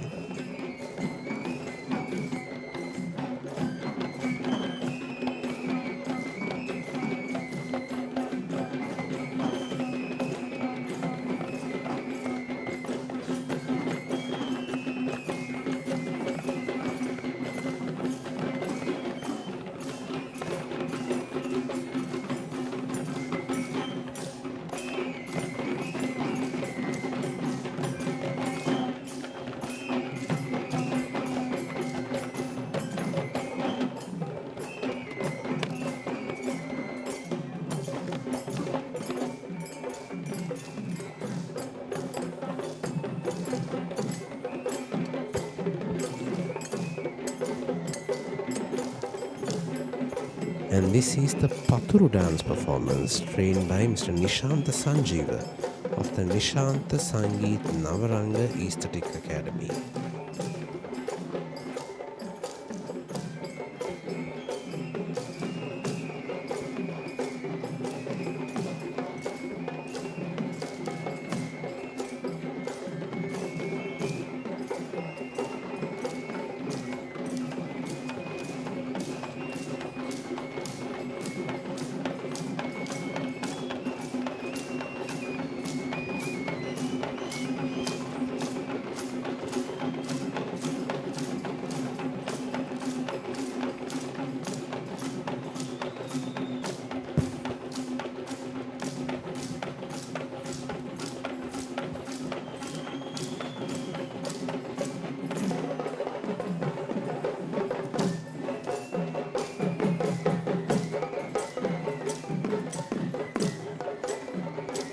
The dance of Paturu is an upcountry styled folk dance that is known for its faster tempo when compared to other folk dance acts that is performed in the country. The dancers hold wooden splinters known as Paturu on one hand, and they perform to the beat of the upcountry gatabere drum and the melodious flute while clapping the splinters on various designated parts of the body.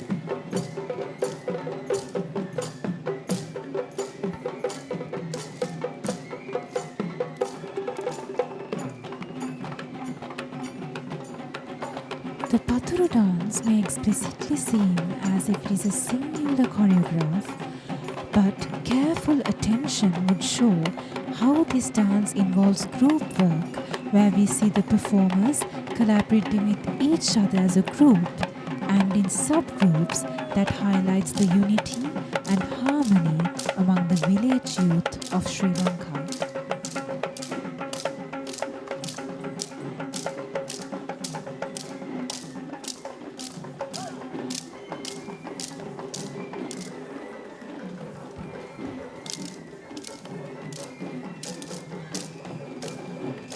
The procession of the Sri Mahapatini Devale is indeed a true celebration of folk dancing. And now we are seeing the famous Savarang dance performance, trained this time by Miss Nelka Vijayanayaka of the Nelka Aesthetic Academy of Murutalawa.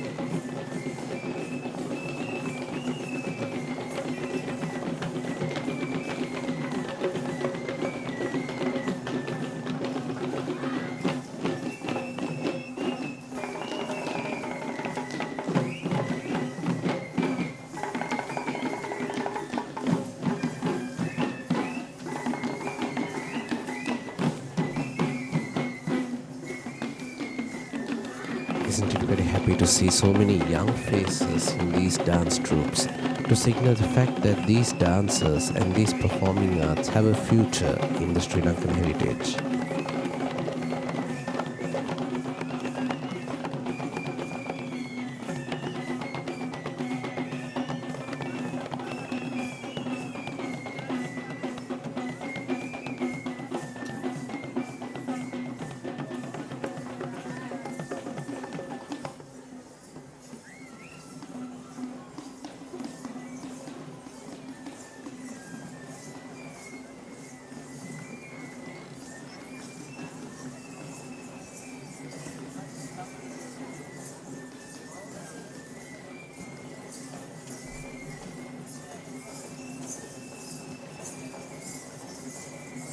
These tassels are not artificial crafts. In fact, this is known to be the tail hair of the sable deer who lives in the tip of Himalayan mountains, which is used as the fanning tool of royalty since the ancient times.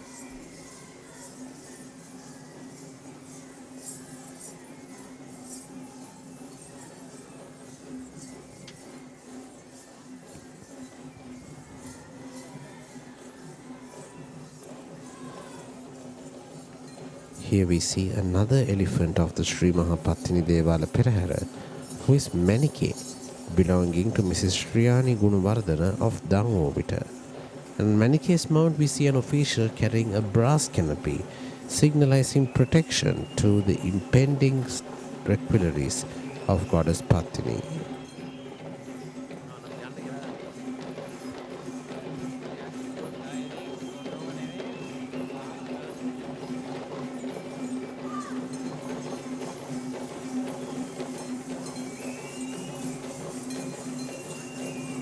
This is the Pantheru dance performance.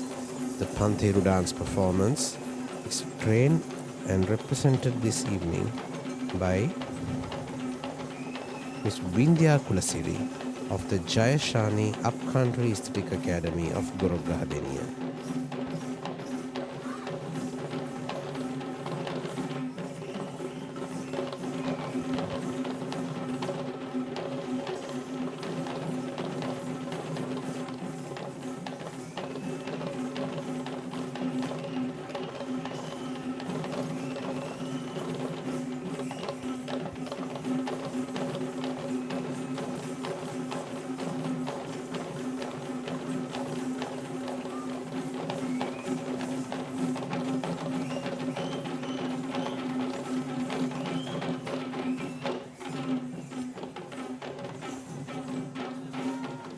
We spoke about several origins of Pantheru, and of the most popularly assumed legend is that the Pantheru descends from the Gini Salamba, or the anklets of Goddess Pattini. The cult of Goddess Pattini is highly associated with the anklets, which is recognized as one of her unique symbols, where her illustrations show Goddess Pattini holding the two anklets in her hands, along with the Duhul Salwa, or the shawl. Just like how we saw in the procession of the Sri Dalada Maligawa, we can even see duos of elephants walking in the Pattini Esala Perahera as well. And interestingly, both of these two elephants are very close friends with each other who have a very special bond. On one side, we have the elephant Manike, belonging to the late Mr. H.R.S. Nishankar of Kegor. And on the other side, the elephant Kumari, belonging to Mr. Asanka Vijayasinghe of Balangoda.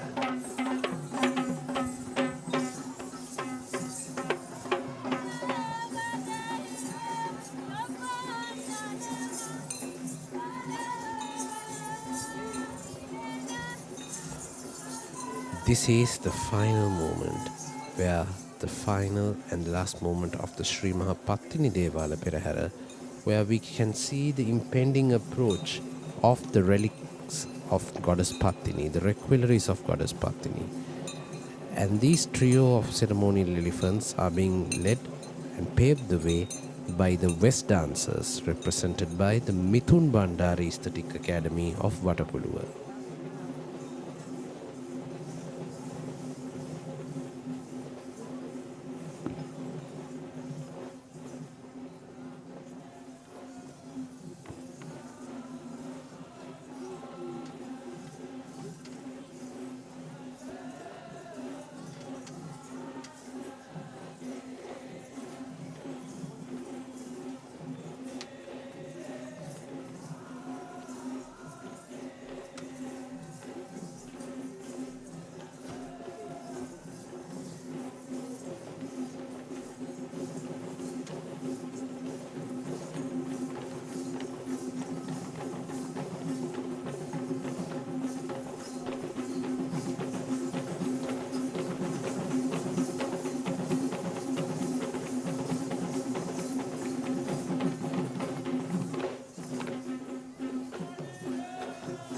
The Malaya king is believed to be a Suryan in lineage, and the Sikavandana, which is the majestic headdress that is worn by the West dancers, is designed in a way which represents the sun with its outward spikes that are similar to the rays of the sun.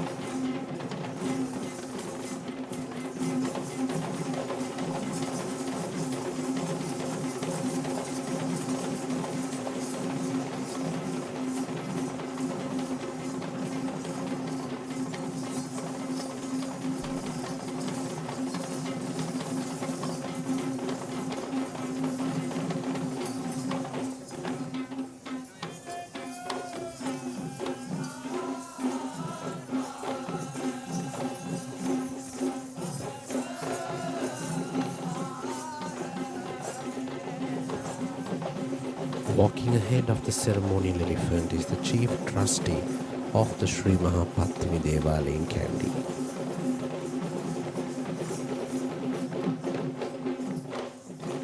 This evening, the requirements of Goddess Pattini will be carried by the elephant Bibila, belonging to the Sri Lanka Amarapura Mahanikaya under the custodianship of Mr. Udara Galapatti in Giriyulla.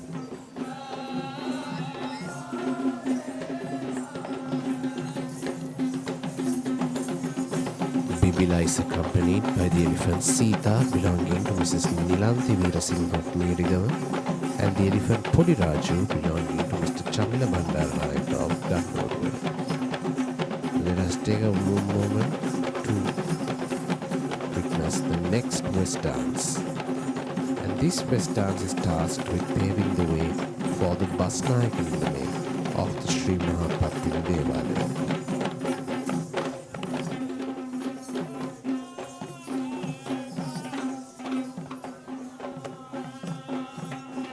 And this troupe of West dancers are being trained by Mr. Chandana Jayaratna of the Chandana Istrik Academy of Matale.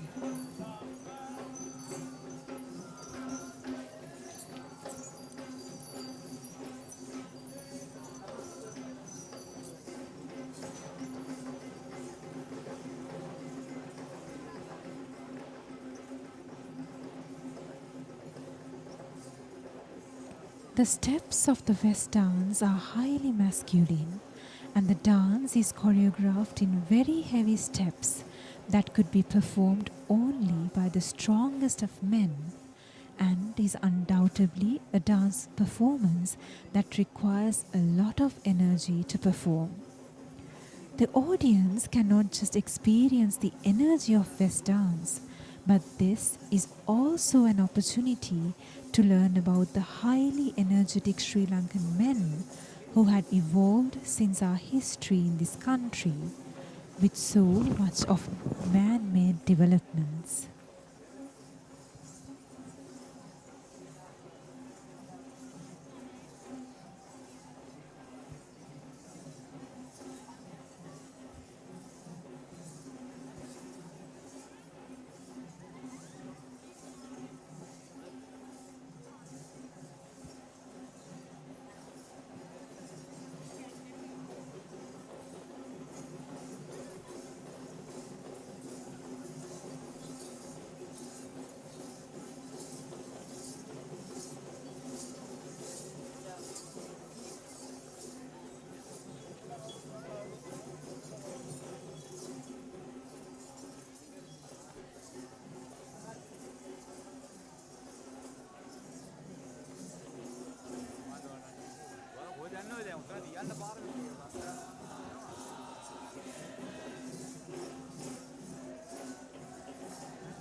West dancing is considered as a Rupanatuma, which means a picturesque dance act.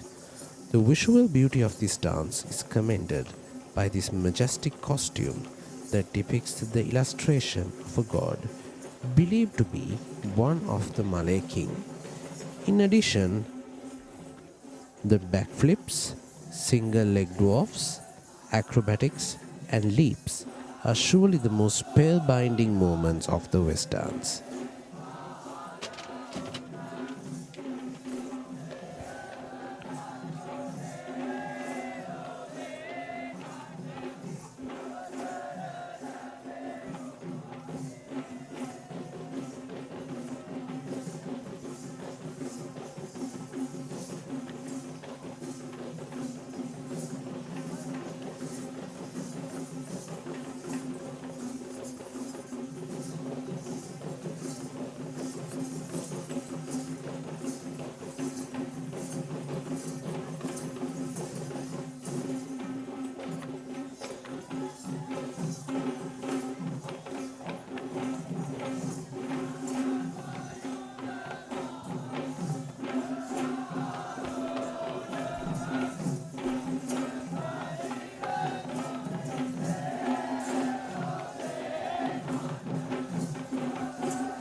The West dances are traditionally honored by the king since ancient times due to their role in displaying unseen inimical forces.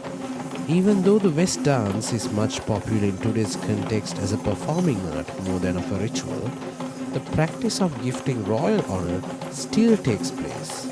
In fact, tomorrow, all these dancers customarily visit the president's house, and after the conclusion of the day Perahera, where the selected artists are honored with state awards by His Excellency the President of Sri Lanka itself.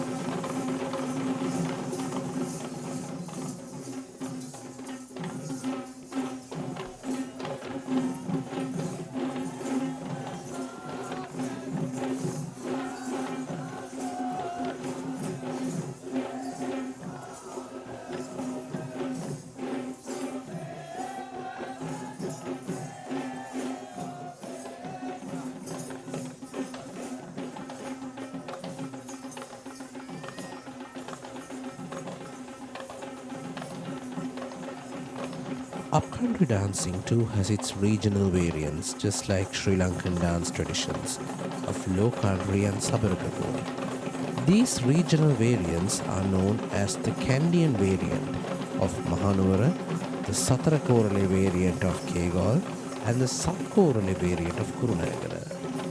This Perahera is in fact rich with all three of these variants that can be noticed and differentiated with careful attention. It is ironic that Kegal too has its own upcountry dancing despite belonging to the Sabaragamu province of Sri Lanka. But this is sincerely due to the ancient governing respects that had been prevailed.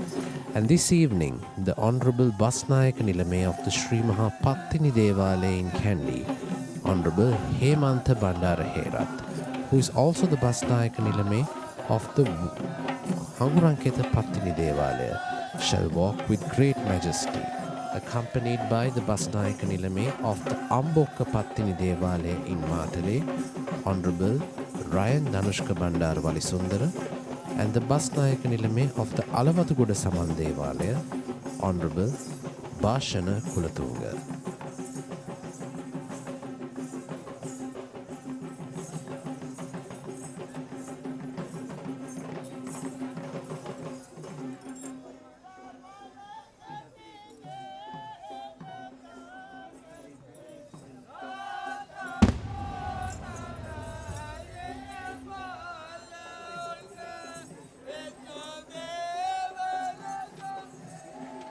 This is the Randoli element of the Perahera. It is the custom that all 4 palanquins, which are called Randoli in Sinhalese, are being carried right at the end of the procession during the 5 nights of Randoli Peraheras. The 4 palanquins represent the Queen's identity in the Perahera, and they in fact represent the 4 Devalayas of Natha, Vishnu, Kataragama and Pattini.